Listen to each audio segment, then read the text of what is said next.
Chapter 1636. In an instant, Frey's originally deathly pale face regained its rosy color.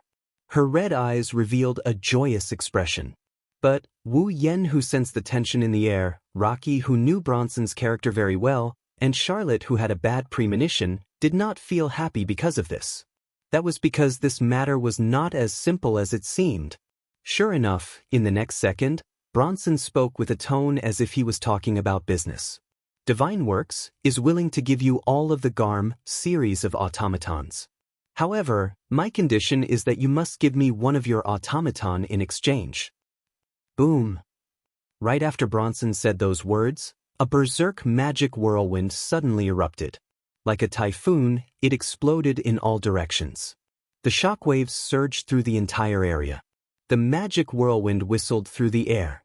Everyone present felt as if their hearts had been struck by a heavy hammer. Before they could even react in shock, the magic whirlwind that had transformed into a magic whirlwind assaulted their bodies. Immediately, regardless of whether it was Bronson, Rocky, Charlotte, or Fry, all of them were struck by this apocalyptic apocalypse. They were all hit by this sudden apocalyptic disaster. Their hair and clothes fluttered wildly in the wind. Their bodies were also pushed back a few steps by the impact. Their chests felt stuffy, as if they were about to vomit blood. It was extremely uncomfortable. Like leaves in a storm, everyone present ignited the magic power in their bodies with all their might to resist the incoming magic whirlwind. At the same time, they raised their hands to block their bodies. At the same time, they raised their heads. Looking forward, there was only a single emotion in their eyes and faces. Astonishment. Impossible. Being in the midst of the magic whirlwind, Rocky was astonished. With great difficulty, he spat out those words. How could a human possess this level of magic power? That guy. Charlotte raised her hand. She raised her hand to block her eyes. However, she did not close her eyes. She stared at the figure in the center of the magic whirlwind with a complicated expression on her face. So he's actually this powerful. Who is he? Even Bronson was gritting his teeth. He was unable to conceal the astonishment in his eyes. Is he really just a student? Even a real demon king wouldn't have this level of magic power, right? Could it be an individual with a special bloodline? Questions filled the minds of everyone present, but no one could answer them. At this moment, the only thing that entered their ears was a heart-chilling laugh. You want me to trade with the people around me? As if his body was on fire, Wu Yan's entire body was emitting a dense flame. His magic power was like boiling water that had been released from the dam, gushing to every corner of the scene. Wu Yan, who was in the center of the magic storm, stared at Bronson with a smile on his face, but his eyes were cold. Do you think that the whole world is filled with filthy things like you who treat life as trash and think that they value life highly? You! Bronson's handsome face was twisted with anger. If Wu Yan's tone was aggressive when he spoke to Bronson, then now, he was looking down on Bronson. He didn't even try to hide it. I'm not negotiating with you. Wu Yan retracted some of his magic power and shot a piercing glare at Bronson. You have to understand that I'm threatening you. Threatening? Bronson's eyes widened. You still don't understand? Wu Yan spat. Anyway, the rabbi is in the academy. As long as one of the puppeteers inspects this Garm series automaton, the fact that the rabbi is a bandolier will be exposed. Do you think that the Divine Works can stay out of this matter? Do you really think that the Divine Works can stay out of this matter? Are you trying to threaten me with a snitch? Bronson tried his best to maintain his composure, but under the suppression of the overwhelming magic power, the elegant smile on his face was as ugly as it could get. Do you think the Divine Works didn't infiltrate the judicial department? Do you think that Divine Works will be punished in the end? I told you that you're not an idiot, but if you think that Divine Works is safe after infiltrating the judicial department, then I'll have to change my assessment. Wu Yan sneered. Could it be that you, a new mechanic workshop, have the ability to infiltrate the judicial department and the Magicians Association that manages all magicians? Bronson's face turned pale. Don't think that you're the only smart person in the world. The members of the Magicians Association have a better sense of smell than dogs. Do you think no one knows what you're doing in the dark? Wu Yan looked at Bronson with pity in his eyes. Don't tell me you think there's no one from the Magicians Association in the academy? Do you need me to introduce you to them? Bronson finally understood what Wu Yan meant by threat. If Wu Yan really did know someone from the Magicians Association, then the divine works would be targeted by the Magicians Association. And if he was targeted by the Magicians Association, Bronson's secret activities in the divine works would be exposed sooner or later. At that time, Bronson would be in deep trouble just by touching the taboo and using his naked body to create a forbidden doll. Not to mention, the things he did were far more than that. For the first time, hesitation appeared on Bronson's face. The Magicians Association was a bystander. They never interfered with national politics and were only responsible for managing the taboo and code of conduct of magicians.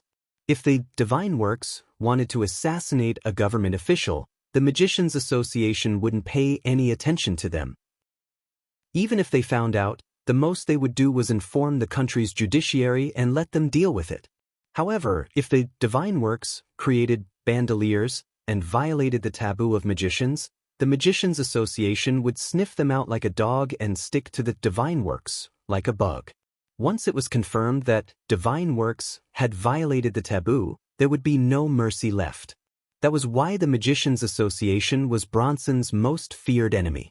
If Wu Yan really knows someone from the Magicians Association, and if he exposed the fact that the Garm series automaton is a bandolier, he's not going to be able to do anything about it. Bronson didn't want to imagine the consequences. Wu Yan was right. This wasn't a negotiation or a deal. It was a threat. Bronson was silent. Following Bronson's silence, the storm of magic gradually calmed down.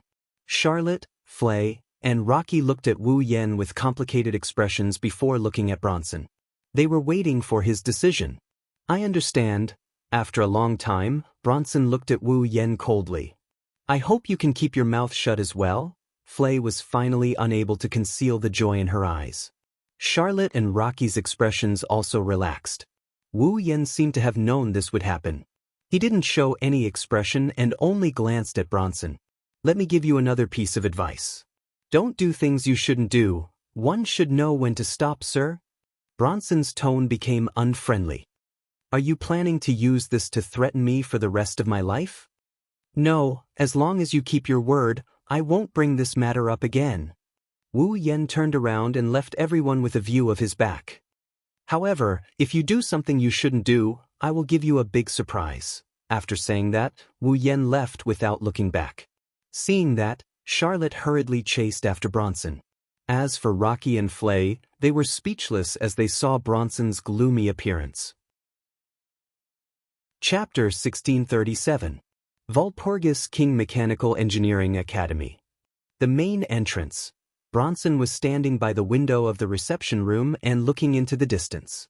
His hands were placed behind his back as he maintained his posture. He remained silent. Rocky and Flay were standing at the entrance of the reception room. They were looking at Bronson's back. One of them had an expressionless face and could even be said to be a little cold. The other had a slightly pale face and her head was lowered. She looked as if she wanted to leave the scene. Compared to Wu Yan's situation, a heavy feeling that made one's heart beat was slowly spreading in the air. It made Bronson's back look very daring. As Rocky and Flay looked at his back that was filled with boldness, they both understood one thing. Their adoptive father was very angry right now. It was only natural that he would be angry. After all, just a moment ago, the adoptive father of the night gathering, the man who almost became the Devil King and was still the new leader of the mechanic workshop, was threatened by a brat who was still studying in the academy. Moreover, it was a threat that forced him to compromise. Even though Bronson usually behaved like an aloof gentleman and did not show any obvious emotions towards anything, Rocky and Flay knew that their adoptive father was much colder and crueler than he appeared to be. Bronson had clearly planned to scrap the Garm series of automaton, but now, the Garm series was about to be scrapped. However, he lied to Flay and gave her hope so that she could fight. It could be seen from this. Moreover, with Rocky and Flay's understanding of what Bronson had done and what he and his sister had done, lying to him was just a small matter. Bronson had done a lot of truly cruel things. Naturally, such a cold and cruel person would have a strong sense of self-esteem. He was threatened by a brat who was still studying in the academy. For Bronson, it should be an indescribable humiliation. Bronson did not show the anger in his heart on his face. However, his body was faintly fluctuating. An obscure magic power that was difficult to control appeared clearly in Rocky and Flay's senses. Rocky and Flay knew very well. Bronson was very angry right now. However, Bronson was not the only one who was angry. Rocky and Flay were also very angry. Of course, the reason why the siblings were angry was definitely not because Bronson was threatened. At least, Flay was not angry. Now, Flay was certain of it. Bronson was indeed deceiving her. He had no intention of letting Flay's family return the Garm series automaton to her. How could Flay not be angry? Unfortunately, no matter how angry she was, she could not show it. Flay knew very well that if she disobeyed Bronson, her ending would not be any better than the Garm series automaton that was originally going to be abandoned. If the Garm series automaton was destined to be abandoned, then it might be possible for Flay to disobey Bronson after learning that he had deceived her. However, Bronson had already promised to give the Garm series automaton to Wu Yen. Wu Yen had also promised to return Flay's family to her. Everything was progressing in a good direction. As for her anger, she decided to hide it in her heart. Driven by this thought, Flay continued to act as if she wanted to leave this place. As for Rocky, his red eyes were flickering non-stop. He was clenching his fists tightly. No one knew what he was thinking. After maintaining this incomparably heavy silence, Bronson finally spoke after the sun had set. Flay's delicate body trembled. An expression of fear appeared on her face. However, that expression of fear soon disappeared. She continued to lower her head and remained silent. However, she took a step forward. Bronson seemed to have sensed Flay's movement. With an emotionless voice, he said those words. "Are you the one who betrayed me?" Bronson should be asking about the leaking of the secret that the Garm series automaton was a forbidden doll, right? After all, the difference between a forbidden doll and an ordinary automaton was that a forbidden doll was capable of generating its own magic power to a certain extent, whereas an automaton was unable to do so.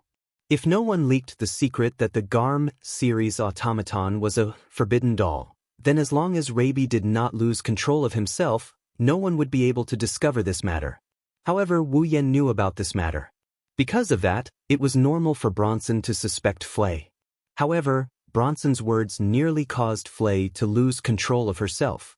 Betrayal? Speaking of which, Bronson, who had deceived Flay, was the one who had truly betrayed Flay.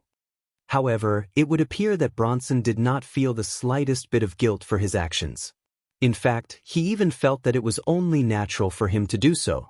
How shameless and shameless was he? Flay bit her lips without leaving a trace. She lowered her voice and spoke. No, that was indeed not the case. Flay did not mention the fact that the Garm series automaton was a forbidden doll. It was Wu Yen who suddenly exposed it when he was talking to Flay. Flay did not know why Wu Yen would know about this matter. However, it was precisely because Wu Yen had seen through her that Flay revealed all of her difficulties. Thus, from the very beginning, Flay had only revealed her difficulties to Wu Yen. She did not mention anything else. It was unknown whether Bronson trusted her or not. However, he nodded his head lightly. Since you've said it like that, I'll believe you. After saying that, Bronson turned around and expressionlessly looked at Flay, who had her head lowered. In that case, did you manage to find out about that brat's automaton? Hearing those words, Flay started biting her lips again. Not only did he deceive her, after the matter was exposed, he actually acted as if nothing had happened and wanted her to work for him? Flay once again realized how ruthless and cruel her adoptive father was. She could not help but raise her voice.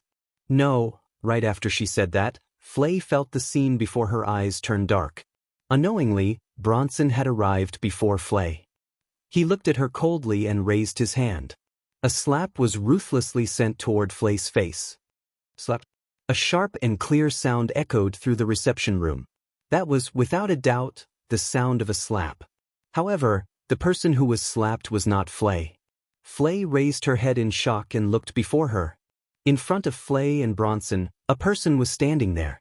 Surprisingly, that person was Loki.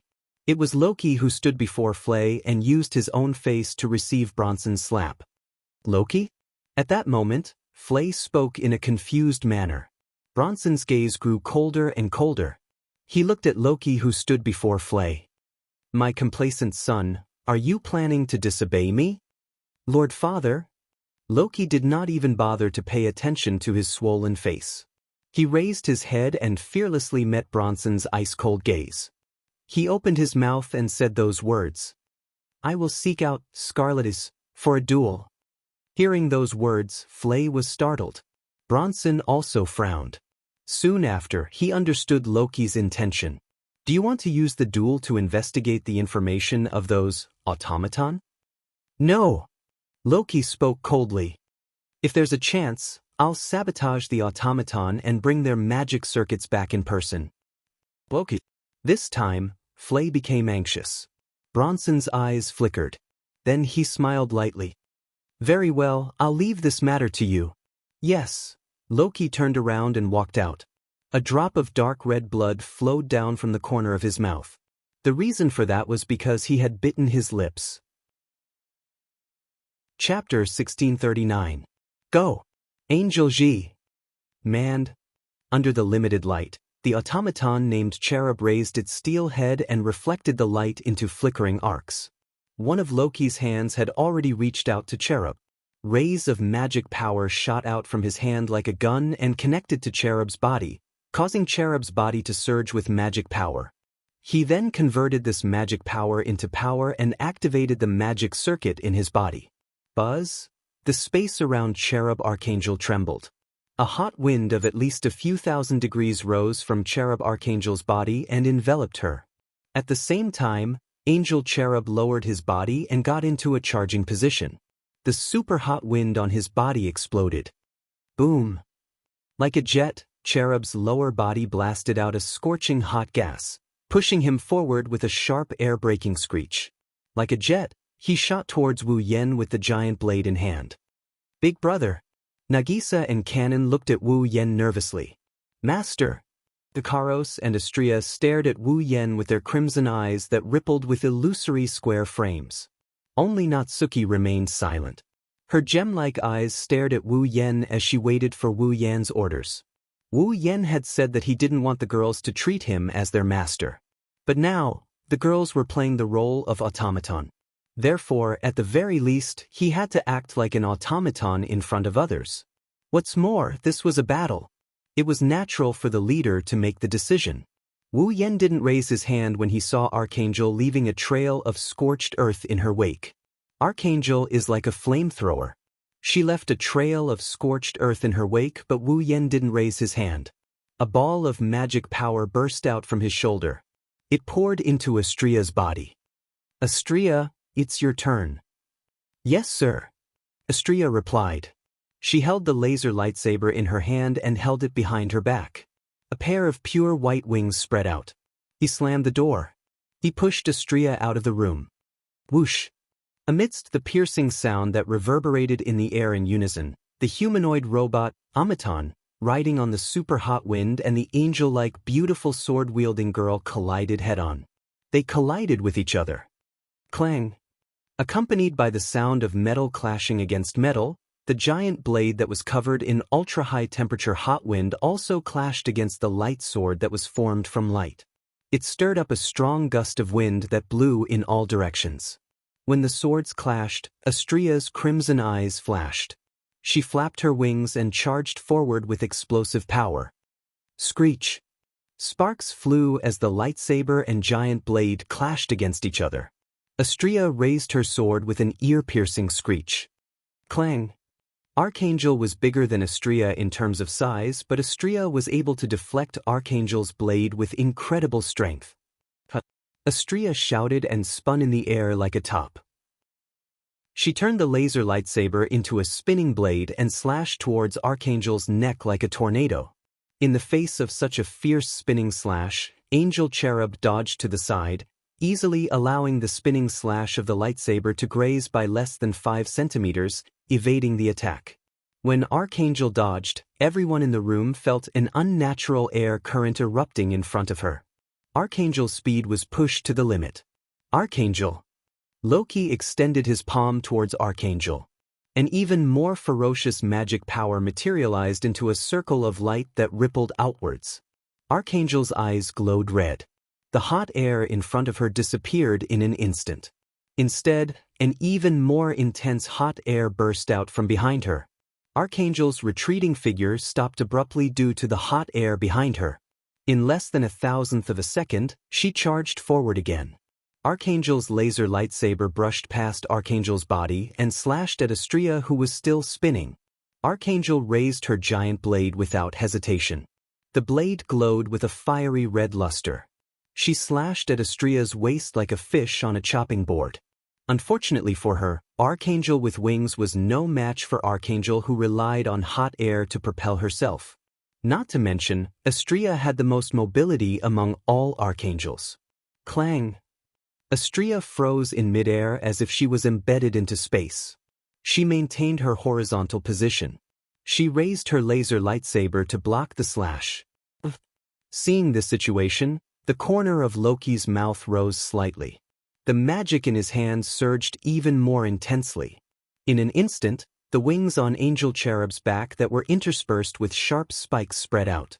With a bang that was no different from a gunshot, 8 sharp spikes that were like sharp blades with black wires at their ends shot out. They circled in the air, stirring up gusts of air as they descended from the sky. Astrea wielded her laser lightsaber and was in a stalemate with Archangel's greatsword. She was in a stalemate with Archangel's greatsword. If Astrea was pierced by the hot air, her alluring body would be pierced by the spikes. Wu Yen couldn't help but snicker under such circumstances. "You sure know how to play tricks." Wu Yen extended his hand, and with a hum, his mana turned into ripples of light that rippled outwards. "Return the favor." Astrea's gaze sharpened. A whirlwind of mana erupted from her body. Her strength increased by several folds. The laser lightsaber in her hand vibrated violently. Even the giant sword that was locked in a stalemate with the laser lightsaber started vibrating. Screech! An uncomfortable, ear-piercing sound reverberated through the air. Sparks flew in all directions. Under the effect of the laser lightsaber, Angel Cherub felt an unparalleled force spreading from the giant blade in his hand, causing the giant blade to tremble. Clang! Archangel's giant blade was deflected away as if it had slashed a spinning fan that was as hard as steel. Clang, clang, clang, clang, clang. Astrea performed a dazzling sword dance. Her sword left afterimages in the air as she deflected the 8 spikes that came down from the sky. "This." Rocky smacked his lips and waved his hand fiercely. "Spin! Angel G! I'm ready!" Amidst the cold mechanical response, Cherub's body stirred up an extremely hot blast, causing the surrounding air to distort and emit a burnt stench. Riding on the hot wind, Angel Wisdom leaped into the sky and flew into the air. Her figure, which made people think of an angel made of steel, emitted a creaking sound, like the sound of gears sliding. Under the watchful eyes of everyone present, Angel G was like a transformed robot. His body had completely changed shape. His shoulders, arms, and greatsword merged together and became a single piece of metal. All the parts on his body combined together in an orderly manner. Not long after, Angel Wisdom transformed into a greatsword. It was a gigantic sword that was taller than a person, more than 2 meters in length. Angel Cherub's face was etched on the hilt of the sword and the blade of the sword. Rocky raised his right hand and grabbed the hilt of Angel Wisdom's greatsword from afar. He swung it down with all his might. The moment Rocky swung his arm, Angel Wisdom's greatsword spun and sliced through the air as if it was thrown by an invisible giant. It whistled through the air and went straight for Astrea. Astrea was surprised. She didn't expect Cherub to be able to transform. However, she still managed to dodge the attack by flapping her wings and retreating like a flash of light. Teeth. When Astrea dodged, the spinning greatsword scraped against the ground, creating a crack in the ground. Whether it was scraped by the greatsword or the crack, scorch marks appeared on the surface. Chapter 1640. Many of the people present were speechless when they saw the huge sword that Cherub had transformed into cut open. It was as if it had been burned by the huge sword that Cherub had transformed into. Archangel's greatsword was a terrifying weapon to begin with. It wouldn't be surprising if a part of one's body was missing after being sliced by such a weapon. Unfortunately, the magic circuit that Cherub was equipped with was the hot wind manipulation, which allowed her to freely use the magic of ultra-hot wind. With the addition of the super high temperature of several thousand degrees and the 2-meter-tall sword, what else could the Cherub not cut open? Perhaps even a meter-thick steel would be sliced in half in just a second. Even if Astrea wasn't under the level restriction, her soft body would be sliced in half by Archangel's slash, let alone Astrea, who was currently under the level restriction. Of course, that was when Astrea was hit by the sword. With Astrea's extreme speed, close-range combat ability, and outstanding reflexes, Archangel wouldn't be able to land a hit on Astrea unless Archangel could force Astrea to reveal an opening. Yao Wang spun in the air, creating waves of heat as it whistled through the air. The blade of the great sword glowed with a fiery red glow. Archangel drew a fiery red arc in the air. Wu Yan narrowed his eyes at the sight of Archangel, who looked like she was covered in flames. So that's how it is. This is the origin of the landing code name Burning Flame Sword. Indeed. Waves of heat rolled out, and the entire blade of the great sword was covered in a fiery red glow. It drew a circular fiery red arc in the air, as if it was burning with flames. The constantly rotating greatsword indeed looked like a rotating flaming sword. The login codename, Burning Flame Sword, was very concise. It fully showcased Loki's most impressive trait. There was no doubt about it. This flaming sword spinning in the sky was definitely the most impressive part of Loki's automaton. Burning Blazing Sword. It was worthy of its name. Archangel faced the burning flame sword with several thousand degrees of heat that could melt steel and cut through anything. Astrea looked at Wu Yan. She was asking for Wu Yan's opinion. Archangel faced the burning flame sword. Astrea wasn't afraid, but she was in danger of getting hit. If she got hit, she would be out of the game. She wanted to block the burning flame sword effortlessly. Even Ikaros' Aegis might not be able to withstand it. However, Astrea's Aegis is much stronger than Ikaros' Aegis. Aegis is much stronger than Ikaros' Aegis. If she uses Aegis equals 1, Astrea is confident she can block the flame sword that can cut through anything.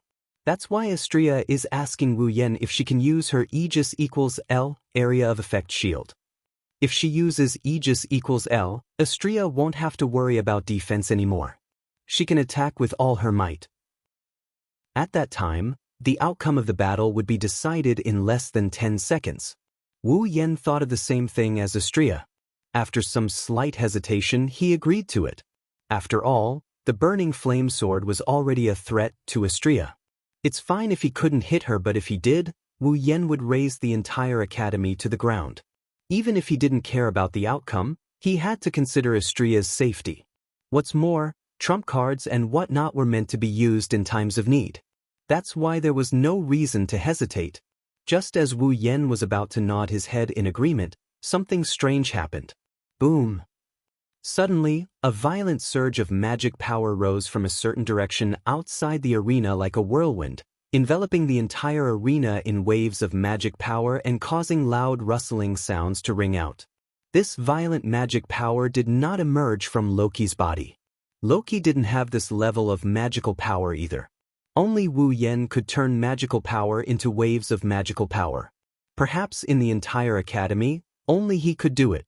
However, the magical power also didn't come from Wu Yan.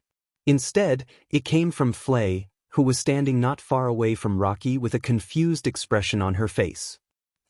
Loki, who was closest to Flay, widened his eyes.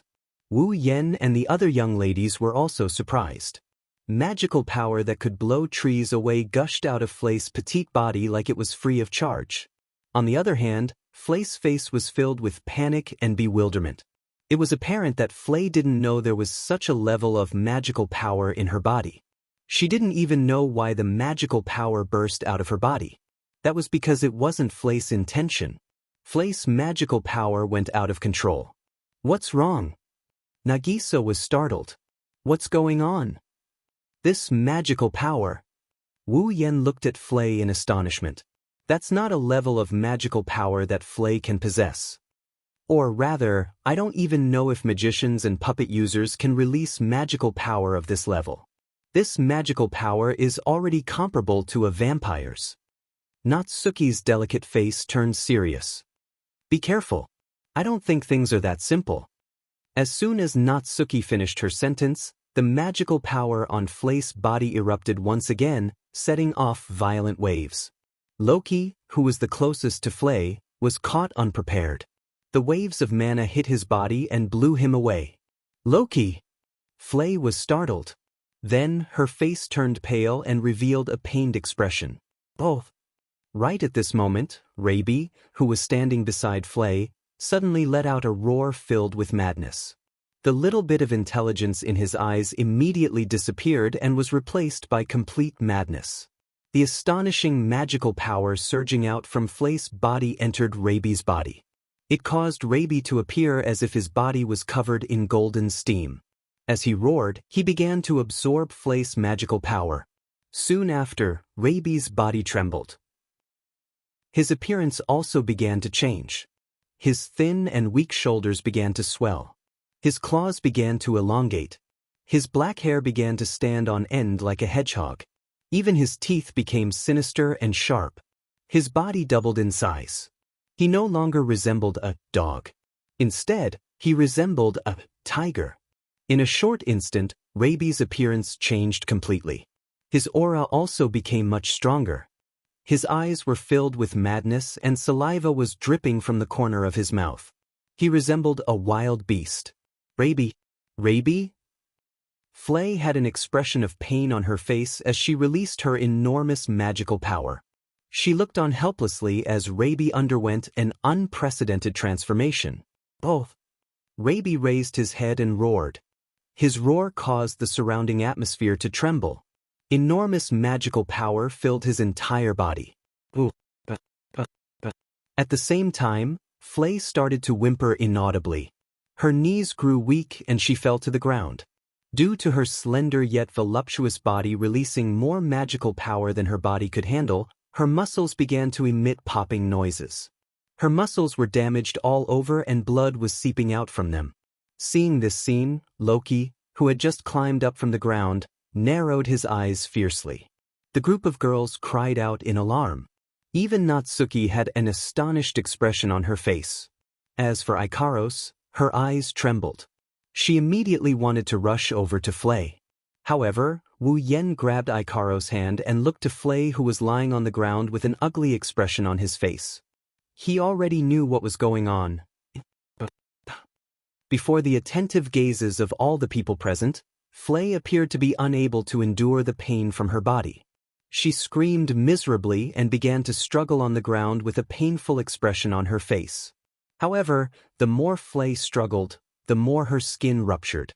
Her blood also began to seep out even more violently. Soon, the ground where Flay was lying on turned into a small pool of blood. Guji. In the past, Raby would definitely rush over to his master's miserable state. But now, he did not even bother to take a glance at his master. He bared his teeth and glared at Wu Yan with his blood-red eyes. Bang! Raby stomped on the ground with his powerful hind legs. Without any warning, he charged toward Wu Yan, who was looking at him with an ugly expression on his face. Chapter 1641. Roar. Full of madness, a beast-like roar shook the space, mixed with a majestic and chaotic magic power. It was as if a typhoon was blowing to every corner of the scene. Read the latest novellas. The beast-like roar sounded. The owner of the roar, Raby, opened his mouth that was dripping saliva and filled with razor-sharp teeth. He gathered his mana. At the next moment, like an invisible mortar, an invisible shell with a violent impact shot out from Rabi's mouth. It dug up the soil on the ground, sliced through the atmosphere, and tore through space, shooting straight ahead. It was an impact shell composed of sound controlled by the sound pressure manipulation magic. The target of the impact shell composed of sound pressure was Wu Yen, who was still fighting with Loki and the angel a moment ago.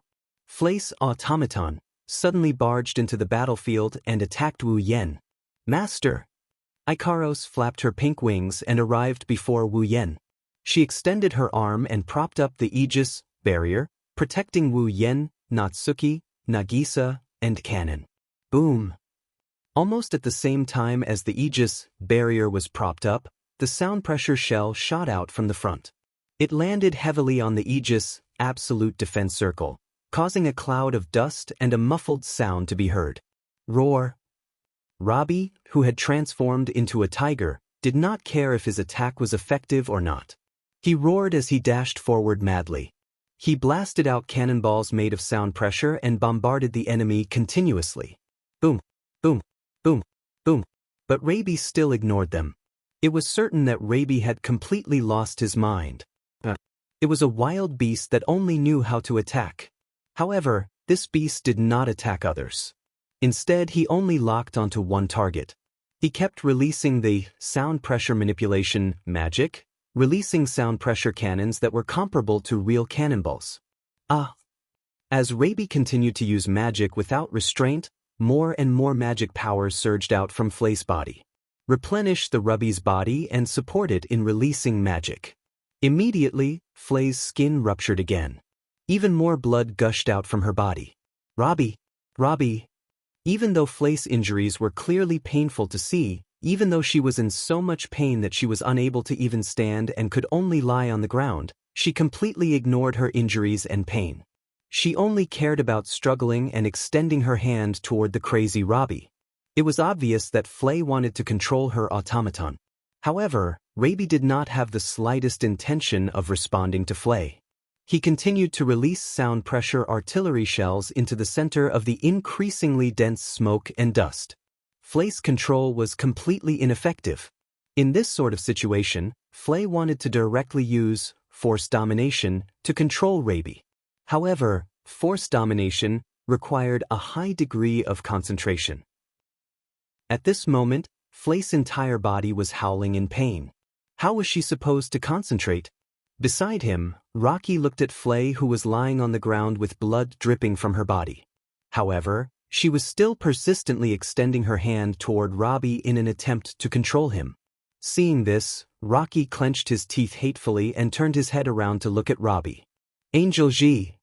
I'm ready. Angel Cherub lowered his body, and the wings with spikes on his back spread open. Bang, bang, bang. Sharp spikes shot out from his wings like bullets. Poochie! The spike flashed through the air and sliced through Robbie's body, leaving a hideous wound on his abdomen. Roar! Robbie let out a howl of pain. Immediately after, the crazed expression in his eyes became even more intense. The magical fluctuations on his body also became more and more intense. Amidst the intense magical fluctuations, the wound on Robbie's abdomen suddenly started bubbling like sarcoma-like bubbles. With a rise and fall, the wound on Robbie's abdomen seemed to have been filled with new flesh and blood. It was completely healed. Rocky was startled. Although the wound from earlier was not fatal, it was enough to make an automaton lose its ability to move. Such an injury was actually healed in an instant? Rocky never knew that the Garm series of automaton possessed such a powerful regenerative ability. However, in the next second, Rocky understood the origin of that powerful regenerative ability. There was a price to pay for that. The instant Robbie's wound healed, the enormous magical power enveloping his body also weakened by more than 80%.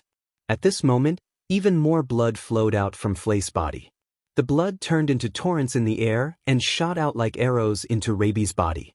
This caused Rabi's weakened magic power to instantly recover to its peak state. Looking at this scene, Rocky also understood. Flay's blood has been converted into magical power. That's right. It was impossible for Flay to possess such an enormous amount of magical power. The magical power that caused Robbie to lose control, enlarge, and gain powerful battle strength and powerful regenerative ability were all converted from the blood that was forced out of Flay's body. A human's vitality was a raw material that could be converted into enormous magical power. And the most important factor in a human's body to display vitality was fresh blood. In this world, the fresh blood of a living human was a high-purity magical power conversion agent. In the world of blood frenzy, the amalgamation of magical power, familiars, were also lodged in the blood of vampires. All of this proved that a human's blood was the best raw material that could be converted into magical power. Otherwise, why would vampires, one of the races with the strongest vitality, treat blood as their foundation, and even treat the blood in their bodies as more important than their brains and hearts?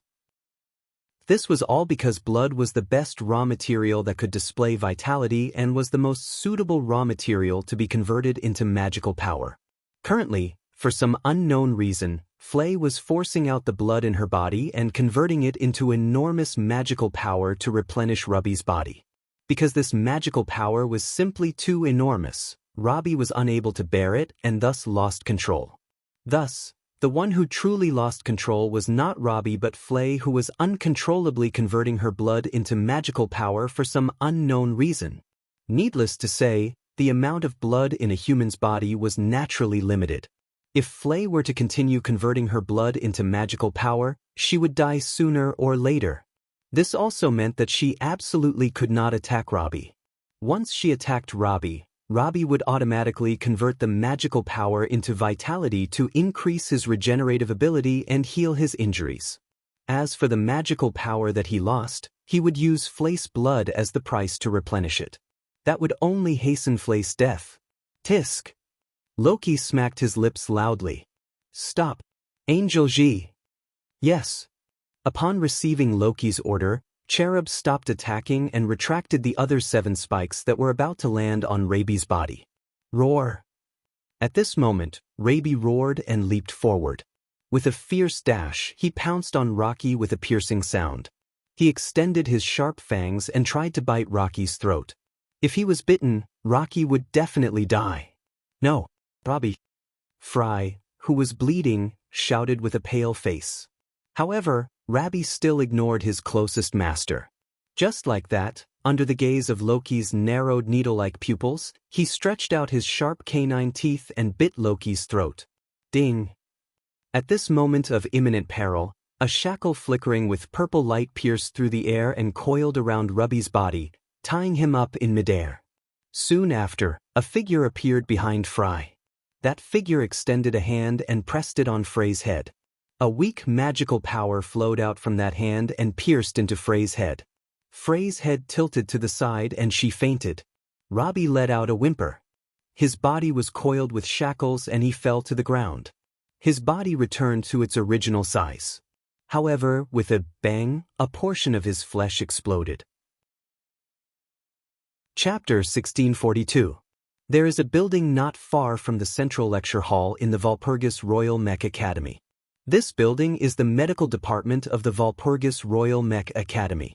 The academy's infirmary is located in the medical department. Even though the Walpurgis Royal Magic Academy was the best academy in the world of magic, there were only a little over 1,000 students studying here. That is why the Walpurgis Royal Mech Academy doesn't have any advanced medical equipment and facilities. The infirmary is located in the same building as a normal school's infirmary. The scale of the infirmary isn't much bigger than a clinic. There is only one infirmary in the entire academy. Midnight is approaching. Logically speaking, both the medical department and the infirmary should only be left with the staff on duty. It shouldn't be lively.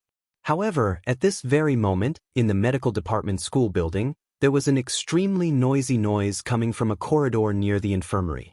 This was because the door at the end of the corridor was being forcefully opened by 2 beautiful girls with angelic wings, one on each side.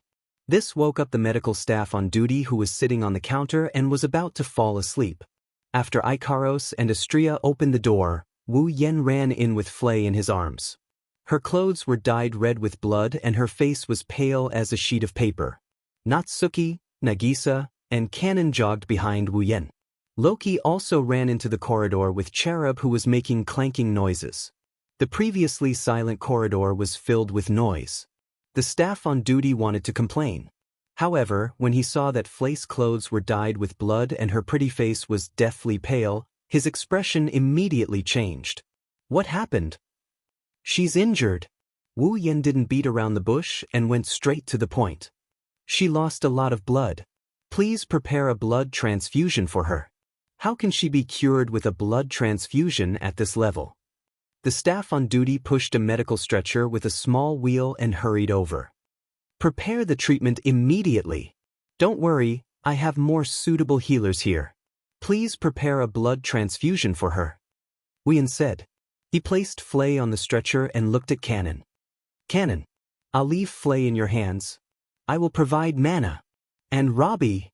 Nagisa and Astria yelled as they shielded Robbie, who was brutally slung over Archangel's shoulder. Robbie's body was covered in blood.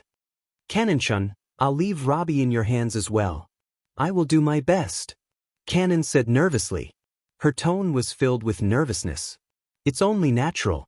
Even though she has better healing abilities than anyone else. This is the first time Kanon treated herself in such a formal manner. Like a doctor, she was preparing to treat the injured in the infirmary. Originally, Kanon was just an ordinary student. It would be abnormal if she wasn't nervous. However, there was nothing she could do about it. After all, even with her extraordinary healing abilities, Kanon can't produce blood out of thin air. She can't replenish Flay's blood loss. That's why Wu Yan brought Flay and Robbie to the medical department's dormitory and asked them to give Flay a blood transfusion. With Kanon's ability, she can heal Flay's injuries in a matter of minutes. Of course, the medical department didn't know about this. Just as they were about to object, a voice came from the front. Just do as he says. A beautiful woman with bright red hair tied behind her head and a pair of spectacles on her face walked over from the other side of the corridor. She wore a professor's uniform and gave off a cold aura. She's Kimberly. Since he said so, he must have his own way. Kimberly looked at Flay, who was lying on the stretcher, and said without turning her head. So, just do as he says. The medical department's members looked at each other.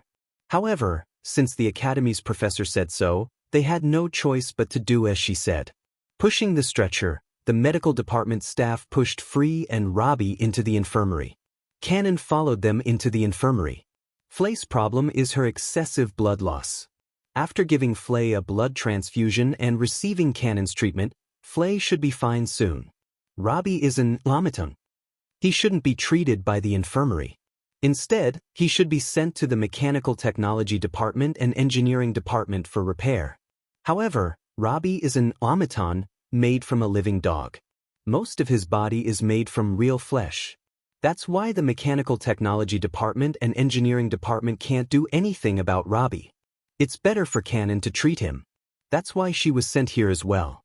Natsuki, Nagisa, and Astria remained silent as they watched Kanon and the medical department's members push the stretcher into the infirmary. Loki also remained silent. Only Ikaros looked at Wu Yan with a rare worried expression. Master, don't worry. Wu Yan held Ikaros' hand and comforted her. Kanon's healing ability is outstanding. Flay and Robbie should be fine, Ikaros nodded, but her expression was still gloomy. Anyone who saw her would feel sorry for her. Ikaros isn't familiar with Flay and Robbie at all. However, the way Flay treated Robbie, a weapon and prop, as her family touched Ikaros' heart.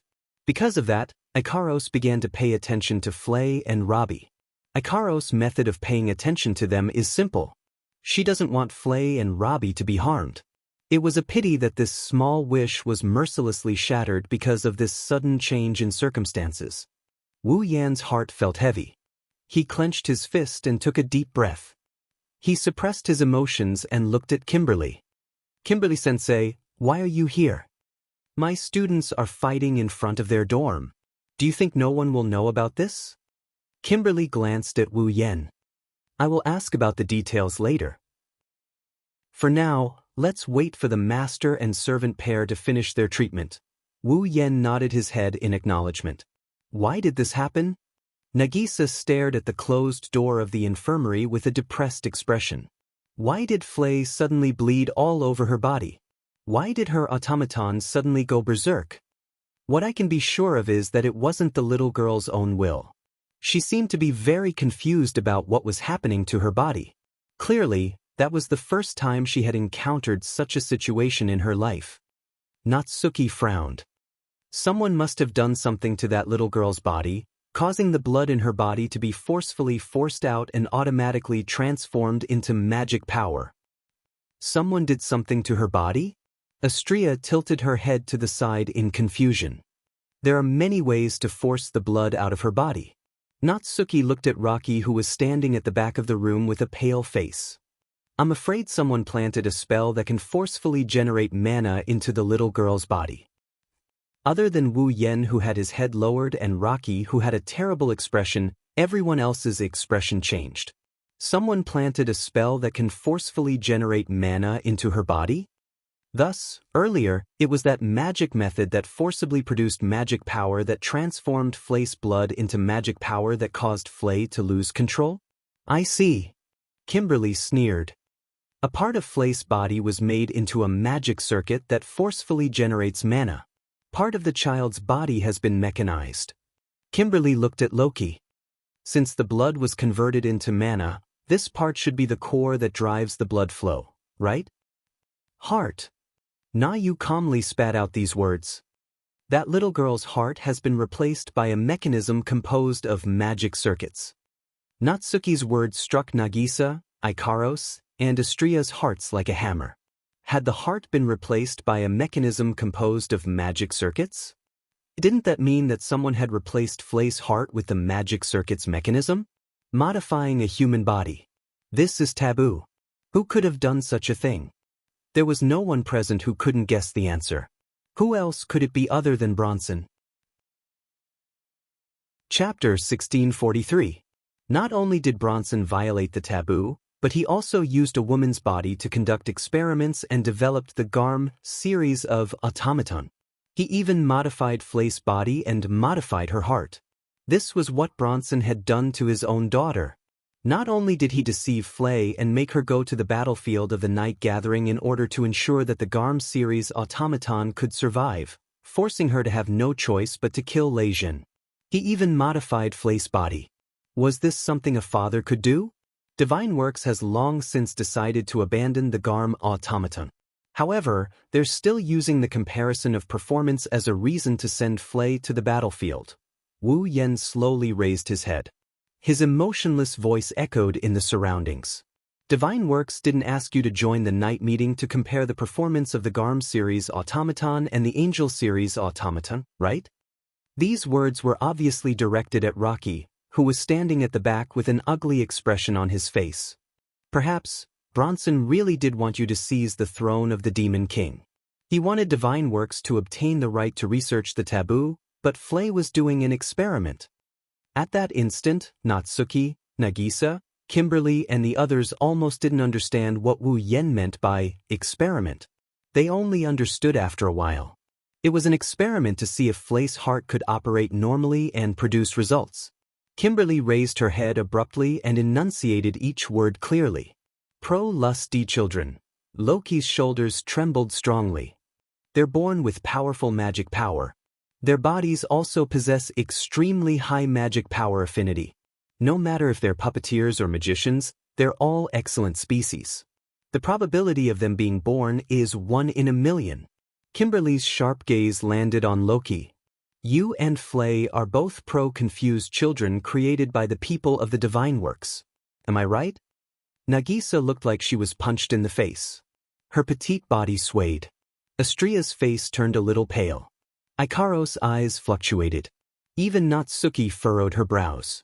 Artificial pro-camouflage children. Because there was no way to be born with powerful magic power. That's why the heart was installed with a magic circuit that forcibly produced magic power. It was modified into a mechanical heart. It was used to replace the deficiency in this part. Due to the mechanical heart's operation, The body took on too much of the burden and the pigment was destroyed. That's why the hair turned pearl white, the pupils turned red and the skin turned white. This was the origin of the artificial, pro-camouflage children. This was also the origin of Flay and Loki. Liar. Nagisa covered her mouth as if she would vomit if she didn't do so. Her eyes filled with tears. Is it really possible to modify human beings? Why can't? Kimberly said calmly. Wouldn't it be a tempting idea to mass-produce the pro-camouflage children, who are born with magic power and destined to become extraordinary puppeteers and magicians? Mechanically modify the hearts of ordinary people to create pro-camouflage children. If it succeeds, we'll have an item that's destined to have a certain power in the future. If it fails, we can still use the organs that haven't completely died to make an automaton. Natsuki's voice slowly turned cold as well. That's how the automaton of the Garm series was born, isn't it? If the modification succeeds, everything will be fine. Even if the modification fails, we can still use it to create a forbidden doll. It's a good deal without any waste. It's a good plan for a new mechanic workshop, isn't it? Everyone fell silent. Without a doubt, an emotion similar to anger quietly spread in the hearts of these people, including Loki. If that's the case, why did Miss Flay's heart activate during the battle between Big Bro and Miss Flay's brother? Nagisa bit her lips. Based on Big Bro's words, isn't that damned Bronson trying to test Miss Flay's heart's function during the night meeting? No one answered Nagisa's question. However, Natsuki, Kimberly, and Loki seemed to have guessed the answer. They turned to look at Wu Yen. Under the watchful eyes of the crowd, Wu Yen opened his wine-red eyes. Bronson did something to Flay's body and made her heart activate when I was fighting with Loki. He also did something to Ruby's body and made the berserk Robbie lock onto me and kill me. What? Nagisa sucked in a cold breath of air. Natsuki, Ikaros, and Astria had a cold glint in their eyes. Only Kimberly looked at Wu Yen with surprise. Why did he want to kill you? I have something on him. Wu Yen smiled as if he was talking about someone else. But he can't touch me, a student of the academy. Otherwise, the Autonomous Academy has the right to execute him. So he made that little girl's heart go out of control and her automaton went berserk to kill you. Natsuki pouted.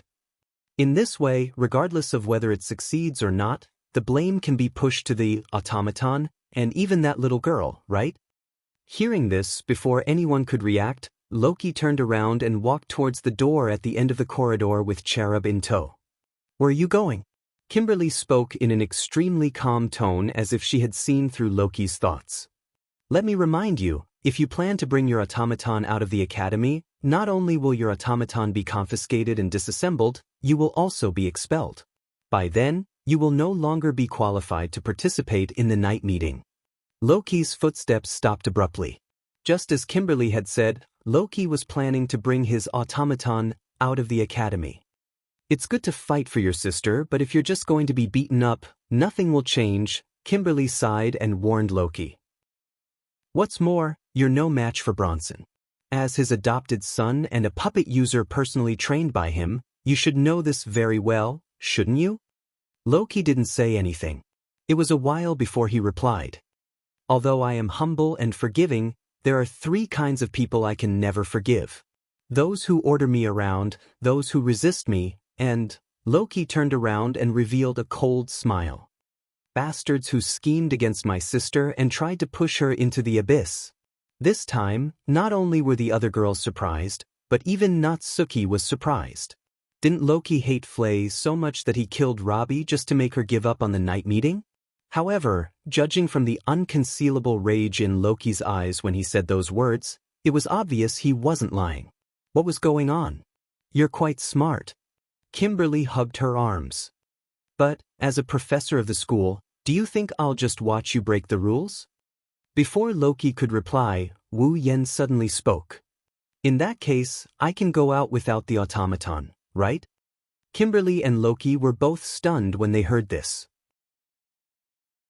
Chapter 1644. Liverpool, Mechanized City. In the outskirts of Liverpool, some distance away from the mechanized city of Liverpool, There were several buildings that looked like rich farmers' mansions standing in the middle of an empty field. It was surrounded by a wall. It was completely made of thick and unadorned stone bricks.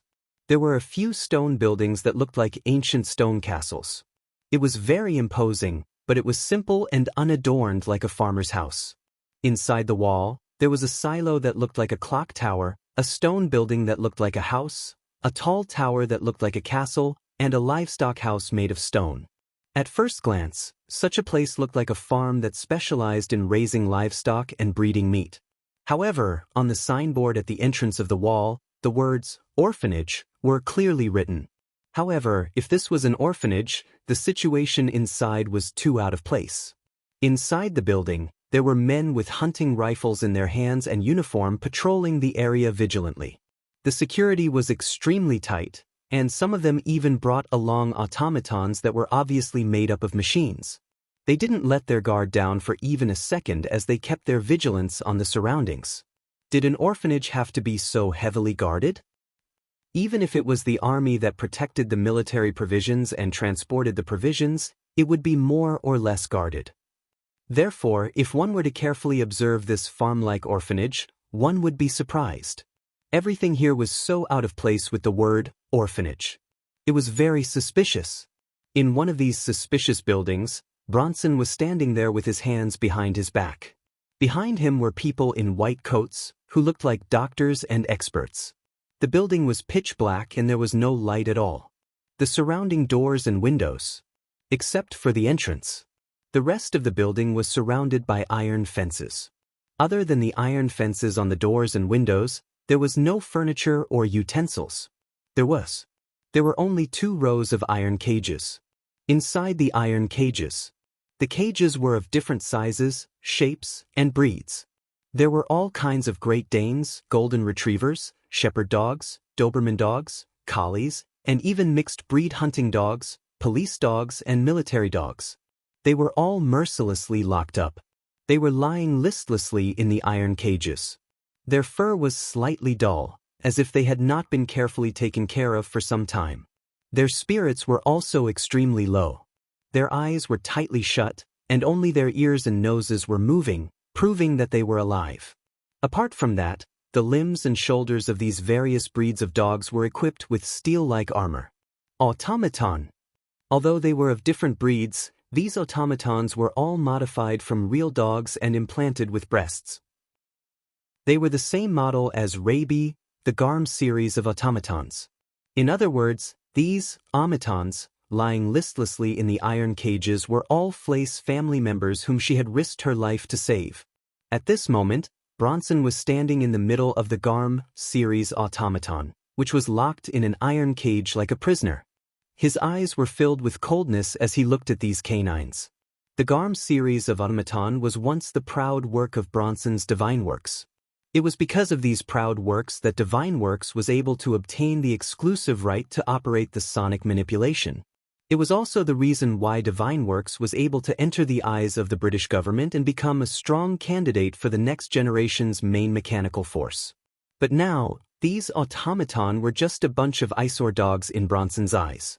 Not only did they require a certain amount of funds to maintain, but their performance was also slowly falling out of Bronson's sight. They were also very unstable. Once the secret of their creation was discovered, Bronson would be arrested. How could Bronson find these dog-shaped automatons pleasing to the eye? Not to mention, all of them were now being used by others to threaten him. If it was not for the fact that he had not confirmed Wu Yan's death, Bronson would have declared these eyesore automaton useless. He would have cut them into pieces and thrown them into the sewers. That's right. The reason why Flay's mechanical hearts suddenly went out of control was indeed because of Bronson.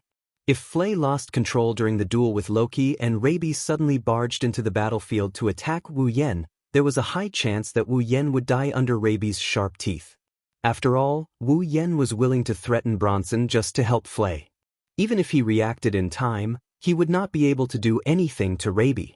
On top of that, Flay's heart went out of control again. She was in danger of dying at any moment. Wu Yan would be even more cautious because of this and would be restricted in every way. It was not impossible for him to die under Rabi's sharp teeth. Of course, Bronson felt that Wu Yen would not die so easily. Therefore, if Wu Yen did not die, then these automaton would be a means for Bronson to protect himself. With these automaton, even if Wu Yen knew that it was Bronson who did something to flay and held a grudge against him, he would not directly report Bronson to the Magicians' Association. If that was the case, Wu Yen would not be able to guarantee that Bronson would not destroy these automaton. Therefore, even if Wu Yen did not die, Bronson would bring these automaton to him tomorrow and negotiate with him. Based on how much Wu Yen cares about flay, using these automatons can be considered as a write-off. Otherwise, if they were to break up, the chances of success would be 100%. Bronson was very confident in this kind of negotiation. After all, grasping a person's weakness was one of Bronson's specialties. Of course, Bronson was not the kind of person who would obediently hand over a hostage. Who knows if Wu Yen would go back on his words? Therefore, Bronson had come here to plant a safety net in the automaton's body. Bronson did not turn around. He used a cold voice to issue an order. Drag all these automaton into the workshop and add a component that disrupts the flow of magic power to the magic circuit. Hearing this, the staff standing behind Bronson were secretly shocked. One must know that the magic circuit of an automaton was directly connected to Eve's heart. Once a component that disrupted the flow of magic power was added to the magic circuit, and the component worked and disrupted the flow of the magic circuit of the automaton would be crushed, and Eve's heart would be damaged too. The automaton could be repaired no matter how damaged it was. Only Eve's heart, if it was damaged, it would be beyond saving. Bronson, this is equivalent to burying a bomb in the body of an automaton. Just hit it directly into the magic circuit. You don't have to worry about whether it will affect the body. Moreover, once the settings are touched, the magic power will be disrupted.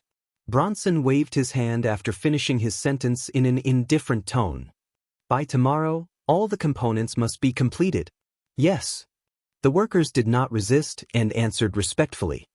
Bang, bang, bang, bang, bang. Suddenly, there was a commotion outside and a series of gunshots reverberated in the air. Then there was a series of screams. What's going on? The workers turned pale with fright. What happened? Bronson frowned. He had an ominous feeling in his heart, telling him that he had miscalculated something. Driven by this ominous premonition, Bronson rushed out of the building without saying a word and looked in the direction of the entrance. At the next moment, Bronson's pupils shrunk and he knitted his brows deeply. Chapter 1645. Alim under the dusky night sky that looked like it was about to rain, the chaotic sounds of gunshots, rioting and screams all disappeared the second before Bronson rushed out. When Bronson rushed out of the building and arrived outside, the scene he saw could be described as hell to some extent. The guards who were in charge of patrolling the area were all lying on the ground with smoking shotguns in their hands. On their bodies, blood flowed out from various damaged parts like a pool of blood, dyeing the ground red. Around these guards who were lying in a pool of blood, there were also automaton, with wires and engine oil scattered all over the ground like corpses that had been dismembered. The smell of blood spread in the air. The smell of gunpowder and magic power shuttled back and forth in the air. With the guards and automatons lying on the ground, it was hard to tell if they were dead or alive. Together with the bloody scene, those who were not brave enough would have fainted. What was wrong with calling such a scene hell? But in the center of such a hellish scene, at the entrance of the gate, a figure stood there. Wearing the uniform of the Walpurgis King Mechanic Academy and a knee-length black coat that looked like a knight's robe, the figure had his back to Bronson. He stood in the middle of the bloody ground, the guards lying on the ground, and the dismembered automatons. Magic ripples visible to the naked eye were fluctuating around the figure with his back to Bronson. The magic ripples turned into a tangible force that covered the pitch-black blades, swords, spears, and halberds. The surface of these weapons was covered with a layer of dim light. Telekinesis. The intruder used telekinesis. He controlled the pitch-black weapons and used them to take down all the guards here, destroying them one by one. The performance was not too bad. It was definitely not a good automaton either. An intruder. Bronson had only seen him once. But he was very familiar with this intruder. Staring at the figure who was standing in the middle of the guards and automaton who were lying on the ground with black weapons floating around him, Bronson muttered with a gloomy expression. Scarlet Ice, the intruder. Of course, it was Wu Yen. Yo, President Bronson? Wu Yen turned around and looked up, revealing a pair of wine-red eyes to Bronson. His face was calm as he spoke indifferently. We meet again. Indeed, we meet again. Bronson glanced at the guards lying in a pool of blood. It was just a glance, and he no longer paid attention to them as if they were not his people but strangers. He cast his sharp gaze on Wu Yen. And under such circumstances, such a time, such a scene, this really surprised me. Actually, I don't want to see that face of yours anymore. Wu Yen spoke in an indifferent tone, his wine-red eyes flashing with a cold light. Unfortunately, I said that if you do something you shouldn't do, I will give you a big surprise. Indeed, it is quite a surprise. Bronson sighed, as if he was regretting something. I didn't expect you to violate the rules of the Walpurgis Academy by going out in the middle of the night. I'm afraid you will be expelled. This won't be the last time we meet, right? The Academy doesn't have a rule that prohibits students from going out in the middle of the night, only that automatons can't go out. Wu Yen looked at Bronson disapprovingly. So, President Bronson, I'm sorry to disappoint you. At most, I will be punished by the head teacher or the dormitory supervisor. However, this will indeed be the last time we meet. Of course, Bronson said with a smile that came from the bottom of his heart. Although there isn't a rule that prohibits students from going out in the middle of the night, I remember there is a rule in the academy. If a student attacks a commoner, they will be sentenced to death. Sir, are you looking for death? I'm sorry to disappoint President Bronson as well. Wu Yen retracted his expression and walked towards Bronson step by step. I'm here to be the messenger of justice. I'm here to dig out all the disgusting experiments you've conducted here, including the modifications you've done to the human body, the dissection and the abandonment of the human body. Bronson's breath caught in his throat. Those artificial pro-camouflage children should all be here, right? Wu Yen glanced at the buildings around him. Also, those failed modifications that were intended to be used to make bandoliers should also be stored here, right? Bronson's expression changed again and again, finally turning into a murderous expression. You sure know a lot. You won't live long if you keep doing that, Sir Scarlet Eyes. What a coincidence. In many people's eyes, I deserve to die, but I'm still alive. Wu Yen raised his hand. So, you'll have to kill me right here, or you'll be the one who dies. Wu Yen waved his hand and the black weapons that were locked in place by Wu Yen's telekinesis shuddered. They tilted and aimed at Bronson with their sharp points. They sliced through the air and landed on Bronson without mercy. What a joke! Facing the pitch-black weapons falling down like raindrops, Bronson spat out these creepy words. You didn't even bring your automaton with you and you dare come here? You're digging your own grave. This way, Bronson won't have to think of another way to get rid of Wu Yen. He can just kill Wu Yen right here and now. When the time comes, all he needs to do is to use the guards lying on the ground and the broken automaton as evidence to prove that Wu Yen broke in and started a massacre. Even if Bronson kills Wu Yen, no one will pursue the matter. Isn't that just digging his own grave? Let me show you the masterpiece of the Angel series, which is even more sophisticated than the cherubim. Bronson extended his hand. A powerful magical force flowed out of his hand and turned into a ray of light that shot into one of the buildings around him. Come to me, Lucifer. As soon as he finished speaking, the sound of something breaking through the air could be heard from the building that was filled with magical force. Immediately afterwards, a golden stream of light shot out and arrived in front of Bronson in an instant. With an unnatural gust of wind, it shot up into the sky like a meteor and collided head-on with the pitch-black weapons that were falling down like raindrops. Clang, clang, clang, clang. The golden streams of light nimbly streaked across the air, striking the pitch-black weapons one after another like a whirlwind, sending them flying in all directions. Not long after, a series of crisp clanging sounds rang out. None of the nearly 100 pitch-black weapons landed on Bronson. They were all knocked away by the golden flowing light, either piercing into the ground or the surrounding buildings, scattering all over the place. Only then did the golden light appear in front of Bronson. It was a sword that was over 2 meters long. It was completely gold in color and had a mechanical face on the hilt. Apart from the color and some details, the sword was exactly the same as the sword that Cherubim transformed into. And the unnatural wind that flowed around the sword just now was actually a hot wind that contained an extremely high temperature. Hot gust manipulation. Needless to say, it was definitely the same type of machine as Cherub, the angel series of automaton. With this excellent automaton, the one standing in front of Wu Yan would be the one who almost took the throne of the Demon King and became the champion of the Night Gathering. Your magical force seems to be a lot stronger than the pro-camouflage children, Bronson said coldly. A monster like you must be able to help me complete a lot of research, right? Chapter 1646. Whoosh. Accompanied by a sharp whistling sound, the golden greatsword shot out like a bolt of lightning. The blade surged with a super hot wind, like a golden streamer with a fiery edge, flashing past. Bang bang bang bang bang. Compared to the sharp whistling sound, it was much more chaotic. Gunshots, like machine guns, shook violently from the opposite side, instantly drowning out the sharp whistling sound. Amidst the chaotic gunshots, it wasn't bullets that shot toward the golden streamer, but a variety of pitch-black sabers, swords, spears, halberds, and all kinds of weapons covered in azure light. The medium that shot out these pitch-black weapons was not a bow, arrow, or cannon. Instead, it was a crimson space that stood in the middle of the space like a door. In the crimson space, ripples constantly reverberated.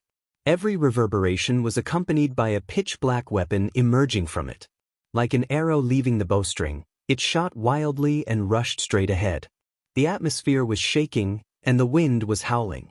Like an ever-victorious general charging into an army of thousands of men and horses, the golden streamer erupted with a super-hot wind.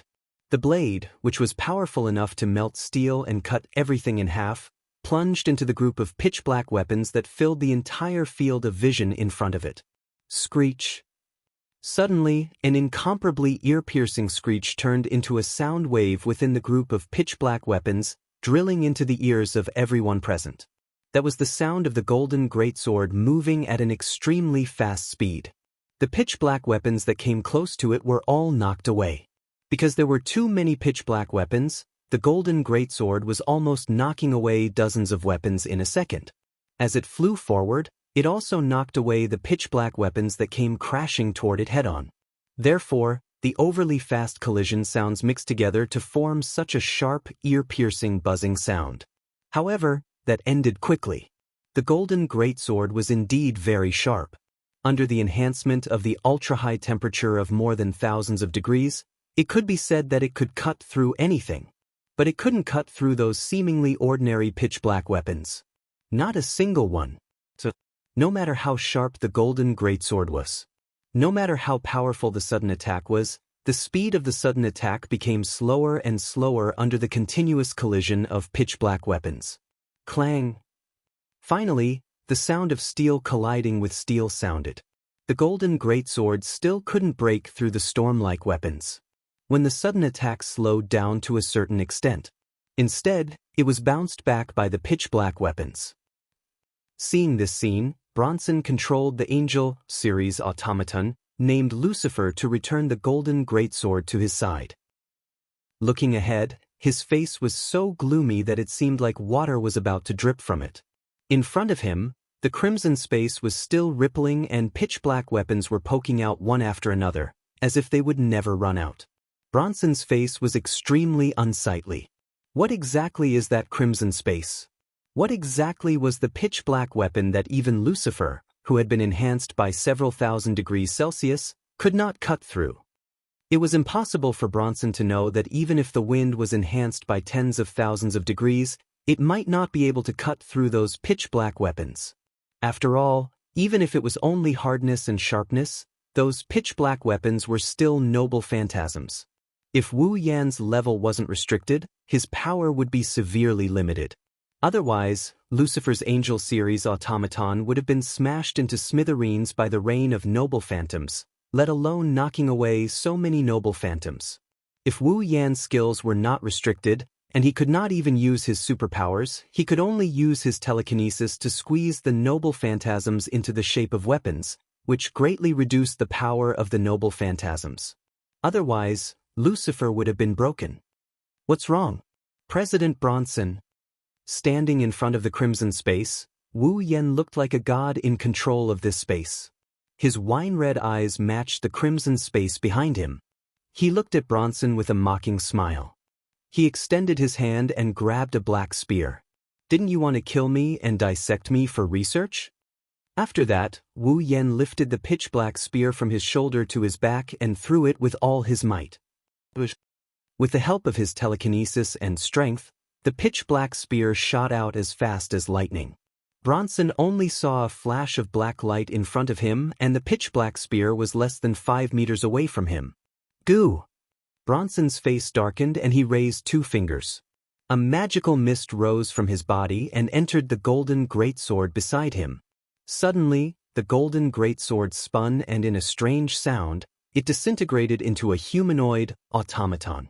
It was none other than Lucifer. His appearance was similar to Angel Ji's. He was also over 2 meters tall. He had 2 giant blades on his wrists and 3 pairs of wings of different sizes on his back. His entire body was golden in color. He was a humanoid robot with a strange appearance. He was an angel. Nimbly, it took a leap and arrived in front of Bronson. It raised the giant blade on the back of its wrist high above its head and slashed down viciously. Clang! The pitch-black spear that was about to reach Lucifer was knocked away. It spun like a dart and stabbed into the wall of a building not far away, shattering a large number of bricks. It didn't break. Bronson stared at the pitch-black spear that was stuck in the wall. His eyes were filled with doubt. What is it made of? Is it a magic equipment? Magic equipment was a tool that was equipped with magic circuits and could perform magic. Magic equipment did not have Eve's heart. Therefore, it did not have intelligence and life like an automaton. It was just a tool used to perform magic. Although it had magic circuits, it did not have intelligence and life. It could not control the magic circuits and perform magic like an automaton to reduce the burden on the user. Therefore, the user of the magic equipment had to control the magic circuits in the magic equipment to perform magic. Using musical instruments as an example, an automaton was a musical instrument that could magically play on its own. Meanwhile, magical equipment was just an ordinary musical instrument that required a player to play it. As such, it was rare for magic equipment to appear in a battle. After all, compared to magic equipment, an automaton only needed to be injected with magic to activate its magic circuits. It was undoubtedly more useful. Since Lucifer was still unable to break the ordinary-looking weapons with his magic, it meant that the weapons must have been specially crafted to carry some kind of magic circuit, right? Then, Bronson glanced at the crimson space behind Wu Yan. That crimson space, is it a magic equipment too? It doesn't matter if it's a magic equipment or a magic artifact. As long as it can kill you, it's a good tool. Wu Yan curled his lips into a smile when he heard Bronson's question. Besides, it can also be used like this. Wu Yan reached out his hand and snapped his fingers. Buzz! In an instant, crimson spatial ripples abruptly rose from the space around Bronson and Lucifer, covering them in all directions. Bronson felt a chill run down his spine.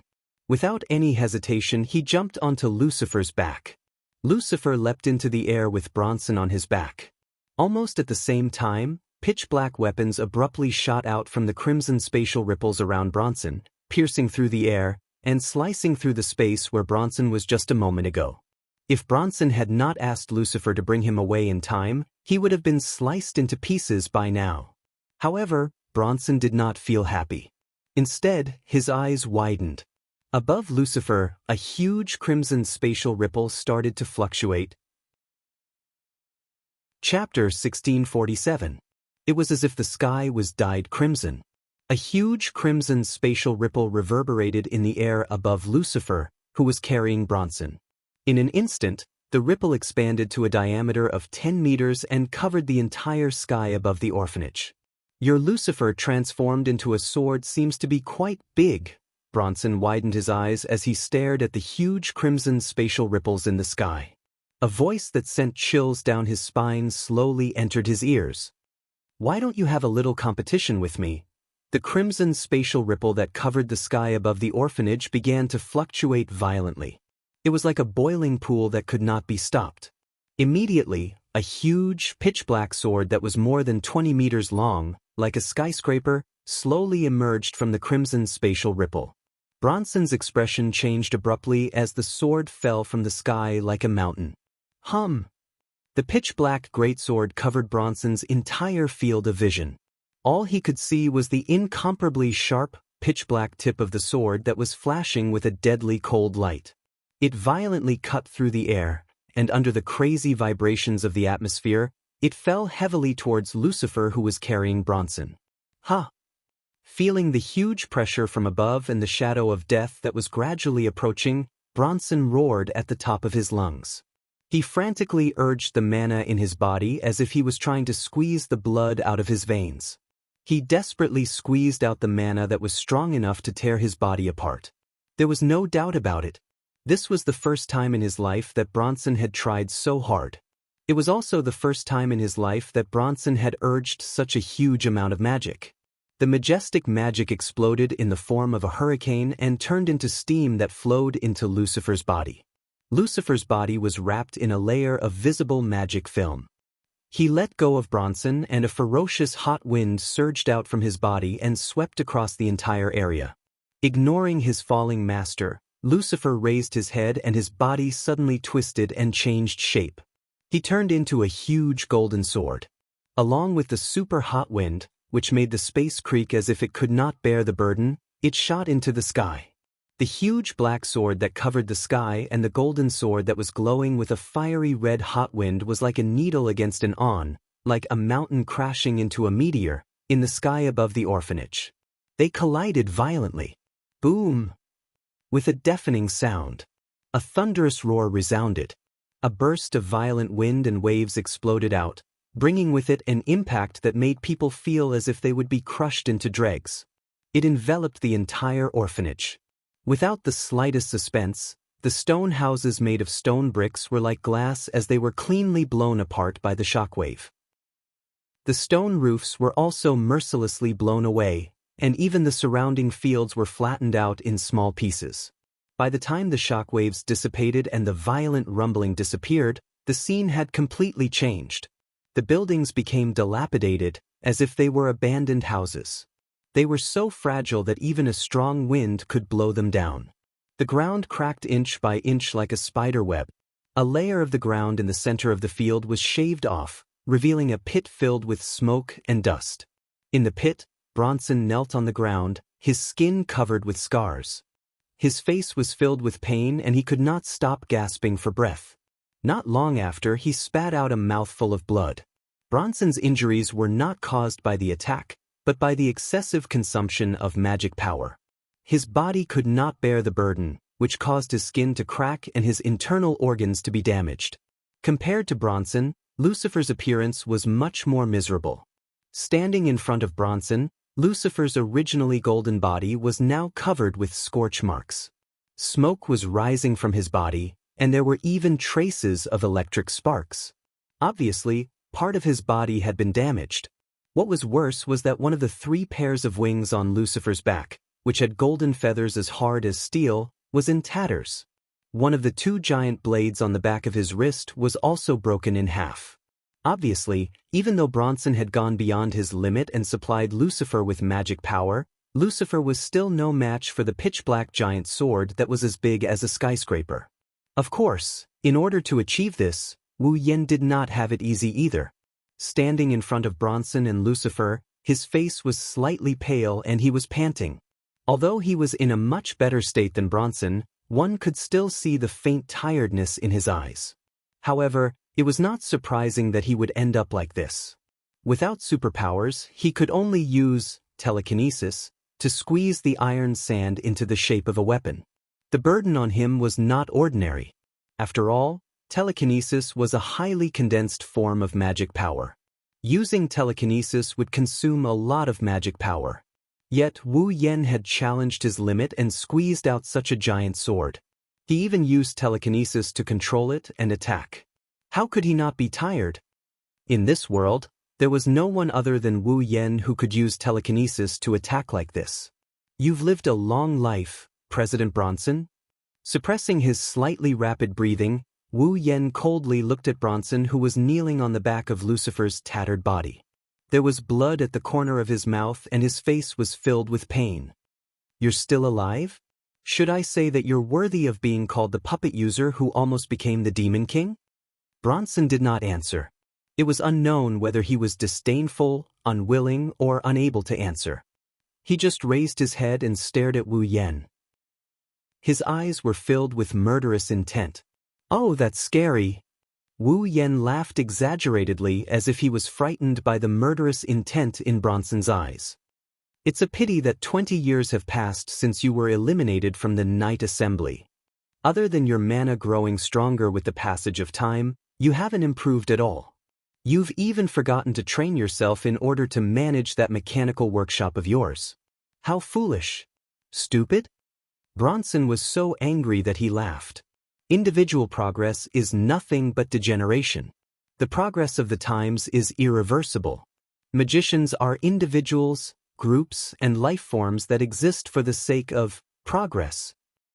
If mankind stagnates, it will bring destruction and disaster to the world. The development of science and technology is a means of survival that cannot be ignored. For the sake of progress, for the sake of development, it's worth it no matter how much you sacrifice. Bronson stood up with difficulty and sneered.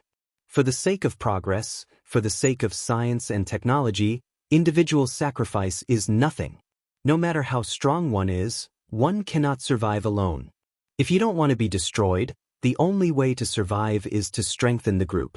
This is the true path of survival, the true progress. Wu Yen smiled. His smile was full of pity and sympathy. Indeed, the importance of individuals and the importance of groups are on the same level. Everyone knows which side is more important. Everyone knows which side is the wisest choice. Wu Yan's eyes shone with a sharp light. But being wise is one thing, being right is another. For the sake of progress and development, are you going to sacrifice those innocent people who have the right to live and whose freedom and lives were mercilessly taken away by you? No matter if it's Flay or Loki, although their importance can't be compared to all of mankind and naturally can't be compared to the development and progress of the entire world, sacrificing an individual for the sake of the group, no matter how beautiful you make it sound, is still an act of murder. You can't even protect the survival of an individual, you can't even improve yourself. You can't even grasp the things in front of you. Talk about development? Wu Yen didn't try to hide his emotions anymore as he taunted. How laughable and foolish. Bronson looked as though he was insulted. His face was filled with anger and haze. Of course, Wu Yen was indeed insulting him. There was no need to doubt it. Progress and development have nothing to do with me. I've only come here to fulfill my promise. At the same time, I've come to give you a big surprise. At the same time, I've also come to avenge Flay. I've also come to avenge her. Wu Yen extended his hand. From the crimson space behind him, a ray of light flew out and landed in his hand. It was a card. Didn't you say that no matter how strong an individual is, he is still an individual? Wu Yen raised the card in front of his heart and looked at Bronson.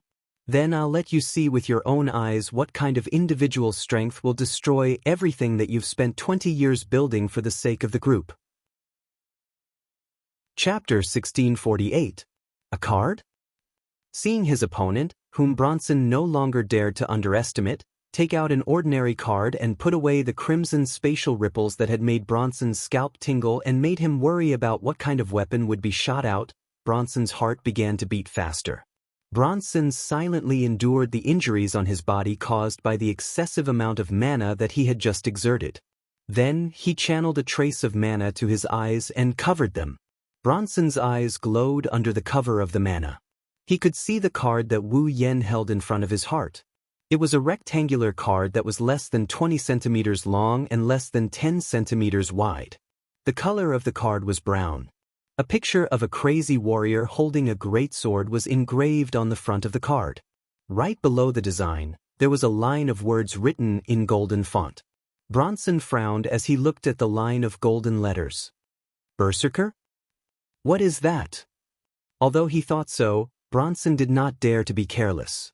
Even that space could shoot out any kind of weapon. The crimson space, which was as large as a skyscraper, had almost taken Bronson's life. At that moment, his adversary had put away that great weapon of mass destruction and had taken out an ordinary card. What did this mean? It meant that either Wu Yan was crazy and wanted to make fun of Bronson so that he would not die so quickly. Or, it was something more terrifying than the crimson spatial ripples. Was Wu Yan really crazy? The answer was obvious. Impossible. So, it could only be something more terrifying than the crimson spatial ripples. Bronson realized this.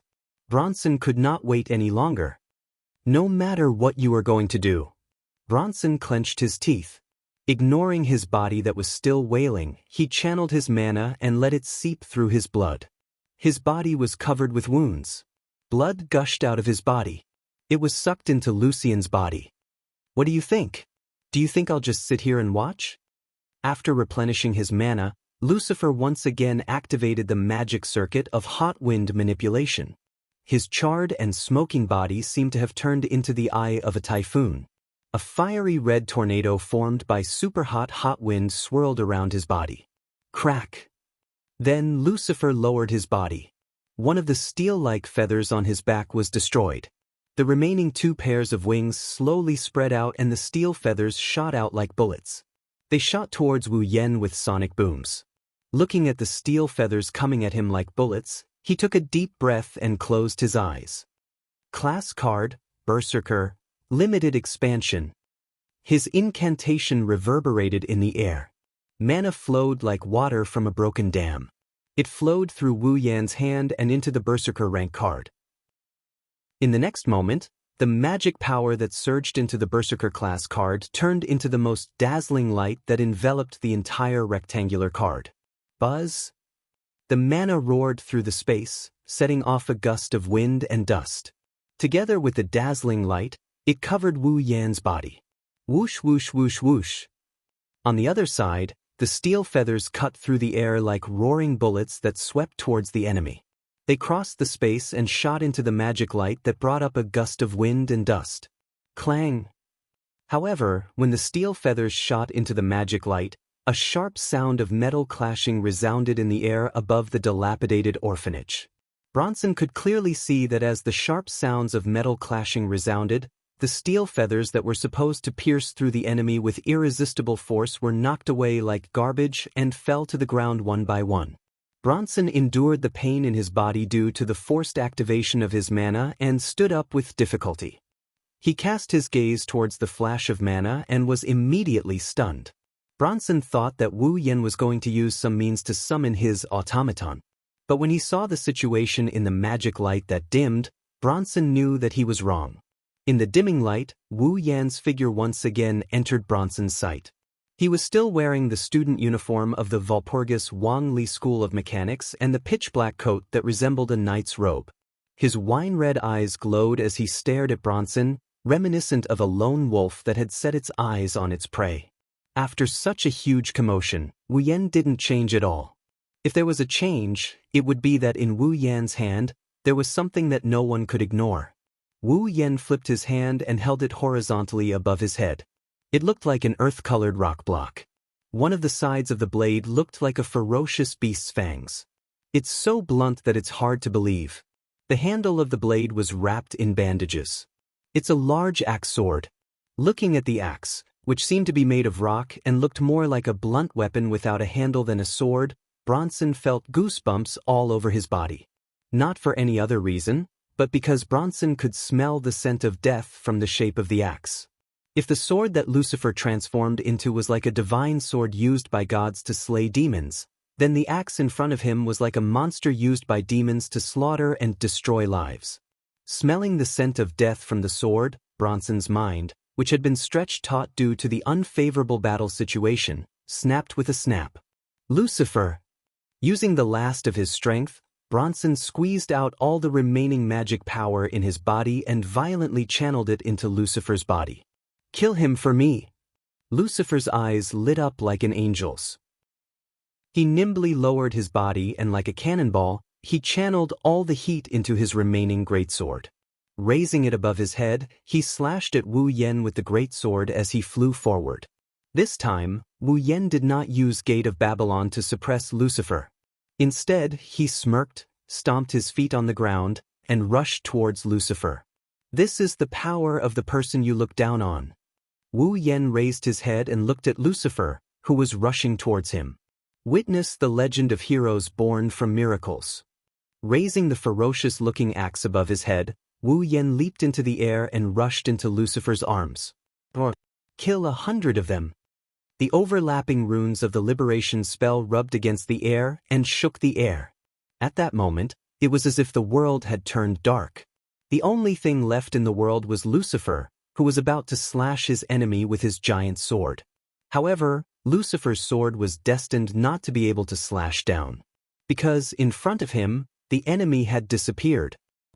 It should be said that the ferocious axe in the enemy's hand disappeared in front of Lucifer's eyes. It turned into a torrent like a whirlpool.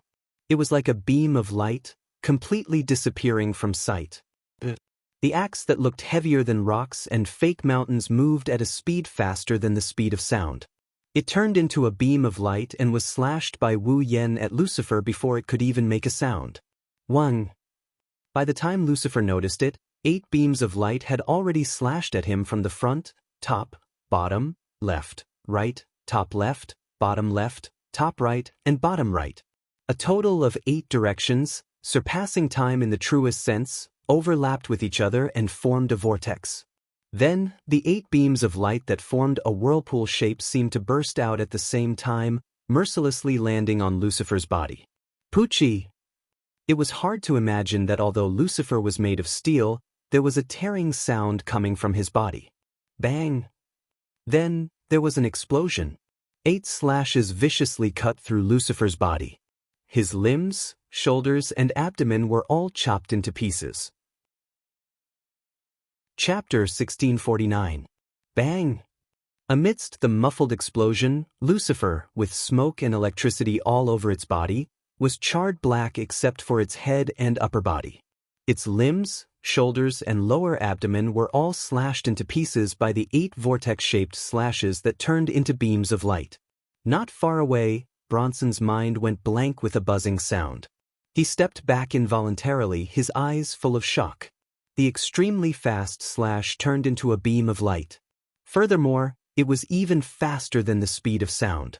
In an almost negligible amount of time, it was as if the 8 consecutive slashes had burst out at the same time. Was that an attack that a human could make? After living for so long, Bronson was very sure that even the highest level of automaton, with the highest performance and the most excellent, powerful, and outstanding magic circuit couldn't do such a thing, let alone human beings. At least, Bronson had never seen an automaton that could do it. With such a godly skill, there was no way he could defeat this opponent. Realizing this, Bronson finally couldn't hold back the panic in his heart and stepped back again and again. But soon he calmed down. Although the godly skill of 8 consecutive slashes was indeed incredible, Wu Yen had made a fatal mistake. An automaton wasn't a human.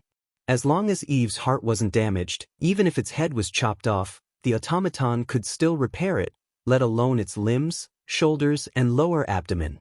Lucifer was seriously damaged, but its Eve's heart wasn't damaged. Its magic circuit could still be activated, and it could still fight. He hadn't lost yet. Unfortunately, Bronson was wrong again. The real Kill 100 was a bow and arrow type noble phantasm. According to legend, the bow and arrow used by the greatest Greek hero Hercules to kill the immortal Hydra was Hercules' most trusted noble phantasm. And after killing the Hydra, Yizichin was stunned. Even if other weapons were used as means, Hercules could also use moves that imitated the noble phantasm's ability. This was because the real kill 100 beasts skill was able to release 9 tracking lasers. Therefore, when other weapons were used as means to imitate the noble phantasm's ability, what was released was a 9-hit combo that was released at a high speed by combining all the attacks. Therefore, the kill 100 that Wu Yan released with the large axe in his hand was a move that was as powerful as a noble phantasm's ability. It had a 9-hit combo. And just now, Wu Yan released an 8-hit combo. Bang! Bronson took a heavy step forward. Only Lucifer's broken body remained in his sight. Sparks, gears, and electric wires were coming out from its limbs and lower body. Wu Yan raised the axe in his hand once again and swung. Swoosh! The crisp whistling sound swept the wind and blew in all directions. Bronson could only see a laser-like beam of light blooming in front of Lucifer. Then, the beam turned Lucifer's and pierced into Lucifer's chest. Slash! This time, Bronson heard the tearing sound clearly. The beam of light tore Lucifer's chest apart, penetrated his heart, and came out from his back. It returned to its original form of an axe. The axe was huge, and when it pierced through Lucifer's body, it almost pierced through the rest of Lucifer's body. When Bronson came to his senses, Lucifer's body was still pierced through, hanging on the axe in Wu Yan's hand. The calm expression on Bronson's face froze. Bang! Lucifer's body, which was hanging on the axe, emitted electric sparks. Then, with a loud explosion, it exploded into pieces. The machine-like head was thrown into the air, and then fell heavily on the ground. It rolled a few times and came to Bronson's side. It was only then that Bronson realized what had happened. He really lost. He lost to a kid who was still studying in the academy, who didn't even go through the baptism of the night party, who didn't carry an automaton, who threatened him, and whom he planned to kill not long ago. Phew! Wu Yan waved the axe in his hand, which didn't match his body size. He turned around and looked at Bronson with a sneer on his face. He lifted his feet and walked towards Bronson. This is the strength of an individual that you look down on the most. Are you satisfied? Bronson looked at Wu Yan walking towards him. He couldn't help but take a step back. There was a trace of panic on his face. His eyes wandered left and right, as if he was trying to find an escape route. However, it didn't take long for Bronson to give up with a bitter smile. His opponent was an existence that could unleash 9 consecutive strikes at the same time as if they had turned into beams of light. No matter how fast Bronson was, could he be faster than the speed of sound? Could he be fast enough to turn into one of the 9 consecutive beams of light? There was no point in running away. This time I have indeed lost. Bronson admitted his defeat. He pretended to be calm as he looked at Wu Yan. But, do you really intend to kill me? Wu Yan didn't speak. He continued to approach Bronson with the axe in his hand. Even if you expose my secret actions and present the evidence of me breaking the taboo to the Magician Association, it won't do you any good, right? Bronson stared at the approaching Wu Yan. A drop of cold sweat slid down his cheek. Sir, you just want to take back those Garm series automatons, so I won't detain them. If you want to avenge Flay, you've done a great job this time, so there's no need for you to continue, right? Wu Yan didn't say anything. His footsteps were so loud that they could pound Bronson's heart. He stared at Bronson as if he's his prey. Step by step, he approached Bronson. I did tamper with Flay's heart. Therefore, I am the only one who can restore Flay's heart to its original state. Sir? Bronson clenched his fist. His eyes were bloodshot as he stared at Wu Yan. If you wish, I can also restore Loki's heart to its original state. However, no matter how much Bronson said, Wu Yan's expression remained impassive. Only the sound of his footsteps and the gaze of a predator staring at its prey made Bronson's heartbeat accelerate to the limit. His blood started pumping faster and faster. Sir? As if he was forced to a dead end, Bronson spoke in a deep voice. Is there a need to be so ruthless? A mocking smile appeared on Wu Yan's face. It told Bronson whether he was going to be ruthless or not. This time, Bronson understood. This person won't let me go. If I don't think of a way, I will die. I will die. Bronson's heart skipped a beat. He reached into his pocket and pulled out a pistol. He aimed at Wu Yen and pulled the trigger without hesitation. Bang! Clang! A gunshot and a clashing sound echoed in the surroundings at the same time. The trajectory of the bullet shot out from the muzzle of Bronson's pistol seemed to have been seen through. A hatchet was swung downwards, deflecting the bullet that shot out explosively. Bronson's mouth opened slightly. This was the last movement he could make. Bang! The axe and sword swept over from the side, fiercely slapping Bronson's body. Poochie! A mouthful of blood spurted out of Bronson's mouth.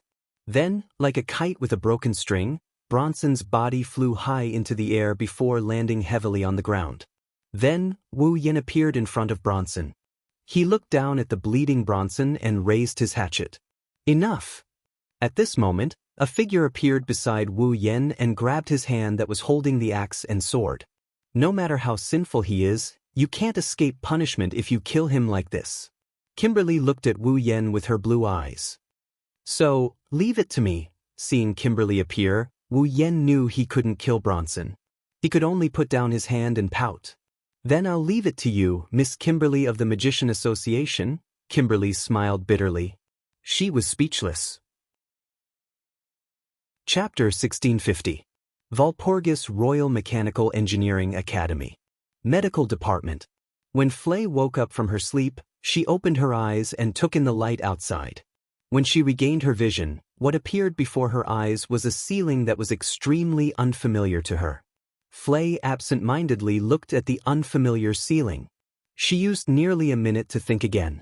She tried to sort out her thoughts and judge her current situation. However, after nearly a minute of thinking, Flay could only mutter those words in a daze.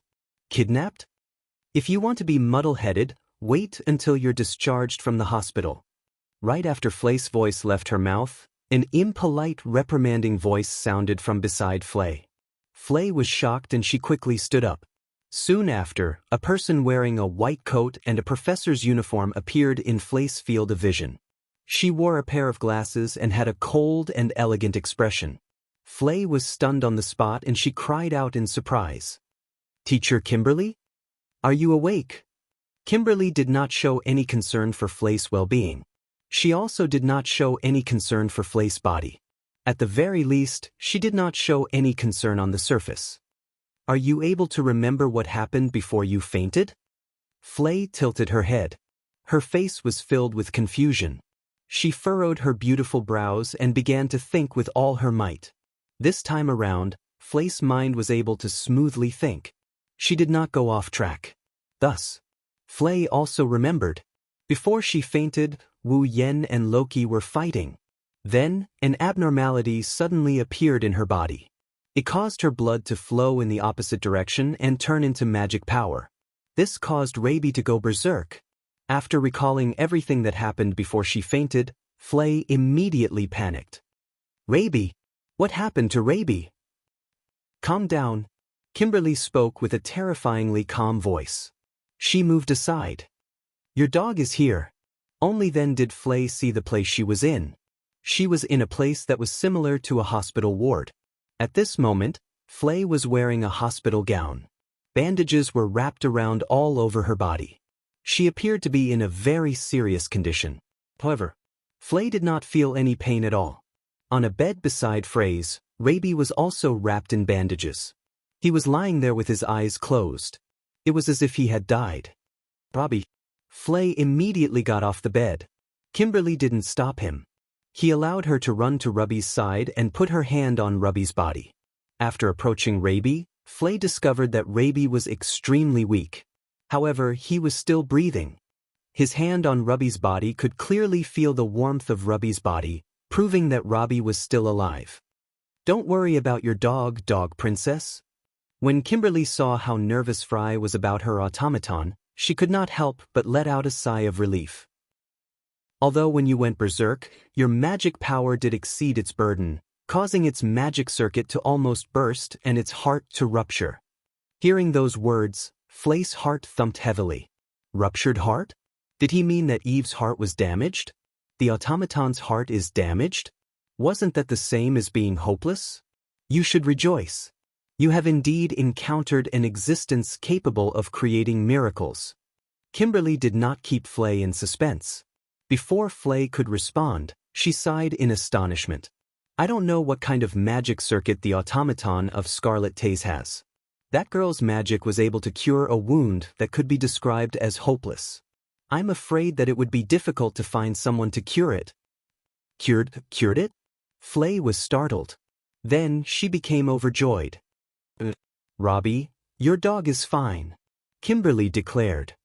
Although I don't know what kind of magic Scarlet Taze's automaton performed, the automaton did heal your dog. Even the wounds on your body were healed by her. Phew!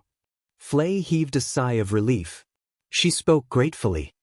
Thank you. The person you should be thanking is not me. Even though she was clearly thanked, Kimberly seemed to dislike it. Her tone that had just softened immediately became cold and detached again. Also, it is still too early to thank me. There are many more things that you should thank me for. After saying those words, Kimberly turned her gaze toward the entrance. Flay also looked over. Following that, a scene that caused Flay to involuntarily cover her mouth appeared before her eyes. The door was slowly opened, revealing the scene outside. Loki was standing at the entrance with Cherub. He seemed to have heaved a sigh of relief as he sized up Flay with a cold gaze. Then he walked in.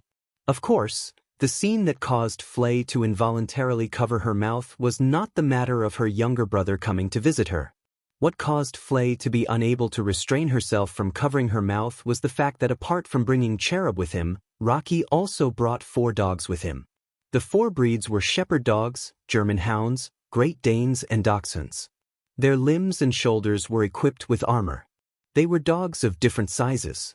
Seeing the 4 dogs, Flay's eyes became moist. She began to cry out as if she was choking with sobs.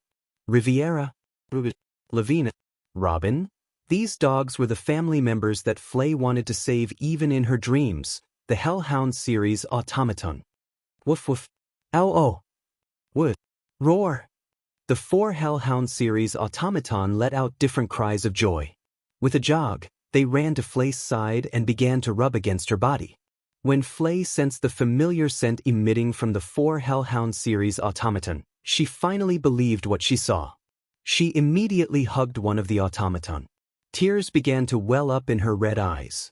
She was only able to stop herself from crying with all her might. Due to the fact that the other dogs have not operated for a long time, their activation speed has become somewhat sluggish. Their bodies are also being examined. They should be able to return to your side soon. Rocky said indifferently. After saying those words, he turned around. I've brought your family members. After saying those words, Rocky immediately wanted to leave the ward. Seeing this, Flay immediately spoke out. Thank you, don't thank me. Before Flay could finish her words of gratitude, Loki's words stopped her. The one who saved them was Scarlet Ice, not me. Also, Rocky turned his head around and glanced at Flay. The Divine Works has been disbanded. Hearing those words, Flay was stunned. That person who used to be our adoptive father, the person who tampered with our hearts, managed to find companions like us in his territory. Furthermore, after the operation failed, he planned to use the remains of our bodies to create puppets. Rocky's tone was slightly heavy and slightly relaxed. He spoke in an extremely contradictory manner. Thus, the Magician Association has already arrested him for violating a taboo. I believe that he will soon be sent to the execution ground and sentenced to death. Everything that restricted our freedom has already been destroyed. Rocky's red eyes looked directly at Flay, who was still stunned. His words contained an unprecedented trace of gentleness. Similarly, there is no longer any reason for you to fight. It's best that you don't participate in the night gathering. It's not worth it if you get injured, Rocky. When Flay heard Rocky's words of concern that he no longer concealed, she finally understood why Rocky would not hesitate to destroy Raby and force her to withdraw from the night gathering. It was not because Rocky looked down on the weak. Instead, it was because Rocky did not wish for Flay to be harmed. Her little brother did not truly hate her. On the contrary, he was very concerned about her. Flay's eyes became moist again. However, she did not allow her tears to fall. With a voice that even mosquitoes could not compare to, she softly spoke. Thank you. I already said that the person you should be thanking is not me. Rocky replied with his usual cold and indifferent tone. If your injuries are healed, then quickly leave the hospital. Those dogs of yours are still waiting for you to return to adopt and take care of them. After saying that, Rocky brought Cherub with him and left without looking back. Your automaton will be kept as your personal belongings. Kimberly smiled, which was rare for her. That's why you should thank that guy. Flay wiped the corners of her eyes and nodded heavily. Chapter 1651. Walpurgis King Mecha Academy, Tortoise House. Natsuki, Ikaros, Astria, Nagisa, and Kanon were occupying the corners, sofas, and beds in the room that was more luxurious than any other dorm room in the world. Natsuki, Ikaros, Astria, Nagisa, and Kanon were either standing, sitting, or lying on their stomach, reading the latest novel. Although this room was indeed decorated very luxuriously, the only thing that couldn't be changed was the size of the room. It was already very difficult to accommodate 5 people, not to mention that it occupied such a large space and there were many people. It was impossible to let the room fall into a state of silence. But now, the room was strangely quiet. Even Nagisa, who was usually the most talkative, kept her mouth shut, not saying a word. The group of 5 girls quietly occupied the corners of the room, the sofa, and the bed. Their gazes were all focused in front of them, which was the other bed in the room. Wu Yen crossed his legs and sat on the bed with his eyes closed. Mana swirled around his body and it reverberated around the room. Wu Yen is in the middle of cultivating his magic power. In the fight against Bronson, Wu Yen didn't rely on the power of the automaton or the power of the girls. Even though Wu Yen had the upper hand, he did expend a lot of energy. Ignoring the fact that Wu Yen used telekinesis, which consumes a lot of his mana during that fight, Wu Yen didn't do anything. He used telekinesis to control his noble phantasm to shoot. He also used telekinesis to squeeze the iron sand into the shape of a weapon. This kind of mana consumption was already very stressful for a normal vampire. Of course, Wu Yen is no ordinary vampire. He is the pinnacle of all vampires, a true ancestor with the noblest bloodline. In addition, his demonic power was at the peak of the true ancestor level. This kind of mana consumption wasn't a big deal. Therefore, the real mana consumption came later. The place where he used telekinesis to form the greatsword and the limited expansion card. Originally, just by using it, telekinesis consumes a lot more MP than normal magic. Wu Yen also used telekinesis to form a sword that is at least 20 m long and as big as a skyscraper. The amount of mana consumed was enough to crush a pure-blooded vampire. As for the limited expansion class card, its magic consumption was even higher than the formation of the giant sword. One had to know that if one wanted to limit the expansion of a class level card, the user had to use the magic attire as a medium. Only then could they use the magic attire as a basis to materialize the heroic spirit's relic. However, Wu Yen didn't use his magic attire. Instead, he converted his mana into materialized mana and relied on his mana to support the limited release of the card. When Wu Yen used this method to create the limited expansion card, Rin Enbin and Livia thought he was crazy. After all, materializing mana required a certain amount of mana.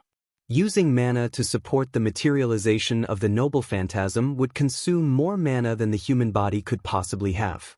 If it wasn't Wu Yen who used this method to create the limited expansion card, even if it was an ordinary true ancestor, they would feel more or less tired. First, he used a lot of telekinesis. Then, he challenged the limit and used telekinesis to form the great sword. Finally, Wu Yen also used the limited expansion card of the Berserker. All 3 of these actions consumed a lot of magic power. With Wu Yan's extraordinary mana, he naturally wouldn't use up all of his mana. However, he still used up a lot of mana. Generally speaking, after using up a lot of mana, the effect of mana cultivation would be better than normal cultivation. Seizing this opportunity, Wu Yen was willing to spend some time to cultivate mana.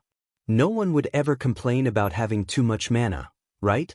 Natsuki, Ikaros, Astria, Nagisa, Kanon, and the other girls are waiting for him. Wu Yen immersed himself in his cultivation. Judging by the increasing mana fluctuations coming from him, he must have gained a lot from his training. However, Nagisa and Astria couldn't help but feel bored when they saw the most important person in their heart immersed in cultivation. Oni-chan, when are you going to finish your cultivation? Nagisa rested her chin on her hand as she laid on her bed. She kicked her legs in annoyance as she complained. Nagisa has been in her room since last night. She didn't eat anything this morning. If only the dorm had a kitchen, Nagisa could make her own curry. I really want to eat curry. Gulp. Perhaps Nagisa's nagging stimulated Astria's appetite. Even though Astria didn't say anything, her stomach obediently expressed its thoughts on her behalf. Astria whimpered. I'm so hungry, Kanon picked up the tea set and asked with uncertainty. Why don't you have a cup of tea first? Drinking tea will only make you hungrier. Also, don't use black tea to fill your stomach. Natsuki disagreed nonchalantly. She turned to Ikaros, who was standing closest to Wu Yen. Her eyes never left Wu Yen. Ikaros, you've been watching Yen since last night. Even if Angelus isn't tired, you should take a break. Why don't you come and have a cup of tea? Thank you. Ikaros shook her head, but she didn't agree. In less than a second, she went back to watching Wu Yen. He is indeed loyal, but isn't this loyalty a little too much? Natsuki bitterly smiled when she saw Ikaros' reaction. She turned to Wu Yen, who was in the middle of his cultivation. I really don't know how many lifetimes of blessings you've accumulated to have someone like this sacrifice for you. Natsuki didn't expect Wu Yen to hear her since he's in a state of cultivation. Wu Yen isn't sure if he heard Natsuki or not. The mana around him suddenly slowed down. Then the mana returned to his body bit by bit. This is the sign of the end of his cultivation. Natsuki and Kanon, who were sitting on the sofa, straightened their backs. Nagisa and Astria, who were lying on the bed, sat up. Ikaros took a step forward with anticipation in her indigo eyes. Not long after, the mana fluctuations that have been lingering in the room since last night receded. All of the mana around Wu Yen retreated back into his body. When everything calmed down, Wu Yen slowly opened his eyes under the watchful eyes of all the girls. His wine-red eyes flashed with a profound light. And, as if he just woke up, Wu Yen stretched his back. The sound of bones rubbing against each other could be heard from within his body. Coupled with that satisfied expression of his, needless to say, the results of this training session are pretty good. Master! Ikaros, who refused to touch the red tea, held a teacup in her hand. Tea, thank you, Ikaros. Ikaros! Wu Yen happily accepted the teacup and took a sip before passing it back to Ikaros. Thank you for your hard work. Onin, master. Nagisa and Astria also jumped in front of Wu Yen with smiles on their faces. Is the cultivation over? Yes, it's over. Wu Yen rubbed Nagisa and Astria's heads. Sorry for making you wait. By the looks of it, you must have had a good harvest. Natsuki looked at Wu Yen for a bit before she stopped looking at him. She then casually said, Also, we aren't the only ones who waited. You aren't the only ones? Wu Yen tilted his head. A question mark floated in front of his head. Oni-chan. Kanon walked to the window and waved at Wu Yen. She pointed outside. Someone has been waiting outside for a long time, but when you asked her to come in, she didn't want to. She's been waiting outside. Since she's here, why don't she come in? Wu Yen scratched his cheeks and he got up from his bed. He walked over to the window and he looked at the courtyard. In the courtyard, in a corner of the flower bed, a young girl with a pearl-white ponytail on the right side of her head and 5 dogs of different sizes was hiding there. She was sneakily looking at the dormitory, as if she was peeping. Looking at the sneaky girl, Wu Yen helplessly chuckled. Chapter 1652. Flay stuck her head out from a flower bed that was large enough to hide a person. She was secretly looking at one of the windows of the male dormitory. She seemed to be waiting for something and did not want to be discovered. Of course, not wanting to be discovered was not a bad thing. Flay did not come to the male dormitory to do bad things. However, with Flay's hiding method, The probability of being discovered was almost 100%. Although the flower bed was large enough to hide a person, that was only possible if someone crouched down inside. However, Flay was lying on her stomach. Thus, her body was indeed hidden inside the flower bed. However, her feet and buttocks were exposed outside. Thus, who would not be able to tell that someone was hiding in the flower bed? Furthermore, Flay was also hiding in the flower bed by herself. However, the 5 dogs that Flay had brought with her were lazily playing in the surroundings. As if they were frolicking, they began to play in the surroundings.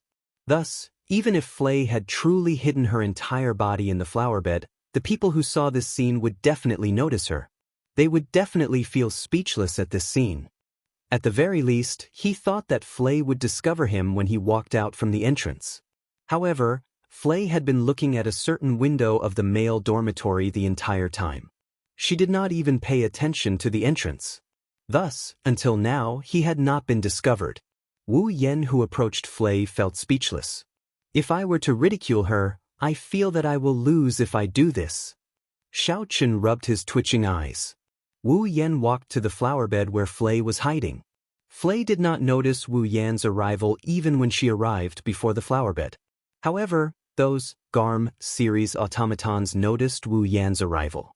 One by one, they stood up. Flay was slightly startled. She finally noticed that something was amiss. She turned her head around and looked to the side.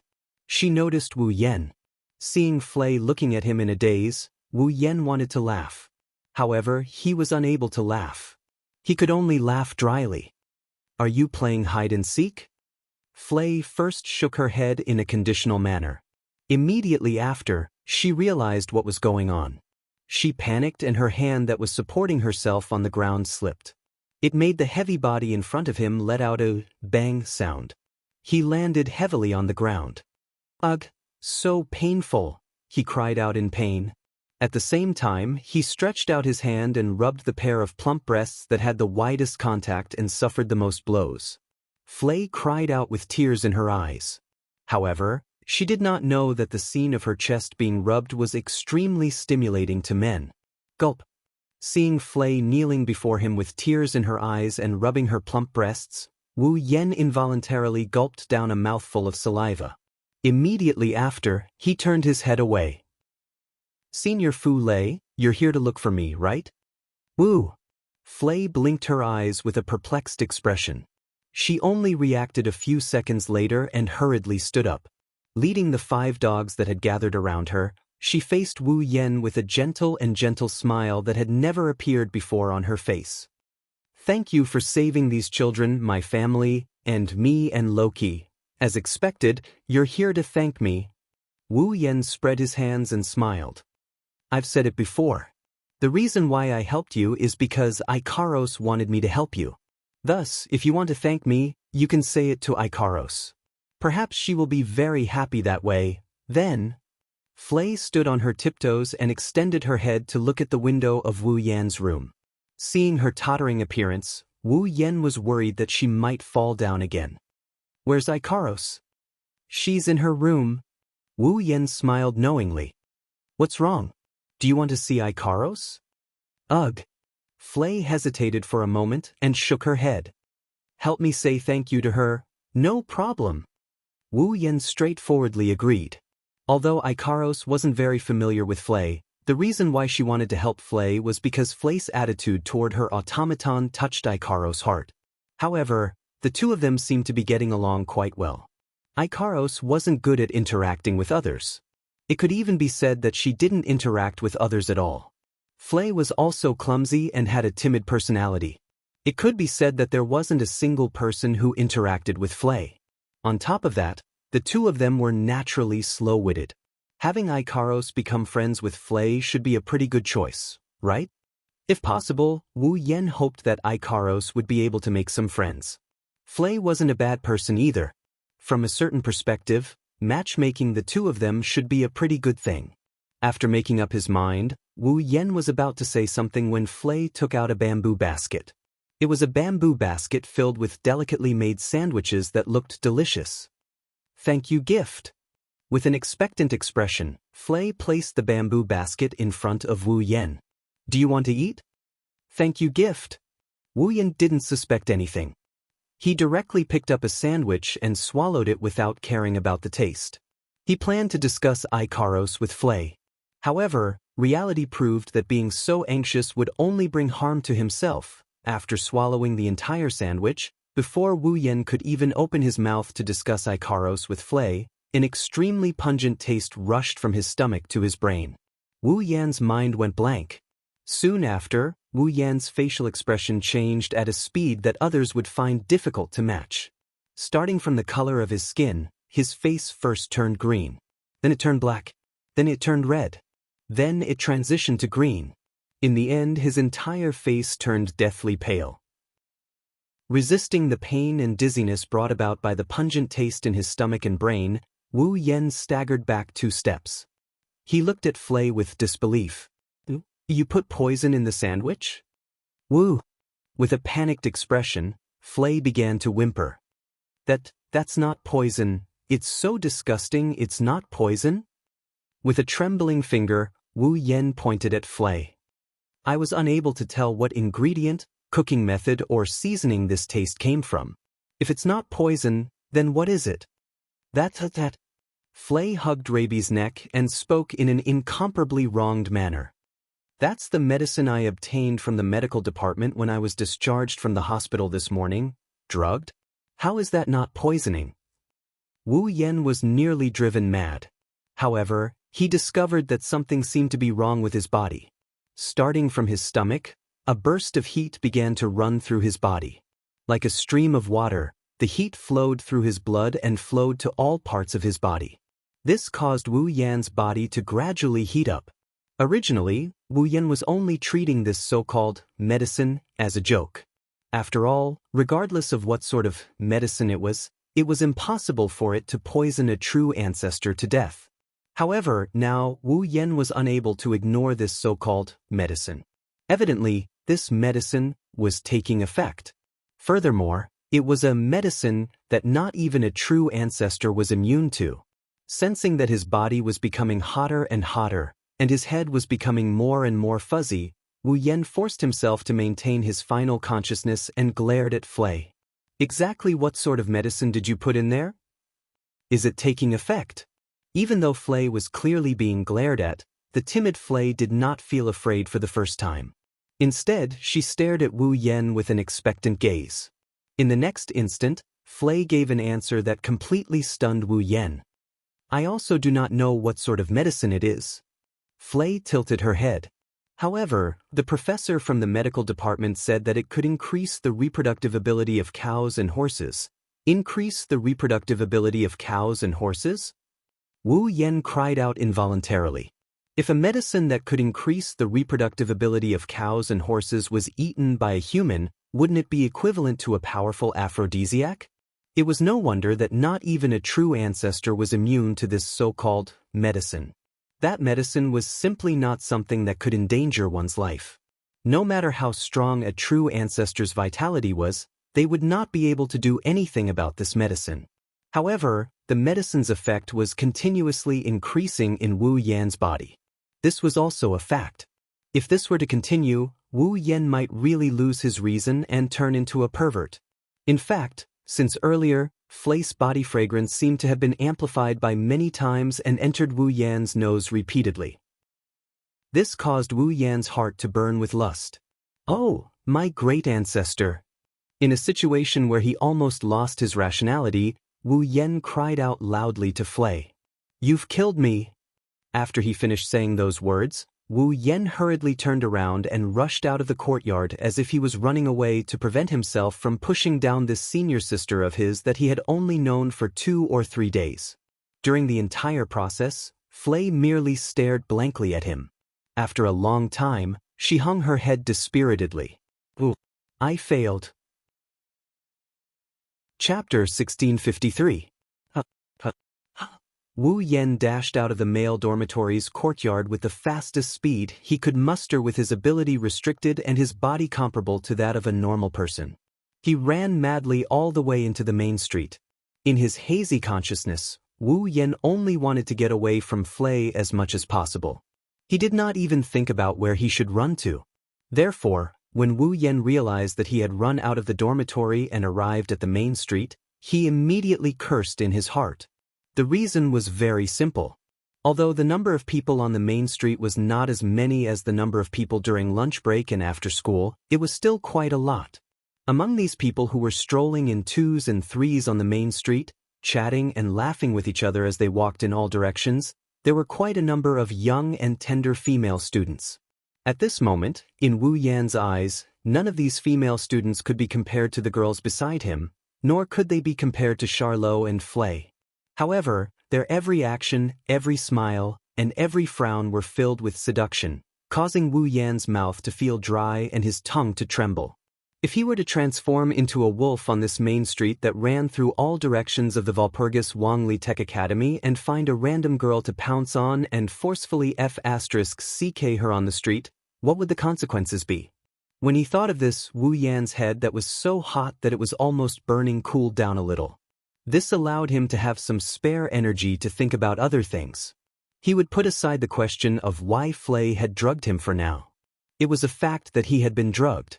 He could not change it even if he wanted to. Moreover, judging from the fact that his entire body was burning up, his mind was in a mess, and he could not help but want to pounce on the girls that passed by. The effect of this drug was surprisingly good. However, that was not strange either. That was a drug that could increase the reproductive ability of cows and horses. How could it not be effective if it was eaten by a person? The most important thing he should do now was to stay away from the crowd and wait.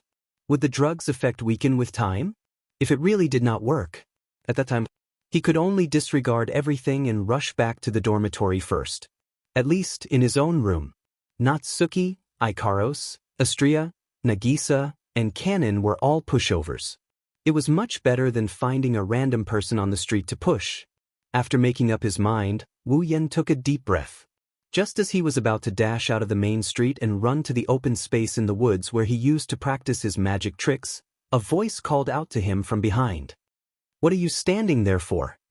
The moment he heard this voice, Wu Yan froze on the spot. This voice was quite familiar to him. However, because this voice was very familiar to Wu Yan didn't want to encounter it at this time. "Hey, he's asking you a question." Seeing Wu Yan frozen on the spot, the owner of the voice was very displeased. She walked past Wu Yan from behind and stopped in front of Wu Yan. Her long blonde hair shone brightly under the sunlight, her sapphire blue eyes were filled with resentment and dissatisfaction. She wore a beret on her head with a small dragon lying on top of it. She stood in front of Wu Yan with her hands on her hips and her pretty face scrunched up. She's very angry that she told others about it. When the passers-by saw this person, their eyes widened slightly. Then, they fled in all directions in a panic.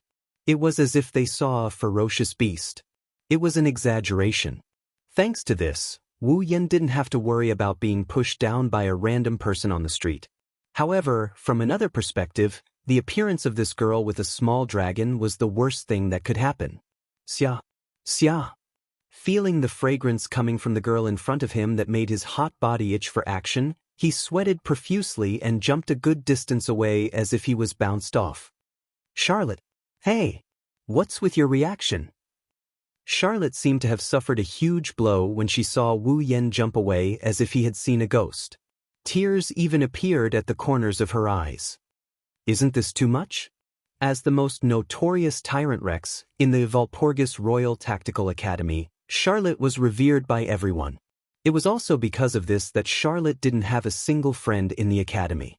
Now, she finally found a friend who could be considered on good terms with her. In the end, this person acted like everyone else and distanced himself from her. How could she not be affected? Thus, when he saw Charlotte's almost impossible tearful expression, Wu Yan endured the heat in his body while sweating profusely. He bitterly laughed out loud. "I'm sorry, I didn't do it on purpose. You should know that I'm not the kind of person who would distance himself from you for no reason." Charlotte coldly snorted and wiped the corners of her eyes. She accepted Wu Yan's explanation. Then, she finally noticed Wu Yan's abnormal state. "What's wrong?" Charlotte frowned when she saw Wu Yan's face covered in sweat. His face was red and he looked like he was in a lot of pain. She walked over with concern. "You're sweating so much and your face is so red. No matter how I look at it, it doesn't look normal." "No, no, no. I'm fine." Wu Yan quickly retreated, but before he could, Charlotte was already in front of him and grabbed his hand. Wu Yan couldn't help but freeze up at the touch of her skin. He couldn't retreat any further. On the other hand, Charlotte was shocked when she grabbed Wu Yan's hand. "It's so hot." The moment she grabbed Wu Yan's hand, Charlotte's hand started to burn. That's the temperature of Wu Yan's body. "Don't tell me you're sick?" Charlotte frowned. She reached out and touched Wu Yan's forehead without hesitation. "What? It's too hot. You're definitely having a fever." Wu Yan didn't answer. It should be said that this time, he really didn't have the energy to answer. Touching Wu Yan's forehead and arms, the softness of Charlotte's hands entered his nostrils. Charlotte's body fragrance and the way she tiptoed to touch Wu Yan's forehead made her move closer to him. The pretty face in front of him. It was challenging Wu Yan's limits. Wu Yan looked at the beautiful face in front of him in a trance. The blood in his body started to flow faster and his body temperature started to rise. Finally, he couldn't help it. He reached out and hugged Charlotte. When Charlotte reacted, her waist was already covered by a pair of strong hands. She was hugged tightly by a pair of strong arms as she snuggled into Wu Yan's embrace. Charlotte's eyes widened when she felt a wave of heat coming from the body that she was in close contact with. "Hugh! Hugh!" Wu Yan's breathing became heavier. The soft and supple body of the girl in his arms entered his senses, causing his eyes to burn with passion. Before the girl could react to the sudden turn of events, he lifted her chin. "Wait." Charlotte's eyes met with Wu Yan's when her chin was lifted. She could clearly see the heat in his eyes. At that moment, Charlotte's pretty face turned completely red. Her eyes widened and she had a bad premonition in her heart. "What do you want to do?" Wu Yan didn't answer Charlotte's question. That was because he was already slowly inching closer to that pretty face. "Don't tell me. You want to..." Charlotte finally panicked when she saw Wu Yan's face getting closer and closer. Wait, however, Wu Yan didn't plan on waiting. His face was getting closer and closer. Seeing that the two of them are going to kiss soon, Charlotte could only helplessly hit Wu Yan's chest. In the end, she closed her eyes in a panic. Just as Wu Yan and Charlotte were about to kiss, a black shadow the size of a cat suddenly rushed in and knocked into Wu Yan's body, knocking him back. Wu Yan staggered back a few steps. His mind shook and he regained his rationality. Charlotte, on the other hand, sat on the ground weakly, gasping for air as if she was out of breath. Her face was as red as a rose, and her eyes were blurred. "Calm down, Wu Yan." Sigmund, who knocked Wu Yan away, in a way, saved Charlotte's chastity crisis. He flapped his wings and flew in front of Charlotte while looking at Wu Yan. "Something's wrong with you." It was because of this that Sigmund decided to intervene. Sigmund hoped that someone would be able to have a relationship with Charlotte that was beyond friendship. He wanted to let Charlotte, who was like his daughter, have a taste of love. Wu Yan calmed down when he heard Sigmund's calm voice. When he thought about how he almost pushed Charlotte down, he couldn't help but sweat again. "I'm not feeling well." Wu Yan squeezed out an answer with difficulty. "I'll go back first." Leaving behind the panting Charlotte and the confused Sigmund, Wu Yan ran back to his room without thinking. Bam! Natsuki, Ikaros, Astria, Nagisa, and Kanon, who were chatting in their room, jumped in fright when they heard the sound of the door being pushed open. They looked at the door and saw Wu Yan leaning against it, panting heavily. "Master!" Ikaros and Astria stood up and called out to him. "Onya-chan." Nagisa and Kanon greeted Wu Yan with a smile. "You're back?"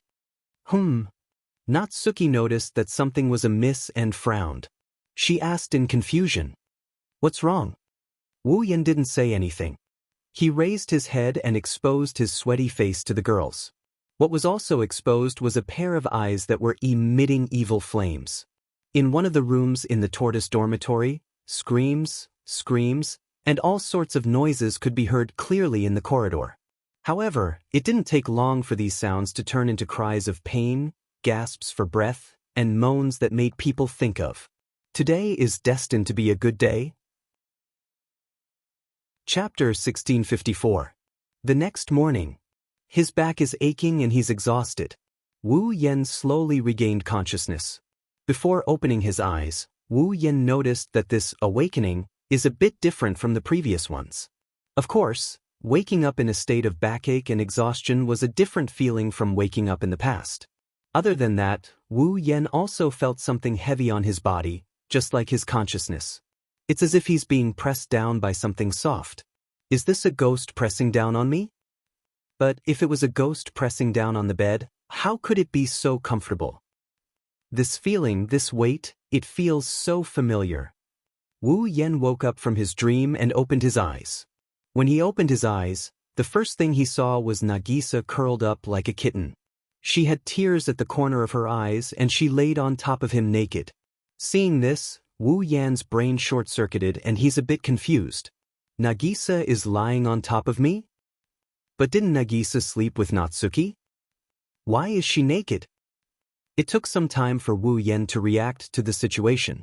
His body moved unnaturally. But with this movement, Wu Yan's arms and thighs are starting to feel heavy as well. Beside Wu Yan, there was a voluptuous angel girl with a pair of pink wings and a pair of pure white wings. Similarly, the two angelic girls were also in a state of naked and smooth state. Ikaros and Astria are hugging Wu Yan's arms, one on the left and one on the right. She looked like she was sleeping soundly. And a little below the bed, Natsuki and Kanon were sleeping on Wu Yan's thighs. Their hair was messy and they didn't have any clothes on. Their skin was white and flawless. An unnatural redness covered their skin, including their cheeks. Natsuki, Ikaros, Astria, Nagisa, and Kanon surrounded Wu Yan's body. They were sleeping soundly. Looking at the scene in front of them, they couldn't help but feel their blood boil. Wu Yan couldn't react in time. However, the room is filled with an extremely foul stench. Wu Yan, who is familiar with this stench, turned his head and scanned the room. He saw that the room had become extremely messy. On the floor, on the sofa, on the counter, and on the potted plant, pieces of clothes were strewn all over the room. A strong odor permeated the air. It was a smell that could easily arouse one's urges. Wu Yan finally recalled what happened when he got hit by this strange smell. He remembered that Fu Lei had drugged him yesterday, and he had nearly turned into a self-propelled human cannon. His reputation had been completely destroyed. Also, if Wu Yan remembered correctly, he almost pushed down Charlotte, who was just passing by to buy soy sauce. Wu Yan felt a lingering fear when he thought about this. He was relieved. Fortunately, he made it back to the dorm. Otherwise, Wu Yan didn't dare to imagine what kind of tragedy would have befallen him. However, Flei's drugging incident did help Wu Yan. Otherwise, how could Wu Yan have the guts to push down Natsuki, Ikaros, Astria, Nagisa, and Kanon at the same time without the help of any Chinese medicine? Fortune and misfortune go hand in hand. With such thoughts in mind, Wu Yan reminisced about the feeling of making love with the 5 girls yesterday. He pulled his hands away from Ikaros and Astria. He hugged Nagisa and sat up. He started patting the girls' faces. "It's time to wake up, my dear wives." Under Wu Yan's teasing, the 5 girls started to let out soft moans that could make one's bones go numb. Their delicate bodies wriggled a few times and their brows furrowed slightly. They slowly woke up and opened their eyes. "Ha!" Nagisa yawned and stretched her body sleepily. However, when she moved, a sharp pain pierced her lower body. Nagisa cried out in pain. "It hurts." "Ugh." Kanon seemed to be in the same pain. She had a dazed expression on her face. Clearly, she hadn't fully woken up from her sleep. Natsuki, Ikaros, and Astria were the only ones who managed to snap out of it. This isn't the first time Ikaros and Astria did it. They didn't need to sleep yet. Even though they fell asleep due to Wu Yan's teasing, they will regain their consciousness as soon as they wake up. The moment the 2 angelic girls woke up, they remembered the crazy thing they did yesterday. Their faces turned red and even their ears turned red. As for Natsuki, She had simply gotten used to her ability to react quickly when something was wrong, allowing her to immediately wake up from her dizzy state. Natsuki naturally felt the same pain as Nagisa and Kanon. She recalled how a certain wolf had gone berserk yesterday and pushed everyone here to the ground. Her doll-like face darkened. Yua. Only then did Nagisa and Kanon recall what had happened yesterday. They cried out in shock and anger, grabbing the sheets on the bed and wrapping them around themselves. The next moment, Natsuki's sharp and cold gaze landed on Wu Yen, causing him to shiver. "Is there anything you want to explain?" Natsuki's voice was as childish and calm as ever. It gave off a contradictory feeling of calmness and innocence. However, there was no calmness or innocence in her voice. There was only bone-chilling coldness. It wasn't hard to imagine how angry Natsuki was at Wu Yan's actions yesterday. Pervert. Pervert. Idiot. Big idiot. Not only Natsuki, even Nagisa had tears in her eyes as she complained. "He didn't even give me time to prepare myself and treated Nagisa like that. Nagisa is really angry. That. Kanon, on the other hand, seemed to be trying to mediate the fight. With a red face, she pulled the blanket to cover her body as she squeezed out those words in a fluster. "Nijisha-chan, Minamiya-sensei, calm down."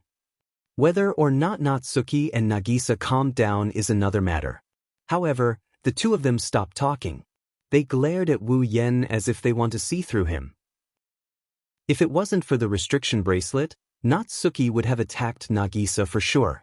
Nagisa aside, Natsuki would definitely have attacked. Under the watchful eyes of the two girls, Wu Yen grinned sheepishly. After carefully choosing his words, he meekly said this. "If I told you that a woman drugged me with an aphrodisiac, would you believe me?" There was no need to answer that question. Natsuki, Nagisa, Kanon, Astria, and even Ikaros looked at Wu Yen suspiciously. That was only natural. A woman drugged a man? Could it be that this woman wanted this man to push her down? Although it wasn't impossible, this possibility was definitely much smaller than a man suddenly going berserk and forcing himself on a group of girls. They couldn't help but be suspicious. "It's true. Someone really drugged me yesterday. Even if you don't believe me, you should at least understand me." Wu Yen didn't know what was the most sincere expression. He didn't know what was fake either. He tried his best to defend himself. "Do I look like the kind of scum who would go berserk and force himself on all of you?" Other than Ikaros and Kanon, Natsuki, Nagisa, and Astria checked Wu Yen out before they spoke in unison. "What else?" Wu Yen almost coughed up blood. "At least believe me." As soon as he finished speaking, the entire place fell silent. After a while, Natsuki got impatient. She snorted and shifted her gaze away from Wu Yen. "It looks like you're not lying. I'm not interested in the details, so I won't ask. But you have to know that there won't be a next time." "Don't worry about it." Wu Yen patted his chest in glee. "Next time, it will definitely be under the condition that you are willing to do it." Natsuki flinched and shouted angrily. "Who would be willing to be with you?" Chapter 1655. Valpurgis Wang Li Academy, Student Cafeteria. With Natsuki, Ikaros, Astria, Nagisa, and Kanon in tow, Wu Yen entered the student cafeteria under the gazes of the surrounding students and the astonished gazes of the other girls. He didn't know if it was fate or ill-fated, but the moment he entered the cafeteria, Wu Yen saw a seductress with a small dragon perched on her shoulder. "Yo!" Without thinking, Wu Yen raised his hand and greeted him with a nonchalant expression. "Here to eat?" Charlotte's shoulders trembled exaggeratedly when she heard the voice. She turned her head abruptly and looked towards the entrance of the student cafeteria. When she saw Wu Yen standing there, a panicked expression appeared on her pretty face. Then, Charlotte didn't even say a word. She turned around and ran in another direction as if she was escaping. "Ikaros." Wu Yen waved at Ikaros with a, "I knew you would do this" look. "Catch her." Ikaros's eyes quickly turned pink with an illusory square frame. She stretched out her hand toward Charlotte. "Bzzz." In the next instant, a spherical protective barrier made of crystals appeared around the fleeing Charlotte, trapping her within and suspending her in midair. "Let me out! Let me out!" Charlotte was stunned at first. Then, she knocked hard on the aegis that trapped her inside the absolute defense circle. She screamed as she knocked on the cafeteria. "Save me! Someone save me! I'm going to be violated by a pervert." "Who's a pervert?" Wu Yen ridiculed as he led the girls to the aegis that trapped Charlotte. "Besides, if it's just a pervert, he wouldn't dare attack you, right?" "You pervert! Let me out!" Charlotte glared at Wu Yen. Her eyes were watery. "Could it be? Are you planning to take me home and enjoy me?" "If it's really possible, I don't mind." Wu Yen moved a chair to the nearest table and sat down with the girls. He looked at Charlotte, who was knocking on the barrier in the aegis, absolute defense circle, in a mocking manner. "But I'm hungry right now. I'll come back and enjoy you after dinner." "Do?" Charlotte secretly swallowed a mouthful of saliva. He said with a timid expression, "You're not for real, are you?" "That depends on what you mean by that." Wu Yen rolled his eyes and he said in an annoyed tone, "You're running away early in the morning and you're calling me a pervert?" "You're a pervert!" Charlotte snorted. "Don't tell me you've forgotten what you did to me yesterday? You're worse than a beast." As soon as Charlotte finished her words, the sound of a group of people falling to the ground and the sound of plates and cutlery shattering echoed in the student cafeteria. The students who are eating in the student cafeteria heard Charlotte's words clearly. An indescribable silence filled the cafeteria as they looked at Wu Yen and Charlotte in astonishment. After a moment of silence, many of them gave Wu Yen a thumbs up. To be able to subdue that Rex of Monarch's reign. Furthermore, he had done something that was worse than a beast. This was enough to establish a legend in the entire Walpurgis Royal Mechanic Academy. The students couldn't help but be speechless with admiration. Under those admiring gazes, Wu Yen couldn't keep his carefree expression any longer. He couldn't help but retort. "Can you not say things that will cause misunderstandings? What did I do to you yesterday? I'm worse than a beast." "You forgot? You forgot? How dare you forget?" Charlotte shouted angrily. "Didn't you try to take away the most important thing of a young girl from me yesterday?" This time, the students in the cafeteria started coughing violently. Some of them even spat out the food in their mouths. "Big brother." Even Nagisa seemed to believe Charlotte's words and revealed a sinister expression. "Surely you didn't. Did you do the same thing to Miss Charlotte?" "What?" Charlotte exclaimed in shock. "Did he also almost steal your first kiss?" "First kiss?" Natsuki, Nagisa, Kanon, and Astria were shocked. They said something that silenced the cafeteria. "It was just a kiss?" He looked like a duck that was being strangled. In an instant, the cafeteria fell silent. "It was just a kiss? What does that mean?" Crimson Eyes didn't just take advantage of Rex, he took advantage of Crimson Eyes and took advantage of Rex's robot. He even took advantage of her automaton, and this advantage wasn't as simple as just a kiss, right? This time, the gazes of the students in the cafeteria towards Wu Yen changed from admiration and reverence to disdain and contempt. "Pervert! Pervert! You're an incorrigible pervert. The #1 pervert in the world." Charlotte shouted angrily. "You even took advantage of your own automaton. Why don't a pervert like you just die?" "I really want to die now." Wu Yen forced a smile. He rubbed his forehead like he was having a headache. "I beg of you. I don't care about the rumors, but please don't tarnish my reputation, okay?" Natsuki, Nagisa, Astria, and Charlotte were angered by his words. "Tarnish your reputation? That was something you actually did. How can this be tarnishing your reputation?" It seems like even the bystanders were dissatisfied. They let out an inaudible sound. "Stinky pervert, perverted bastard." "I already said no." Wu Yen, who was about to retort, was startled. He turned around and looked to the side. In the next instant, his face twisted. "Senior Flay." The one who is standing next to him and speaking is the one who caused Wu Yen to turn into a wolf and push down the 5 girls who came with him yesterday, Flay. Today, Flay only had Raby with her. The other automatons were nowhere to be seen. Flay was holding a bamboo basket that made Wu Yan's heart skip a beat.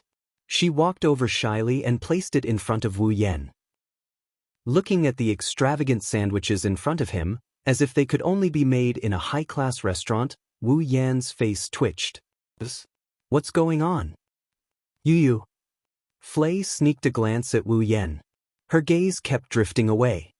Thank you. You already used this joke yesterday. Wu Yan took a glance at the bamboo basket and turned his head away. That's why I don't need it. Please take it back. Being rejected by Wu Yan in such a cold manner, the pearl-colored girl with a ponytail was petrified. Her legs went soft and she knelt on the ground. She tightly hugged Raby beside her and started crying. I'm the one who wants to cry, okay? Wu Yan felt a headache coming on. I was screwed over by you yesterday. You must have put something in the sandwiches again today, right? You. Flay buried her head in Raby's fur. It was unknown if she was really crying or if she was faking it. Her shoulders were trembling. You don't believe me. You just screwed me over yesterday. How am I supposed to believe you? If this continued, there would be no end to it.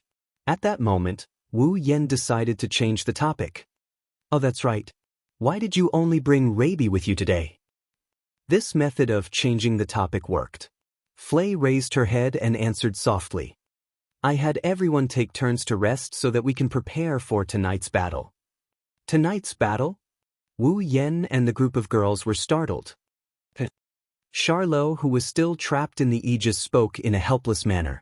Don't tell me you've forgotten that tonight is the opening ceremony of the night gathering? Charlot's reminder caused Wu Yan and the others to remember. In that case, Wu Yan spoke in an uncertain manner. The night gathering is going to start today? Furthermore, there will be a battle between the 99th ranked and the 100th ranked. Charlot cast a glance at Flay. In other words, Flay will be fighting against that Japanese tonight. In an instant, the group of people turned their gazes to Flay. Facing the crowd's gazes, Flay displayed a firm smile. Everyone could not help but feel relieved. Chapter 1656. Ding, ding, ding, ding, ding. The clock tower of Walpurgis Royal Mechanic Academy rang its rhythm, bringing up a light and solemn chime that turned into echoes, echoing in the sky above the academy. Behind the central lecture hall of Walpurgis Royal Mechanic Academy, there was a stage on the lawn sandwiched between the medical department and the law department. Light trucks were arranged in all directions of the lawn. Wires were plugged into them, and they were ready to work at any time. At the front of the lawn was a temporary stage, and behind it was a passageway. On the left was a central lecture hall, and on the right was an ancient Roman-style auditorium. The auditorium surrounded the entire lawn. On the lawn, students in black robes gathered in groups of 2s and 3s, chatting and looking nervously at the direction of the stage, more or less making noises.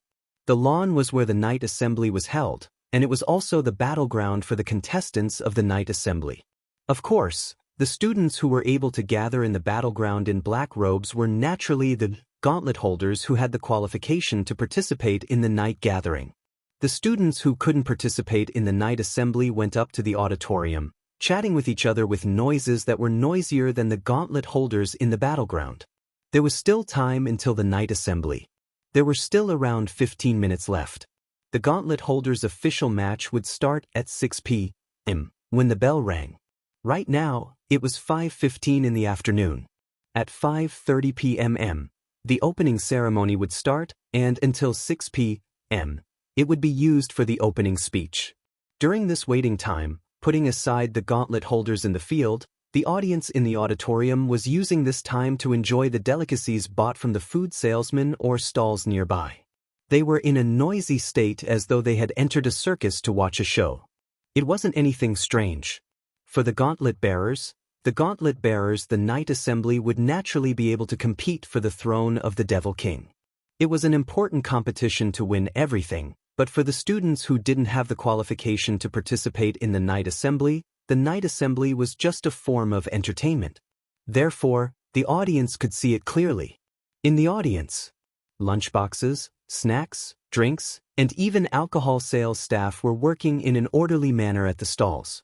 All of them were extremely busy, running around the spectator stands.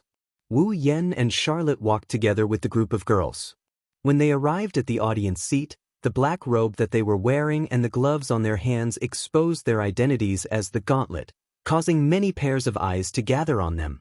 Charlotte kicked the ground in annoyance and complained, "Why don't you just enter the arena? Wouldn't that be very eye-catching?" "It's just as eye-catching when you enter the arena." Wu Yan gestured at the rowdy crowd with his lips. "And look, these people are simply here to watch a monkey show. Are you willing to go on stage and be a monkey?" Charlotte was at a loss for words. She quickly opened her mouth as if she wanted to say something, but a voice nearby covered her. "Pancakes, freshly baked pancakes, anyone want some?" The moment she heard the voice, Astria's pair of adornments on her ears moved. Her eyes glowed as she waved at the source of the voice. "Me. I want some. Give it to me." A salesperson holding a box full of pancakes ran over with a smile. She was a lively and cute girl who looked slightly older than Charlotte. "Astria-chan, didn't you just have lunch?" Cannon tugged on Astria's shirt and said softly. "You're right. It's not good for your health to overeat like this." Sigh. Astria let out a disappointed sigh. "But I really want to eat." "You can't." "Astria-chan." Nagisa reprimanded Astria like an older sister with her hands on her hips. "Girls can't show off too much in public. Otherwise, it will damage their image." Seeing that the situation had developed into a situation where she did not know if she would buy it or not, a troubled expression appeared on the face of the pancake seller as she stood frozen on the spot. Wu Yan sighed and took out his wallet. "She came all the way here just to say no. It's going to be awkward. I'm sorry. Please give me a pancake. Thank you." A smile reappeared on the girl's face. She wanted to thank him for his patronage, but when she saw Wu Yan, she paused for a bit before her eyes lit up. "Your scarlet eyes, Wu-sama, right?" Wu Yan nodded with a confused expression. "Do you know me?" "It's my honor to meet you." The girl didn't answer. Instead, she grabbed the hand of the stunned Wu Yan who was holding the wallet and said in a joyful tone, "All right, this pancake is for you. Treat it as a congratulatory gift for your victory in the night gathering." "I'm sorry, please don't hold back." The girl stuffed a pancake into Wu Yan's hand. She looked at Wu Yan shyly and stuck her head out. She kissed Wu Yan on the cheek. "Ah, you kissed me," the girl screamed and ran away like a wisp of smoke, leaving behind a stunned Wu Yan who was still holding the pancake in his hand, stunned on the spot. In the next moment, waves of bone-piercing cold air began to rise from the side. "He really is a pervert," Charlotte said coldly. "He's reminiscing." Nagisa puffed her cheeks and said angrily, "Master? Idiot. Bad." Even Astria started scolding him. Her face was filled with indignation. Ikaros and Cannon didn't say anything, but their eyes were filled with anxiety. It was as if they were afraid their sweetheart would be snatched away by someone else. Natsuki didn't say anything. She just stared at Wu Yan with her emotionless eyes. She gave Wu Yan an indescribable sense of pressure. "I didn't do anything, okay?"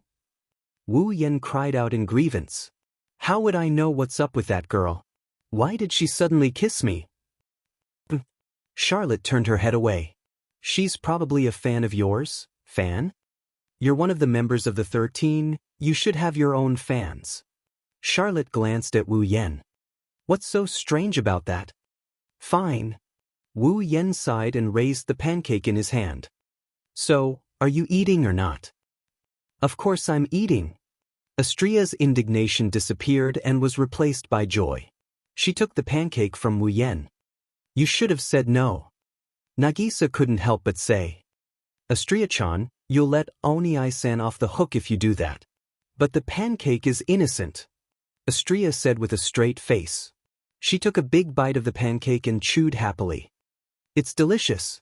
Everyone laughed bitterly when they saw the blissful expression on Nagisa's face.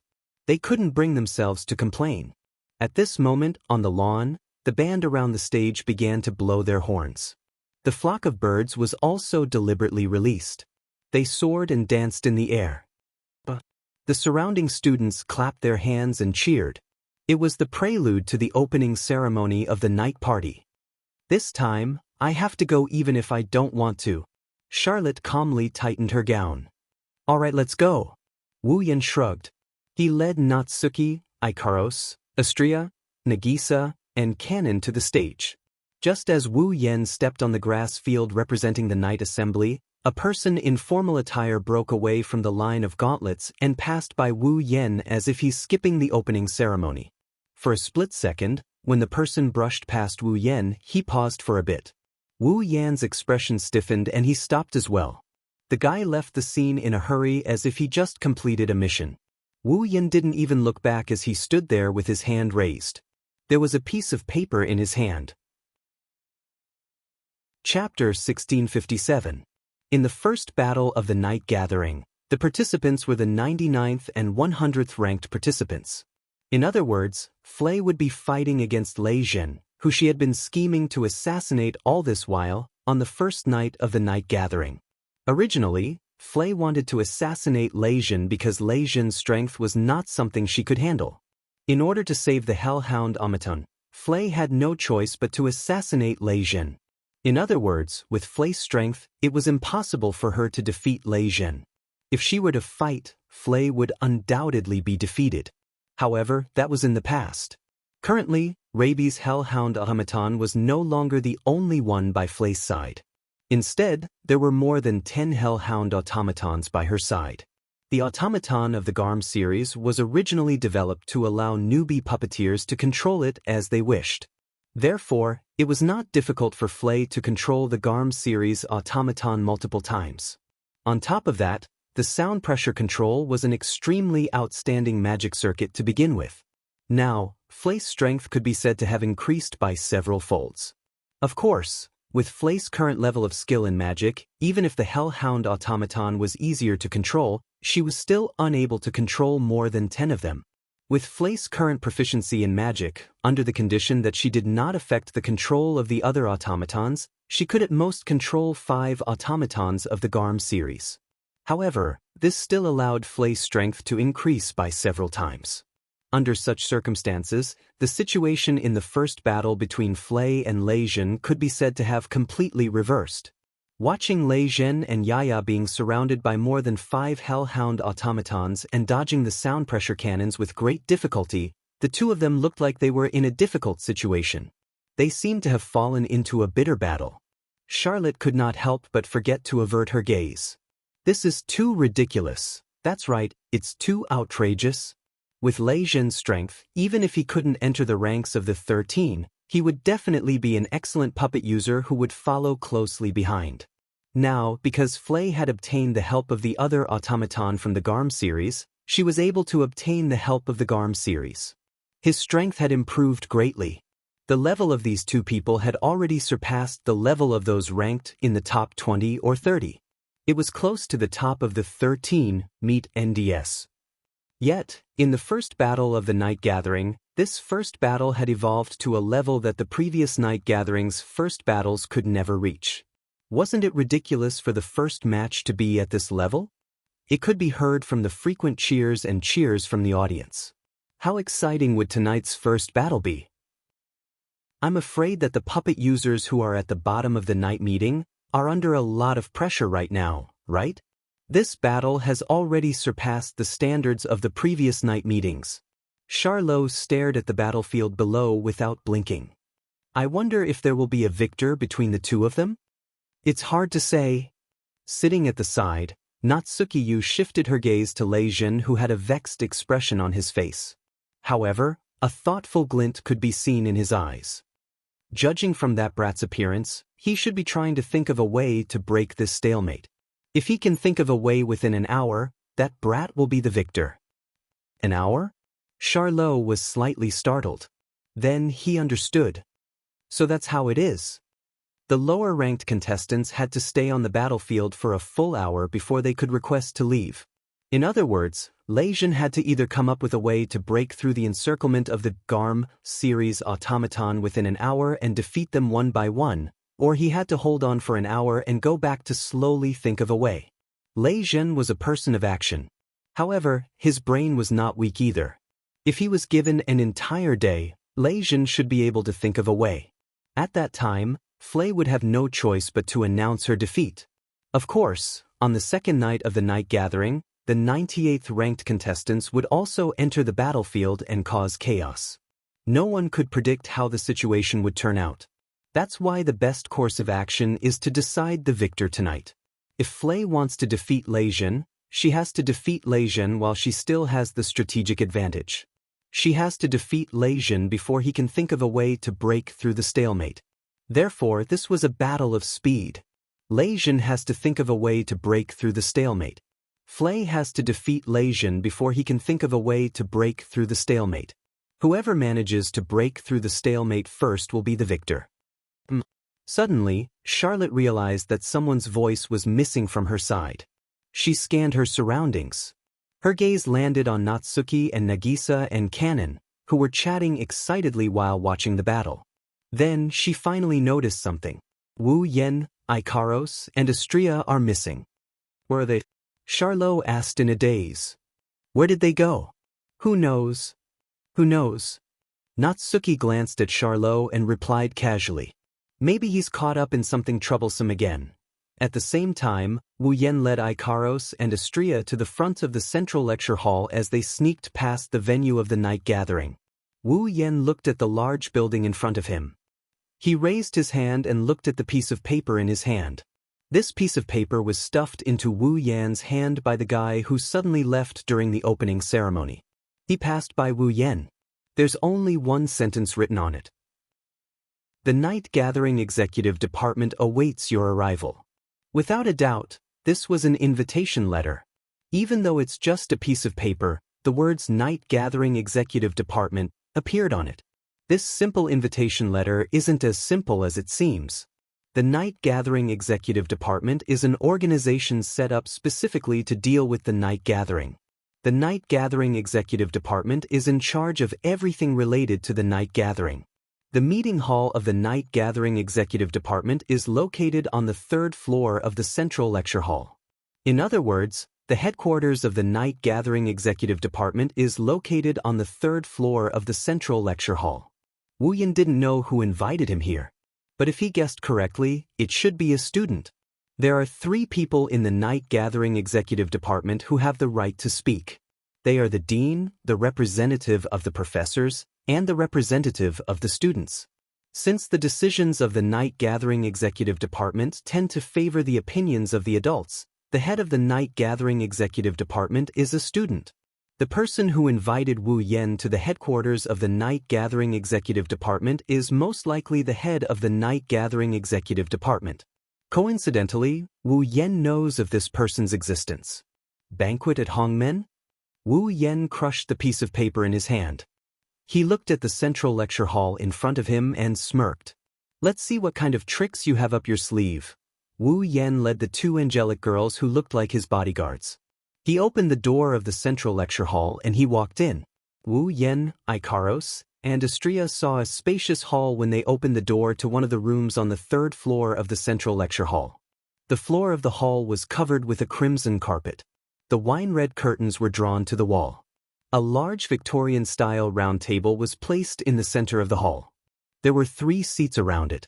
On one of the 3 seats, there was a young man who wasn't tall, had a slender figure, and looked like a young girl. His entire body exuded the aura of nobility. His legs were crossed elegantly, and he was holding a cup of black tea in his hand.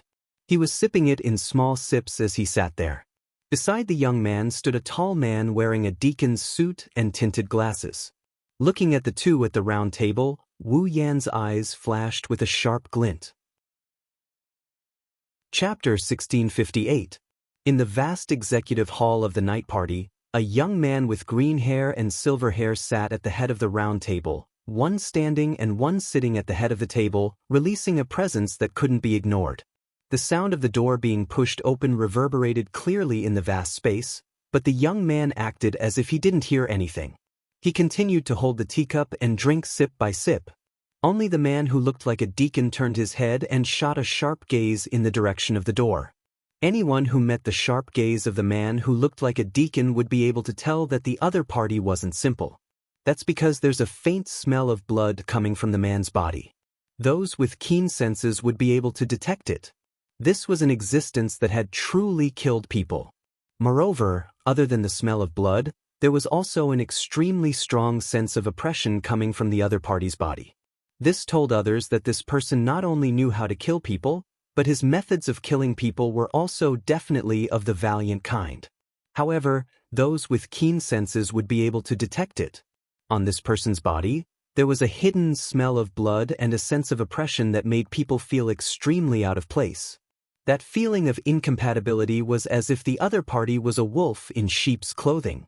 Compared to the deacon who gave off a sense of incompatibility, the young man sitting at the head of the table who was elegantly enjoying his tea looked like a normal person.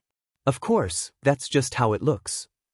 My Disty, my honored guest. As if he was satisfied, the noble and elegant young man put down the teacup in his hand and slowly stood up and turned around. He faced the door with a sly smile on his face. Wheelie? Palace, welcome to my palace. Palace Hall? Did this person treat the meeting hall of the executive department as his own palace? I don't know if he's arrogant or confident.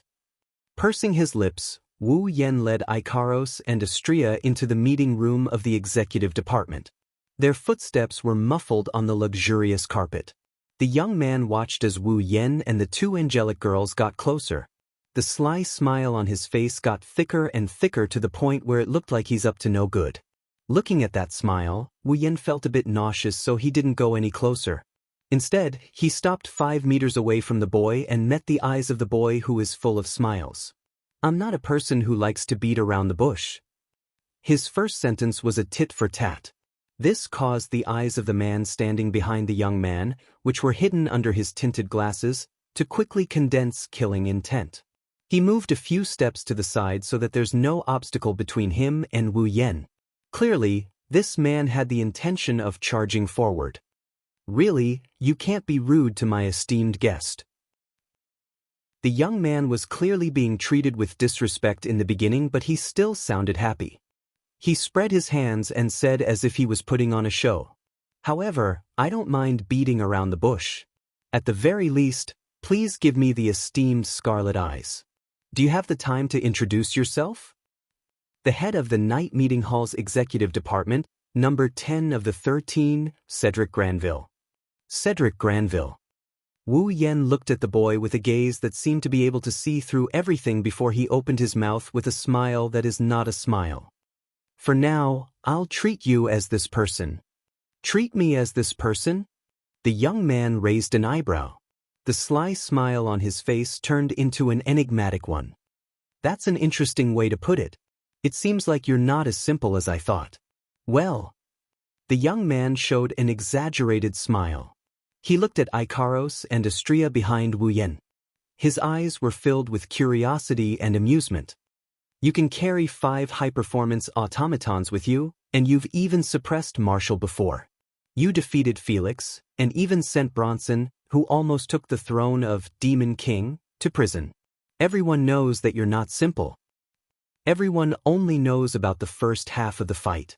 No one knows about the fact that I defeated Bronson, the head of the nightclub executive department. Wu Yen shrugged. Since you know this, doesn't that mean you're the same as me? Using your logic, let's assume that's the case for now. The young man smiled nonchalantly. His gaze never left Ikaros and Astria as he spoke in a praising tone. You have a very beautiful automaton. And? Wu Yen glanced at the young man. You didn't ask me to come here just to see my automaton, did you? No, it's just a little. The young man waved his hand. His expression was as pure as an angel's, but his words sent chills down everyone's spine. After all, one of my few interests is to destroy beautiful things. That's a good interest. Wu Yen smiled knowingly. I'll see if I can kill you later. Ping. As soon as he finished speaking, the man standing next to the young man who looked like a deacon suddenly stomped on the ground and charged forward. Mana fluctuations flashed on the man's body. The man had clearly used some kind of magic to make his figure disappear in a flash. But he didn't really disappear. The man's speed increased to a point where the naked eye couldn't catch him. In the blink of an eye, he appeared in front of Wu Yan and grabbed Wu Yan's neck. During the whole process, Wu Yan didn't move a single muscle. His neck was easily grabbed by the attendant's hand. The man who looked like a deacon tightened his grip on the neck that looked like it would break with a single pinch. His eyes, which were hidden under his tinted glasses, were filled with murderous intent. "Although you're the young master's VIP, can you please watch your mouth a little?" Zhen said without a trace of a smile. The Granville family's deacons are excellent but not perfect. If you want to point out a flaw, it would be that you can't stand to hear your master being badmouthed. Wu Yan laughed when he heard that. He laughed as if he was watching a clown perform. His laughter was full of sarcasm and he wasn't worried that his neck would be crushed. This caused Shinobi's murderous gaze to turn cold. Just as Zhen was about to teach Kirin a lesson, the young man's unhurried voice entered his ears. "Stop it, Zhen. As a deacon, it's my duty to stand up for my master." Zhen replied without turning his head as he tightened his grip on Wu Yan's neck. "So, even if it's the young master's order, please let me delay it for a while." "Well, I don't mind." The young man's reproachful words carried an imperceptible dissatisfaction as it reverberated in the air. "But, rather than standing up for me, I hope you care more about my safety." Zhen paused for a moment before his expression changed. He turned around and looked at the young man. The young man was still standing at his original spot. However, at this moment, he raised his hands up high and made a gesture of surrendering. He had a smile on his face as he shrugged his shoulders. Behind the young man, a girl with a pair of pure white wings stood there. She held a laser sword in her hand and held it against the young man's neck. It was none other than Astria. Zhen was shocked. He turned around and looked behind Wu Yan.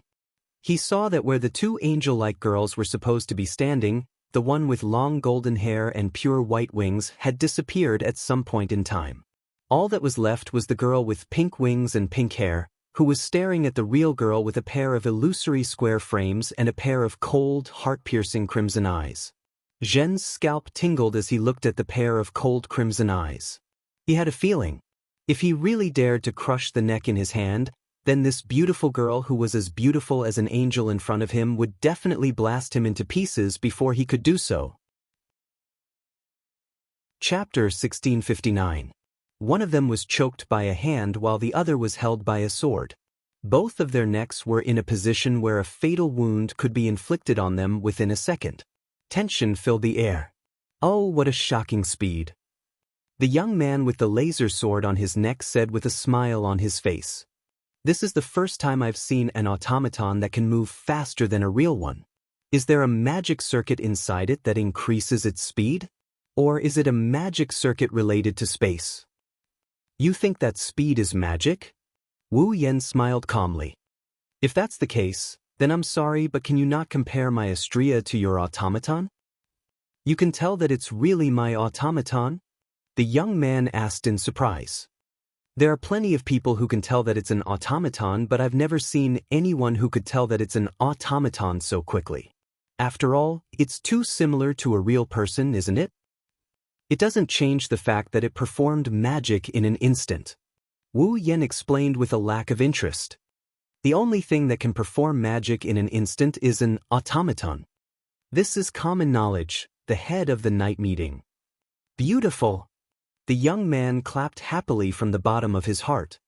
"In other words, you didn't see that it was really an automaton, but that his speed was performed through magic, right?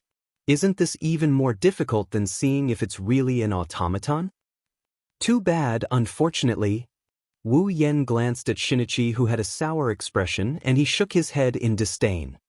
"This isn't the first time I've seen the magic your deacon used." "Not the first time?" Shinichi was stunned. The young man narrowed his eyes as if he was trying to see through Wu Yan. "That's interesting. From what I know, the only automaton that can perform this magic is the one that can do it. At the current stage. Other than my people, no one else can do it." "That's true." Wu Yan nodded in agreement. Only you people would treat a low-quality product like this as a treasure. Zhen's eyes suddenly released a murderous aura that was 10 times stronger than before. His heart was filled with anger. The smile on the young man's face finally disappeared. He stared at Wu Yan intently. Low-quality product? Your automaton magic trick. It should be the control of vectors, right? Wu Yan sighed. Controlling the vectors related to your body to increase your attack, defense, and speed, isn't it? You've seen through it to this extent. The young man was still smiling. However, the smile disappeared from his eyes. We call this magic trick complete control of vibration. It is a magic trick that interferes with the direction of movement of the body at the molecular level, thereby strengthening the attack, defense, and speed. This is the most advanced magic trick. I didn't expect that it would only be an inferior product in your eyes. It can only interfere with the movement of the body. What is it if it's not a low-quality product? Wu Yan didn't hide his words and mocked him without holding back. I've seen a magic that can even interfere with the movement of the Earth and slow down the Earth's rotation for 5 minutes. The effect is the same, but the level is completely different. Interfere with the movement of the Earth. For a moment, the young man's eyes seemed to widen in shock. Impossible! Masato, who is choking Wu Yan's neck, exclaimed. If there really is such a level of complete control vibration, the person who developed it would have used it to rule the world. Wu Yan didn't respond. Instead, he looked at the boy with an emotionless expression before looking at Shinobu. Both the master and servant felt a chill run down their spines. Could it be true? Of course, it was true. In the world of Magic Catalog, the strongest esper in Academy City was vector control. It was the same type of complete control vibration, but the level of the two was completely different. True complete control vibration could interfere with the movement of the body to increase its attack power. Accelerator's vector control could interfere with the movement of external energy. His every move could cause the Earth to shake. He could even slow down the Earth's rotation for 5 minutes. True complete control vibration could interfere with the movement of the body to increase its defense. The vector manipulation that was commonly used could interfere with the direction of movement of external attacks, causing the incoming attacks to be reflected back. True complete control vibration could interfere with the movement of the body to increase its speed. Accelerator's vector control could also interfere with kinetic energy, wind, and air resistance to increase its speed. With the support of vector control, Accelerator could use his skin to touch the body of others and reverse the flow of blood and bioelectricity, causing the body to self-destruct. With the support of the vector manipulation ability, Accelerator could reflect all physical attacks back. There was no need to increase his defense at all. In theory, even nuclear weapons would not be able to hurt him at all. With the support of vector control, Accelerator could control the flow of air and create a gale with a wind speed of 120 meters per second. He could also create 4 tornadoes behind him.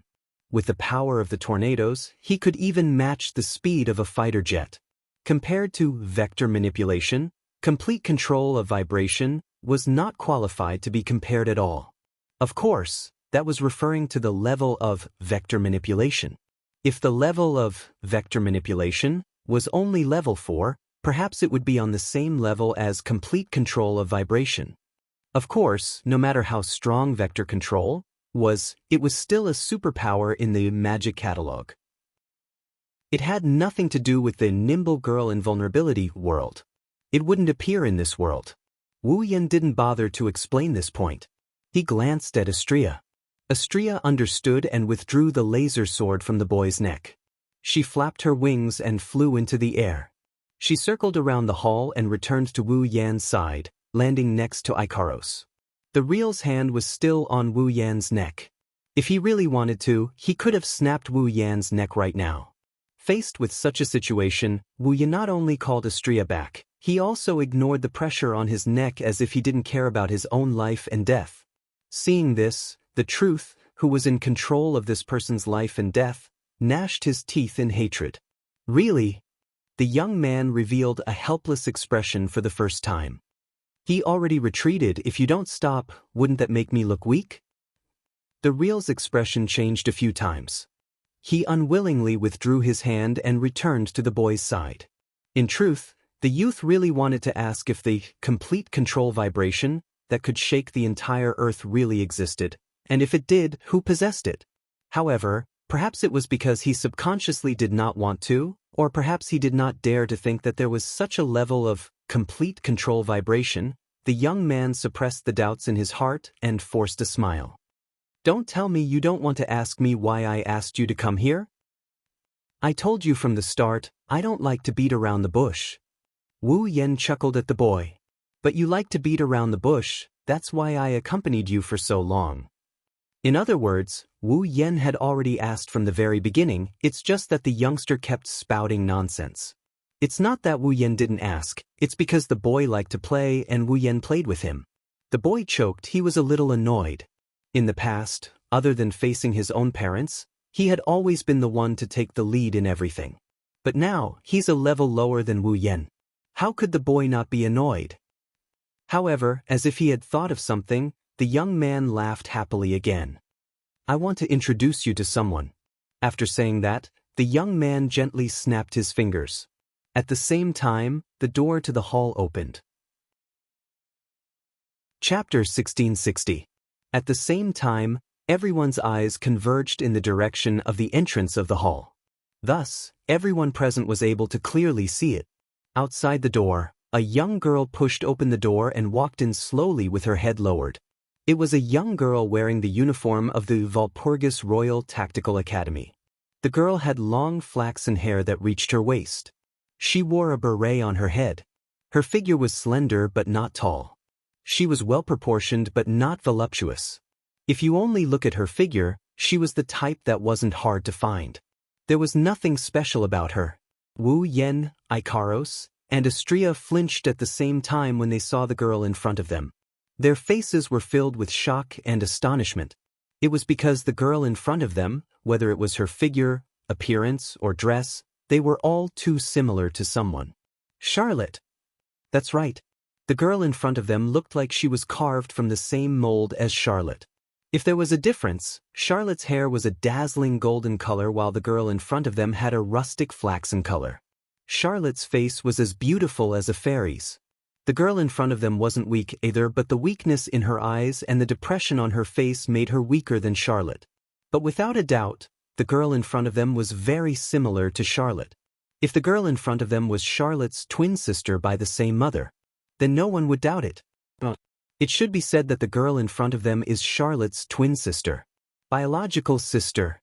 Let me give you a proper introduction. As if someone was about to make a grand entrance, the young man introduced with a formal smile. Angelique? Birao. I heard that she's the younger sister of Tyrant Rex. Wu Yan had his suspicions, but when he heard the boy's straightforward introduction, he reacted. He looked at the girl named Aliette Kagura. He looked at Birao. So you're Charlotte's sister? Angelique stopped in her tracks. Not only that, she took 2 steps back and stood there timidly. Her timid gaze carefully shifted to Wu Yan. From this point alone, Angelique didn't resemble Charlotte at all. After all, no matter what, Charlotte was always full of confidence. Sometimes, she would even show her strong and violent side. It was impossible for her to show such a weak side. But no matter how weak she appeared, it was undeniable that this girl had the same aura. Wu Yan felt the same aura as Charlotte. It was the same aura as Charlotte, who came from a prestigious family and went through many hardships. At this point, Wu Yan can be considered to have confirmed the other party's identity. Because of this, his face darkened. No matter what, he was aware of the existence of the original storyline in this world. Looking at Charlotte's younger sister appearing here at the academy, and instead of meeting her own sister, she came here to meet him under the arrangement of the head of the night party. How could Wu Yan not guess what's going on? Wu Yan used a slightly cold and smiley emoji and turned around to look at the smiling young man. What do you mean by this? Due to certain reasons, Angelique is now mine. The young man chuckled and spread his hands. Originally, I wanted her to meet her sister. But after thinking about it, I think it's better for you to meet Angelique first. Wu Yan lowered his head. When he raised his head again, all the emotions on his face had disappeared. In other words, you plan to use Angelique as a hostage to get Charlotte to do things for you. But you changed your mind at the last minute and replaced me with the one who did things for you, right? Angelique raised her head in surprise. She didn't seem to know about this. Smart. The young man clapped his hands. I do have a very important matter that I need a capable person to help me with. I originally wanted Tyrant Rex to do it, but compared to Tyrant Rex, you are more capable, aren't you? I don't know. The smile on the young man's face slowly turned vicious. Our scarlet eyes. Can you help me a little? The air around them froze. Wu Yan stood there. Nothing happened to him. His expression didn't change either. He just stared at the young man. The atmosphere around him turned tense. Under such circumstances, Ikaros and Astria tensed up. They were ready to fight the moment they hear Wu Yan's order. Makoto also moved his body slightly. A cold expression appeared on his face. Angelique's body trembled. Her face was filled with fear. Only the young man didn't back down. He stared at Wu Yan with the same smile on his face. I have to say, you have guts. Wu Yan said expressionlessly. Are you that confident that I will be threatened by you?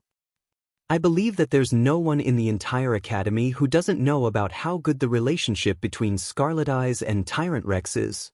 The young man did not correct the word, threat, as he chuckled and said. It said that Tyrant Rex only has one friend, Scarlet Eyes. It said that Scarlet Eyes only has dealings with Tyrant Rex in the academy. It is said that Scarlet Eyes and Tyrant Rex are good friends who are so close that they share 3 meals together. It said that for the sake of Scarlet Eyes, Tyrant Rex went to the students who hated her one by one to get the information he needed. The young man got happier as he spoke. He looked forward. I don't know if these are enough reasons for me to threaten you with confidence. As the young man spoke, the atmosphere became more and more tense. This time, Angelique wasn't afraid. She stared at Wu Yan intently. Her gaze wavered. No one knew what she was thinking. Ikaros and Astria took a step forward and clenched their fists. It seems like you're confident in suppressing me, Wu Yan said calmly. Aren't you afraid that I'll kill you here and take Angelique away? I'm not the only one in the Granville family. The young man replied calmly. You can kill me, but can you protect Angelique for the rest of her life? Can you protect her from anyone who wants to take her life? That's what you're counting on. Wu Yan narrowed his eyes. Let's hear what you want me to do, it's simple. The young man grinned. Kill the dean. Wah! Angelique sucked in a cold breath. She didn't know about the young man's plan. Wu Yan shot a sharp glance at the boy. There's an awe-inspiring aura in his eyes. The entire place fell silent. Phew. After a while, Wu Yan exhaled deeply and turned around. If that's the case, I'll play this game with you. With that, Wu Yan walked out the door without any hesitation. Karos and Astria quickly followed. Angelique looked at the young man with fear. After a moment of melancholy, she followed as well. Only the young man and the young man were left. They looked at the door until the commotion disappeared. Young master? The young man couldn't help but speak. Is this really okay? Why do you say that? The young man replied without turning his head around. Compared to Tyrant Rex, he's more suitable, isn't he? Young master, but young master, he's too dangerous. The young man gritted his teeth. He's not someone that young master can control at all, don't you get it, Jin? The young man looked like he was on drugs. His eyes were filled with crazed desire. This is what makes it interesting. Chapter 1661. Clang, clang, clang, clang, clang. When Wu Yan brought Ikaros and Astria out of the central lecture hall, the bell from the clock tower started ringing. When the bell rang, it means the first battle of the night gathering has been going on for an hour. In other words, if the outcome of the first battle of the night gathering was still not decided by the time the bell rang, that is, if the battle between Flay and Lei Zhen was still not decided, then Lei Zhen, who was ranked 100th, would have completed his duty of waiting and could apply to leave the stage. With Lei Zhen's cautious personality, if he can't defeat Flay within an hour, he will probably leave the stage and come up with a plan to deal with Flay tomorrow night. However, tomorrow night, the 98th ranked person would also enter the arena, causing the battlefield to become chaotic, leading to the unpredictable development of the battle situation. Thus, it was very possible for Lei Zhen to continue fighting. He might even be able to kill Flay tonight. No matter what, the first battle of the night gathering had reached the stage, and it was about time for things to calm down a little. At least for those who were looking forward to the night party, the passion of the audience that was so lively on the first night should have faded by quite a bit. For the next period of time, Kiran, it won't be as rowdy as tonight. After all, the night gathering would last for 100 nights, which was more than 3 months. After such a long time, even if the gauntlet's heartstrings were tensed, it was impossible for the audience to maintain their enthusiasm for such a long time. It was only natural that they would calm down a little. But what Wu Yan should be focusing on right now isn't the night meeting. Master. While walking towards the male dormitory, he said, Master? Astria said softly. Are you really going to assassinate that headmaster? Didn't I tell you? Wu Yan's expression didn't change at all. I'll play with that guy whose head is so rotten that it makes people want to vomit? Play? Astria tilted her head to the side. A question mark appeared in front of her head. What do you mean by that? Well, Wu Yan rubbed Astria's head and smiled. There's no need to worry about these boring things. Anyway, for us, it's nothing. After all, this is just a small interlude. Astria nodded as if she didn't fully understand what was going on. She didn't continue asking. No matter what. Just follow Wu Yan's instructions. That was Astria's course of action. Master? On the other side, Ikaros suddenly said and turned around. She glanced behind her. There, following Ikaros's gaze, Wu Yan turned around and looked behind him. He couldn't help but chuckle. Not far behind the three of them, a head wearing a beret peeked out from a corner. When he noticed Wu Yan and the others looking at him, he jumped in fright and ran away without hesitation. Wu Yan rolled his eyes and he waved his hand. Ikaros and Astria spread their wings and took to the sky to chase after the fleeing figure. Ah! Following a scream, Ikaros and Astria grabbed the man's collar and flew back. They landed in front of Wu Yan. Bang! He didn't know if it was because his legs gave out or because Ikaros and Astria suddenly let go of him. The man fell to the ground with a dull thud. He was in so much pain that tears almost fell from his eyes. I didn't think you'd follow me. Looking down at the person sitting on the ground rubbing her, but Wu Yan crossed his arms. Angelette, didn't that annoying guy put you under house arrest? Angelette exclaimed. She looked up and saw Wu Yan standing in front of her. Then, as if she saw a ghost, she shuffled her butt and retreated far away. Seeing how Mariette is trying to avoid him like the plague, Wu Yan had a rough idea of what's going on, but he still felt hurt. I'm here to save you. Don't you think it's unreasonable for you to act like this? Angeliette's shoulders trembled as she pulled down her beret to cover her face. I'm sorry, I'm sorry, I'm sorry, I'm sorry, I'm sorry, I'm sorry, I'm sorry. Forget it. Wu Yan sighed helplessly as he looked at Mariette, who seemed to be bullied. I just want to ask, since you've followed me, why are you still running away? Ugh. Angelique grabbed her hat as she retreated backwards. She timidly glanced at Wu Yan and immediately cried out as though she had given up on herself. Simply unreasonable. Wu Yan, Ikaros, and Astria froze on the spot. It took them a while to recover from their shock. I have nothing to do with you. Angeliette cried out with tears in her eyes. Why did you save her? Wu Yan, Ikaros, and Astria looked at each other. Wu Yan scratched his face as he looked at Angeliette with uncertainty. You purposely followed me, and after you were discovered, you ran away like a rabbit. In the end, it was just to ask me this? What's with that expression? Angeliette shouted angrily at Wu Yan's speechless expression. Am I wrong? I'm not saying you're wrong. Wu Yan glanced at Angeliette. I'm just a little dumbfounded, huh? It was Angeliette's turn to be stunned. What do you mean? Looks like you still don't understand. Wu Yan looked straight at Angeliot. His soft yet powerful voice echoed in the air.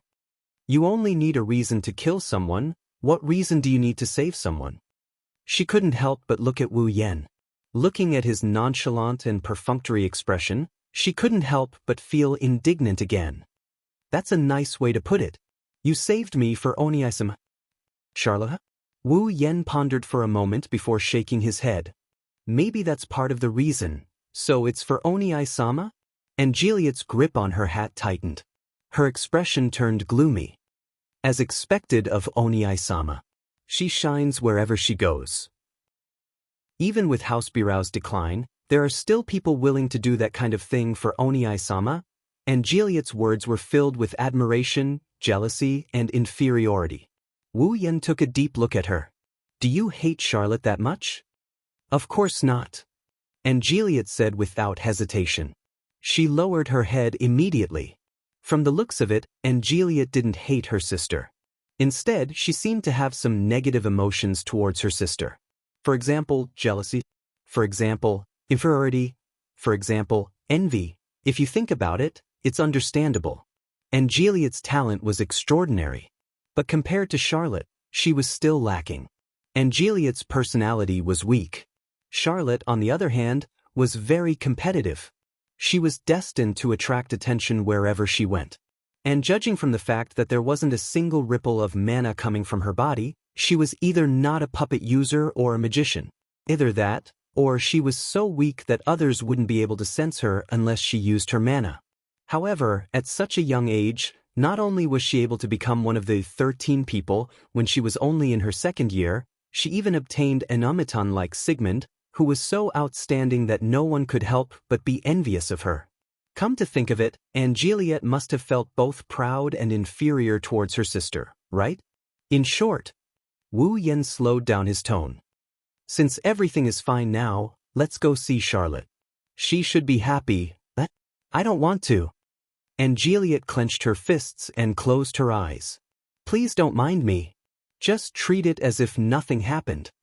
After that, Angeliot turned around again and ran away as if she was running away. Wu Yan rubbed his aching forehead. He waved his hand again. Icaros and Astrea leaped into the air and chased after Angeliot. In the next moment, Mariette's shriek resounded through the air. Chapter 1662. Walpurgis King Mecha Academy, Tortoise House. In the room, Natsuki, Nagisa, and Kanon listened to Wu Yan's account of what happened during his trip to the night meeting hall. They fell silent. Assassinate the dean? However, the dean was not a person who had committed a heinous crime, nor did he have any grudges with them. Just because someone threatened him with his friend's sister's life, did he have to take the life of this innocent person who had committed no heinous crime and had no grudges with him? For Icaros and Astrea, it wasn't a big deal.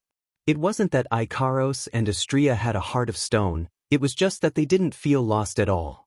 Even if they had to be despised by everyone, as long as it was something Wu Yan wanted them to do, they would do it without hesitation.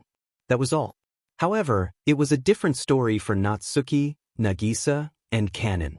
Natsuki was an attack demon commander. Although she wasn't all that kind-hearted, she was still an existence that punished evil. She wouldn't feel guilty about this kind of shady business, but she wouldn't approve of it either. Even someone as arrogant as Natsuki, who didn't care about anything, was like this, let alone Nagisa and Kanon. Nagisa and Kanon were the ones who were truly kind to the point of blinding. After all, with Nagisa and Kanon's personalities, they would love stray cats even if they met one. Bring it home and adopt it? Are we really going to assassinate the dean? Nagisa didn't try to hide her displeasure at all. Her cute face was gloomy. But Nagisa doesn't think it's a good idea. Oni-chan. Kanon looked at Wu Yan pleadingly. She was in a difficult position. If we do that, we won't be able to stay in the academy anymore, right? For the time being, I don't think we have to continue hiding here. Wu Yan knew Nagisa and Kanon didn't like this idea, so he smiled bitterly. After all, we still have a mission to complete. It won't be long before we finish replicating Eve's heart. Before that happens, if we hide in the academy, we shouldn't be discovered. In other words, Natsuki frowned. Are you really going to assassinate the dean? Are you going to? Wu Yen mused for a bit before continuing. Actually, I don't think we can kill the dean. You don't think we can kill the dean? Many young girls were at a loss. Edward? Rutherford? Wu Yen looked at the girls. The dean. He's not a simple character. I heard it from Miss Charlotte. Misha raised her hand. She said, the dean is known as the strongest magician of the 19th century. The strongest magician of the 19th world. Natsuki turned to look at Nagisa. It seemed that it was rare for him to be a little interested. That is to say, Edward? Rutherford is the strongest existence? I don't know about it now, Nagisa said after recalling what Charlotte had told her. However, Charlot said that at least in the last century, the dean was publicly acknowledged as the strongest existence. Even the demon kings of the past were no match for him. Is that old man really that strong? Astria was surprised, but she nodded as if she understood the situation. Indeed, the last time I saw that old grandpa at that award ceremony, I kept feeling that there was an unusual aura on him. It's the ceremony for the gauntlet. Natsuki waved the lace fan in her hand as a look of dissatisfaction appeared in her gem-like eyes. At that time, I also felt that the dean wasn't a simple character, but I didn't think much of it. What a failure. I can't blame you for that. Wu Yen shook his head. Our levels and strengths have been restricted. Our strength has definitely surpassed the academy head. Therefore, even though our levels and strengths have been sealed, we would still subconsciously ignore those who are weaker than us. This is understandable. That's right, Luo Ruoshin said. Then, Canon's beautiful eyes were filled with unease. Can we defeat the dean if our level and strength are restricted? Win. Wu Yen subconsciously looked at Ikaros and Astria. Without a doubt, Ikaros and Astria are the strongest trump cards in the group. On the surface, Natsuki hid her personal guardian and only used her space manipulation magic in front of outsiders. Nagisa and Agrora hid their familiars and only used their byproduct freezing ability. Canon also hid her purification ability and only used her healing ability. Each of the girls had their own trump cards hidden. However, compared to Ikaros and Astria, their trump cards were lacking. Ikaros hid almost all of her strength and only used Aegis. She was only responsible for defense. On the other hand, Astria didn't hide her strength. She was the opposite of Ikaros. She hid her Aegis-type shield, which is superior to Aegis. Of course, this doesn't mean Ikaros and Astria are the strongest trump cards in the group. What makes Ikaros and Astria the strongest trump card in the group is their strongest ability, Pandora Mode. As long as they activate Pandora System, Pandora Evolution and enter Pandora Mode, Ikaros and Astria will be the strongest in the group. With Pandora Mode as their trump card, Wu Yen and Co might have what it takes to challenge the strongest magician of the 19th century, that's for sure. Even if it doesn't work out, Wu Yen still has 7 rank cards as his trump cards. Once he uses Dreamy Summoning and turns himself into a heroic spirit, Wu Yen will be able to unleash unparalleled power in this world. No matter how strong the dean is, he can at least gang up on them. Thinking about it, Wu Yen shook his head and tossed away the thoughts of wanting to give it a try. Anyway, I don't think the dean will be taken care of so easily. It's impossible that the head of the night party doesn't know about it, but he still asked us to kill the dean. I see. Natsuki understood. Killing the dean is just a bait. Does that person have another goal? Then, Nagisa and Canon's eyes lit up. We don't have to kill the dean anymore? No, we still have to kill him. It doesn't matter if we can kill him or not, we have to at least make it look like we're doing it. Wu Yen poured a bucket of cold water on Nagisa and Canon. He rubbed Nagisa and Canon's heads and he continued in a gentle tone. All right. You don't have to do it, I'll do it. Master! Ikaros and Astria stood behind Wu Yen to show their support. Nagisa and Canon opened their mouths as if they wanted to say something, but in the end, they looked at each other and lowered their heads in grievance. Natsuki glanced at Wu Yen and her frown loosened. She nodded. You're right, at least we have to do it on the surface. If we can't kill him, the mastermind will have nothing to say. If we can, the dean can only blame himself for being too weak. Wu Yen shrugged and didn't say anything else. Together with the girls, they looked at the bed in the room. Ugh. Ugh. On the bed, Angelia's hands and feet were tied with strips of cloth. Her mouth was also tied with strips of cloth. She struggled there. Henriette. Coming to the bedside, he looked at Henriette, who was struggling on the bed. Wu Yen smiled as if he was bidding her farewell. The restraints on your body aren't that tight. You can break them with a little struggle. Once you're free, go see your sister. She has been longing to see you for a long time. She struggled with all her might and kept shaking her head. Her meaning is clear. She wants Wu Yen to leave her alone. It wasn't easy for you to be reunited with your family. Don't be so stubborn. Wu Yen sighed. Cherish the time you have with your family. It wasn't easy for you guys either. Don't let your thoughts get the better of you, okay? After that, Wu Yen turned around and walked towards the door. Natsuki, Ikaros, and Astria followed him without hesitation. Nagisa and Kanon hesitated for a moment, but they followed with determination. Henriette was the only one left struggling on the bed. Chapter 1663. Unbelievable! Unbelievable! This is unbelievable! Behind the central Grand Lecture Hall, on the lawn between the medical department and the Faculty of Law, which was also the venue of the night meeting, Charlot was swinging her dazzling blonde hair as she kicked the flagstone angrily. He actually ran away from the start and didn't come back until the end. That guy, what does he think the night gathering is? Calm down, Charles. No matter what, Wu Yen is ranked 4th. Who knows how long it will take for him to go on stage? There's no need for him to stay here on the first night, right? Sigmund, who was perched on Charlotte's shoulder, spoke in a calm voice. Although it's a pity that you can't be with him. No. The anger on Charlotte's pretty face immediately turned into panic. And no, I don't have any regrets. Is that so? Sigmund shook his head. If that's the case, why are you still so angry? I just. Charlotte was at a loss for words. After mumbling for a long time, she tapped her palm. Yes, I'm just dissatisfied with his attitude. Since we're going to participate in the night gathering, we have to focus and observe every battle to collect information, right? Sigh. Sigmund sighed dumbfounded. But, if I'm not mistaken, I'm not sure if I'm wrong. Wu Yen said he wouldn't participate in the night gathering, right? But, Charlotte stammered.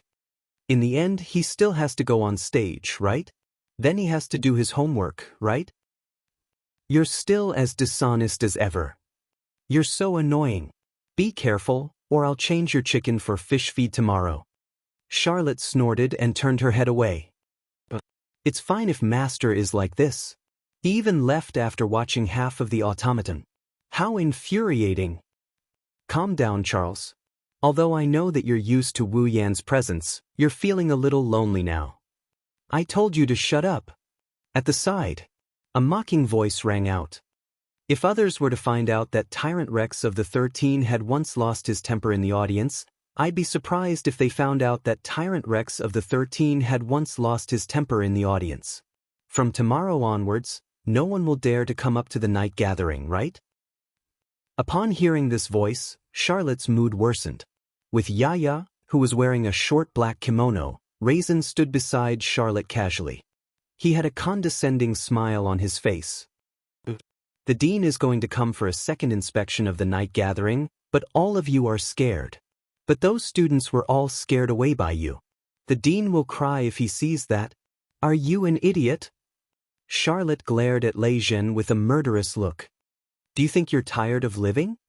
Second to last, color condominium last. Hey, don't say that. Lei Zhen said shamelessly. I'm here because I saw a girl. That's why I'm here, is? Yaya, who was standing next to Lei Zhen, glared at him. Immediately, she grabbed Lei Zhen's neck and shook him violently. Raisin, didn't you say you're here to get information about the sound suppression technique? What do you mean by comforting a girl? You idiot! Lei Zhen's eyes rolled back as he was pinched. At the same time, he shouted in exasperation. Can't you tell that this is the opening statement of a roundabout policy? Ah, so that's how it is. You're here for information. Charlotte crossed her arms and looked at Lei Zhen coldly. Not only are you a thick-skinned idiot who plays with automaton, but you're also a scumbag who does not hesitate to use the feelings of a young girl to achieve your goal. Why are you still alive here? Why don't you die? Why are you still standing in front of me? Raisin opened his mouth. His eyes were filled with remorse. Of course, he didn't open his mouth to speak. It was a subconscious action of being choked to the point of suffocation. The regret in his eyes wasn't because his scheme had been seen through, but because he regretted saying such perverted words in front of the idiotic automaton. If you want to obtain information, wouldn't it be faster to find the person himself? Sigmund, who was lying on Charlotte's shoulder, lifted his dragon head and said, "Look, they're walking over." Hearing those words, everyone turned their heads to look at the entrance of the spectators' seating area.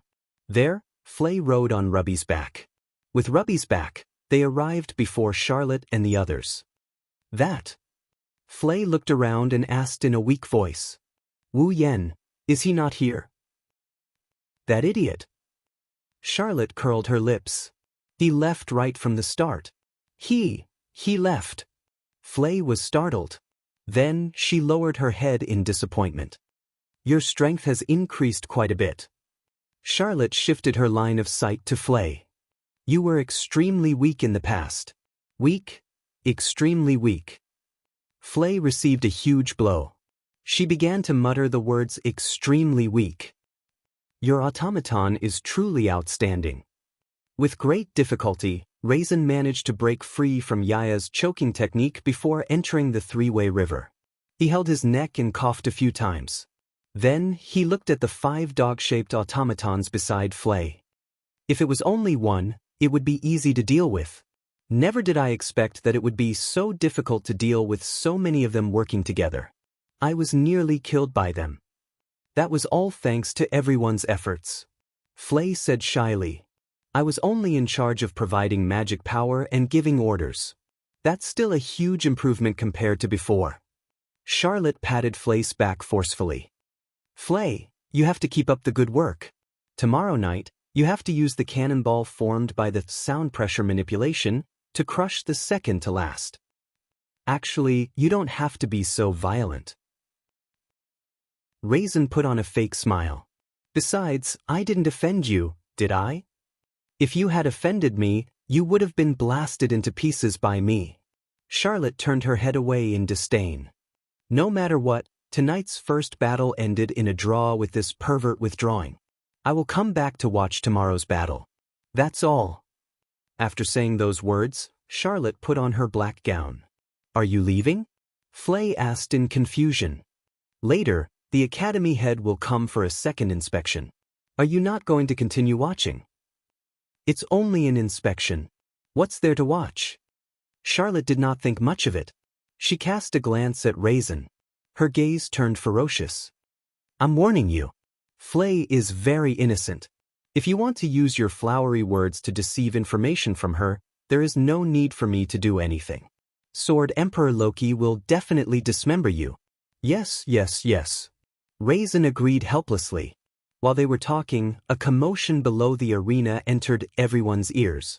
Everyone looked toward the direction of the commotion. They saw a group of guards below the stage.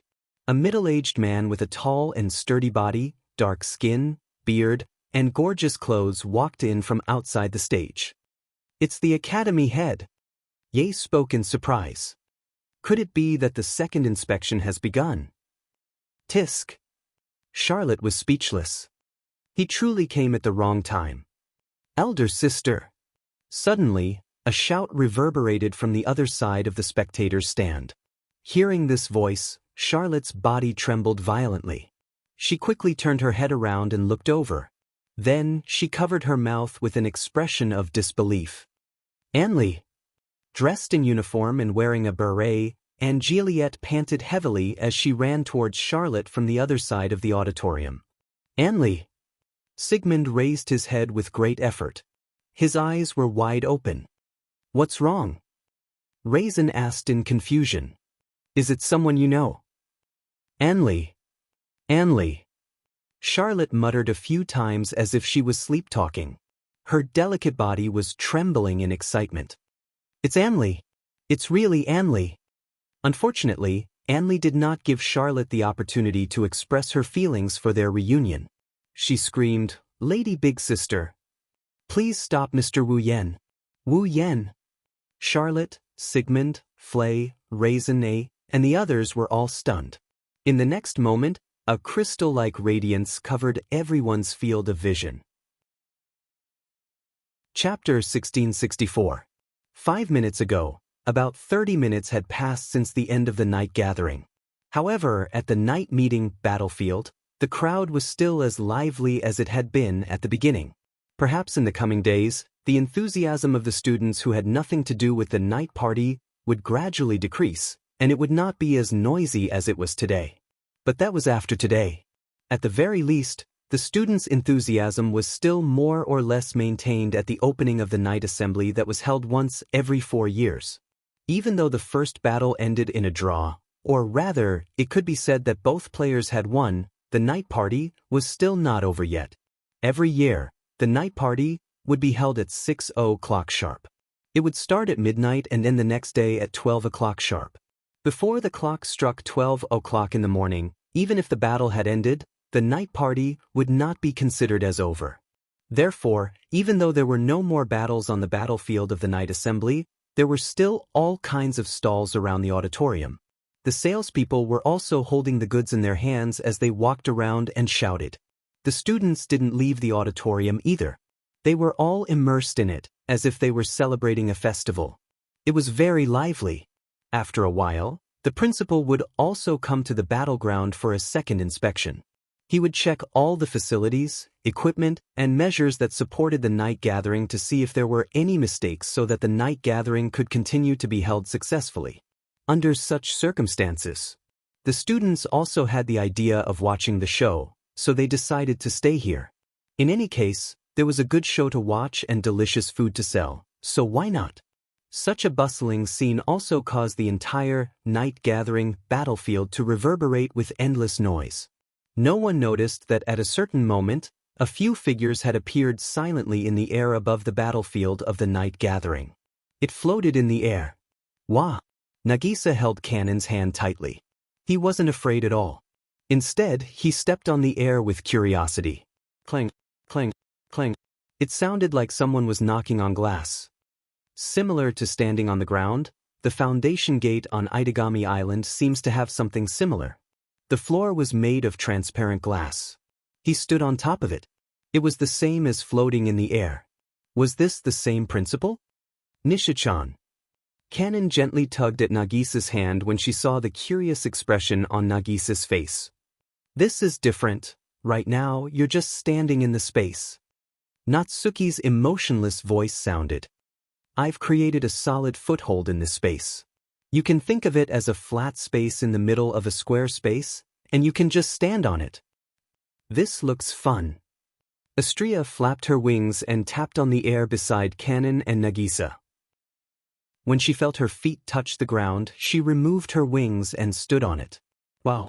He was really standing in the air. Ikaros-senpai, come here quickly.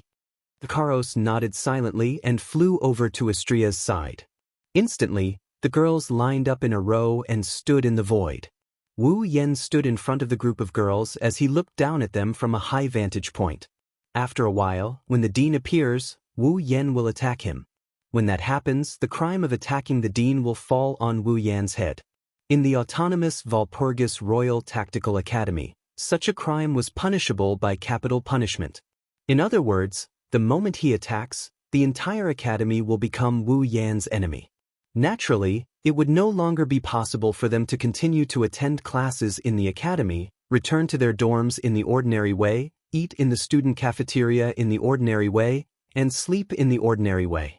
It was a serious matter, but Wu Yan didn't think of other ways to solve it.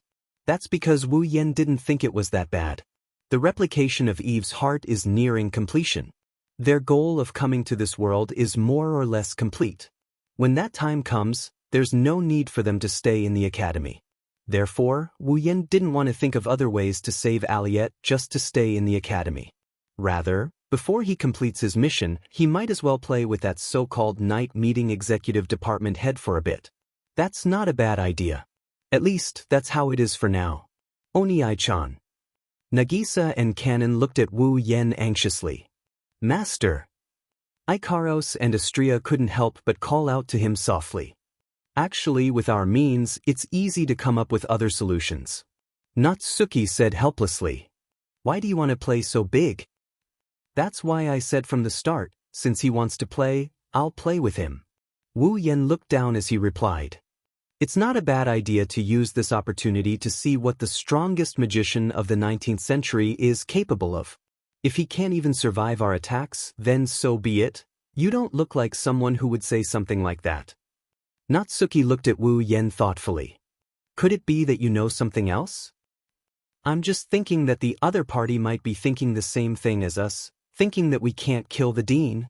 Wu Yan chuckled. It's an enigmatic laugh. If we really do kill the dean, what do you think he'll do if he has anything to do with that annoying bastard? You. Natsuki shifted her gaze away in dissatisfaction. Since when did you become so evil? Let's do the same. Wu Yan shrugged. The only way to deal with evil people is to use the same evil method. After that, Wu Yan waved his hand to stop Natsuki and the girls who were about to say something. All right, it seems like the main character is here. Upon hearing that, the group of girls lowered their heads and looked down. Then, the scene of the dean being escorted by a group of guards and entering the battlefield during the night fell into the eyes of the group of girls. Natsuki let out a sigh. I didn't think I'd become a criminal one day. It's not a bad idea to change things up once in a while. Wu Yan chuckled and turned to Ikaros. Ikaros, I'll be the one to attack. I'll leave this to you. Yes, master. An illusory square frame appeared in Ikaros's eyes. Her eyes quickly turned crimson red, changing her pure and holy temperament. She was cold and beautiful at the same time. At the same time, Wu Yan raised his hand. A crimson spatial ripple spread out from his hand. Not long after, a beautiful bow that was completely black but transparent like crystal slowly emerged from the crimson space ripples. Big sister. Angelique ignored the fact that she was gasping for breath and ran toward Charlotte while shouting. Please stop, Mr. Wu Yan. Charlotte, who was excited to see her little sister she hadn't seen for many years, was stunned. It wasn't only Charlotte. Flay, Raisin, Yaya, and the others were also stunned. Stop Wu Yan? Stop him for what? BZZ. Just as this question appeared in their minds, everyone present, including Charlotte, Flay, Raisin, Yaya, Sigmund, and the others, suddenly saw a crystal-like radiance flash before their eyes. In the light, pale blue translucent barriers made of crystals rose like walls around the battlefield of the Night Assembly, forming a wall that surrounded the entire battlefield of the Night Assembly. Inside the walls formed by the light blue translucent barriers, the students present were all covered by a spherical barrier. This included Charlot, Flay, and Juliet, who had just run into the arena, Raisin, and Ye. This is... Charlotte, who was incomparably familiar with this barrier, cried out in alarm. Isn't this the magic barrier formed by Ikaros's ripple barrier? What's wrong? Flay spoke in a somewhat fearful manner. What happened? Raisin raised his head and looked to the sky. His pupils shrunk. Above. Everyone present who heard the voice raised their heads and looked to the sky. Soon after, everyone saw what was happening. In the sky, a figure pulled open a beautiful bow. On the bow, an arrow that looked like a shooting star gradually condensed into form. Chapter 1665. 1. In the air, the space seemed to be trembling. Specks of starlight appeared out of thin air from all directions and turned into streams of light that converged towards the same direction. And the place where they gathered was an extremely dazzling arrow that was nocked on a gorgeous bow. On the ground, the students, professors, and guards of Walpurgis Wangli Tactical Academy all looked up at the scene that looked like a meteor shower converging in one direction. They were slightly dazed at first, and then each and every one of them was at a loss. What is that? Lei Zhen's voice trembled as he realized how strange the situation was. What the hell is going on? Charlotte couldn't care less about her sister, who she hadn't seen for years. Her eyes were filled with emotions as she stared at the figure holding the bow and condensing the meteor-like arrow. Charlotte couldn't be more familiar with that figure. Even under the cover of the night, she could still recognize it. Not to mention, behind that figure, there was a line of young girls of different sizes who were equally beautiful, just like a symbol of the world. In the entire Walpurgis Royal Tactical Academy, there was only one person who brought along 5 girls of different sizes who were all equally beautiful. Wu Yan. Charlotte's voice was hoarse. Is it him? What is he trying to do? Sigmund's calm voice carried a hint of uneasiness. I have a bad feeling about this. Sigmund wasn't the only one who had a bad feeling about this. But no matter how bad the feeling was, no one dared to do anything. It wasn't that they didn't want to, but there was an aegis, absolute defense circle, around them, trapping them inside. What the hell is this? Damn it. I can't open it. Let us out. Let us out. Perhaps the uneasiness in everyone's heart had turned into an atmosphere that spread to everyone present. Not long after, many people began to hit the aegis that trapped them in panic and began to yell, causing a commotion. Only Charlotte and Lei Zhen were staring at the figure in the sky with his bow and arrow knocked. Then they suddenly remembered. Holding the bow? Why is he holding the bow? Who is he aiming at with this bow and arrow? With this thought in mind, the ominous feeling in their hearts grew even stronger. They forcefully turned their heads and looked in the direction of the arrow that was gradually forming in the sky. In the next moment, Charlotte and Lei Zhen's expressions changed drastically. Because in the direction the arrow was pointing at, in the middle of the battlefield of the night gathering, stood a figure who did not fit in with the surroundings at first glance. Why is he so out of tune with the surroundings? The reason was simple. The aegis, absolute defense circle, defensive barrier formed a wall around the battlefield of the night assembly, encircling the entire battlefield. Inside the walls formed by the aegis, the students, professors, and guards were also surrounded by a spherical aegis, trapping them firmly inside. However, in the direction the arrow was pointing at, there was no aegis around the figure standing in the center of the battlefield of the night assembly. Out of everyone present, he was the only one who was safe and sound. That should be the case. He was the only one not protected by the aegis. That person was none other than the Academy Dean. Could it be? Charlotte's voice finally started to tremble. Yen, is he planning to attack the Academy Dean? How? How could that be? Lei Zhen and Ye said those words at practically the same time. However, all of them had forced smiles on their faces. Big sister.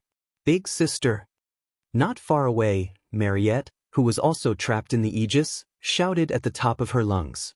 Quickly, stop Mr. Wu Yan. At this moment, everyone understood what was going on. Wu Yan was indeed planning to attack the Academy Dean. It was because Angeliette knew this that she said the words that made Charlotte stop Wu Yan from speaking. Understanding this point, Charlotte's pretty face turned ghastly pale in an instant. With some shock, she let out a sorrowful cry. Stop!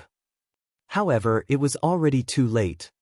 In the sky, the starlight that converged on the arrow flickered and disappeared into thin air.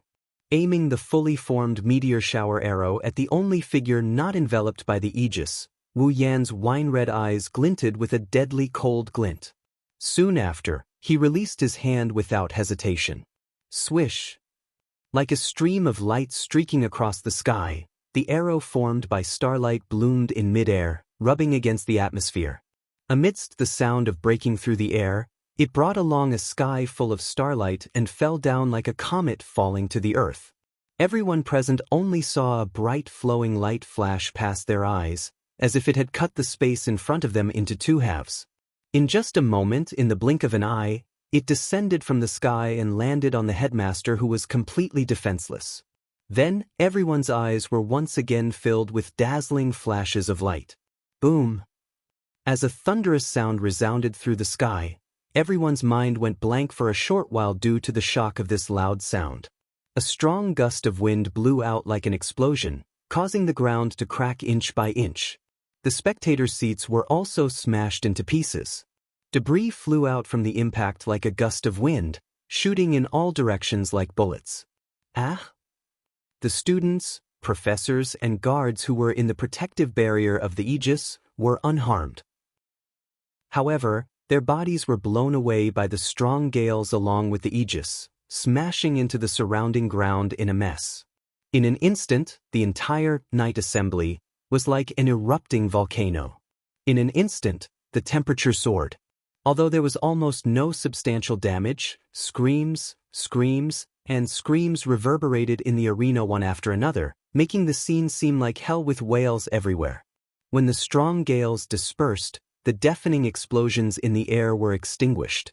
After everything calmed down, all the Aegis in the surroundings seemed to have shattered and dissipated. One by one, the people who had fallen to the ground raised their heads and looked around with lingering fear. Then, their faces were filled with fear. There was no other reason. It was because the battlefield of the night assembly had completely disappeared. What replaced it was an enormous crater that seemed like a meteorite had crashed into the ground. Smoke, dust, and sparks filled the entire place. Everyone present was lying in every corner of the crater. Their panicked cries caused the entire place to be in chaos. Charlot, Flay, Lejeune, Sigmund, and the others who stood up from the ground were tightly clenching their fists. Their faces were covered with sweat. They had already discovered who the target of this attack was, and they had all discovered it. The headmaster had disappeared. Wu Yan. Flay muttered with a trembling expression. Killed? The headmaster? That guy. Lei Zhen's complexion turned ashen. What exactly is he thinking? Charlot bit her lips and slowly raised her head. She looked at the figure holding the gorgeous black bow floating in front of the 5 young girls. She couldn't help but shout. Why? Perhaps because he heard Charlot's voice, Wu Yan lowered his eyes and took a glance at Charlot, who was on the ground. However, it was as if he had seen a stranger. In less than a second, he retrieved his gaze. Natsuki. Natsuki replied and raised her hand. She gently pointed the lace fan in her hand at the empty space before her. With the tip of the fan as the source, spatial ripples began to appear in the air. The spatial ripples completely covered Wu Yan and the group of young girls. The group of people immediately became illusory and dreamlike. It was like a mirage. Not long after, they disappeared together with the spatial ripples. On the ground, in the enormous crater, everything was in chaos. Chapter 1666. Behind the central lecture hall of the Walpurgis Royal Mechanical Engineering Academy, the lawn between the medical department and the law department was used as the venue for the night meeting. In just one night, it had turned into a huge crater. The students, professors, and guards who were originally present stood up from the ground in a wretched manner. They looked around the scene as though they had yet to react to the sudden situation. Fear and bewilderment could be seen on their faces. Under such circumstances, the entire place was strangely silent. It was only after a while that the people who were the first to react to the situation gradually caused a commotion, causing the entire place to be in chaos. Standing at the edge of the giant pit, Charlot brought along Sigmund, Flay brought along the 5 automaton from the Garm series, and Lejeune brought along Yaya. The group of people looked at the chaotic scene in front of them and were rendered speechless for a long time. At this moment, there was only one question in everyone's heart. But why would Wu Yan attack the dean? Why would things suddenly turn out like this? Anli. Charlot suddenly spoke. She walked up to Anli, who had her head lowered. Her expression could not be seen clearly at all. With trembling hands, she grabbed Onli's slender shoulders. Did you just ask me to stop him? Do you know why he would do such a thing? Am I right? Sister? My lady? Onli raised her head and looked at her beautiful, strong, and powerful sister who was better than her in every aspect. Her face was pale and her eyes were filled with helplessness. Her heart was twisted in pain as though it was being cut by a knife. Tell me, Onli. Charlot's voice was almost muffled. The words that came out of her mouth were blurry and hoarse. What do you know? Calm down, Seal. Sigmund spoke in a deep voice. If you continue like this, even if Onli knows something, she will still be frightened by you. They will also be scared speechless by you. But, Charlot looked at the huge crater in front of her. She smiled miserably as she looked at the chaotic scene inside. That guy killed the head of the academy. Sigmund became silent. Even Flay, Leijin, Yaya, and the others became silent. The Walpurgis Royal Magic Academy was the best academy in the world of magic. It was an important organization that sent outstanding puppet users to various countries all over the world, cultivated powerful puppet users, and strengthened the national strength of each country. Because of this, the Walpurgis Royal Tactical Academy had autonomy. Everything within the walls of the Walpurgis Royal Tactical Academy was like a small country managed by the higher-ups. And standing at the top of this small country, the Dean, Edward Rutherford. Killing the Dean was the same crime as killing the leader of a country. Therefore, once Wu Yen was convicted of assassinating the Dean, he would be sentenced to death by the Academy. Not only that, but they would also be sending outstanding puppet operators to various countries all over the world. The leader of an important organization that nurtured powerful puppet users and strengthened the national strength of each country was killed. The various countries and powers outside the academy could also hunt down Wu Yen and treat him as a criminal. In other words, Wu Yen would most likely become a street rat that no one in this world could tolerate. And just now, almost all the witnesses who saw Wu Yen draw his bow and kill the Dean were witnesses. In other words, what awaited Wu Yen would be the Academy's guards, the discipline committee, and even the professors and students forming their own teams to hunt him down.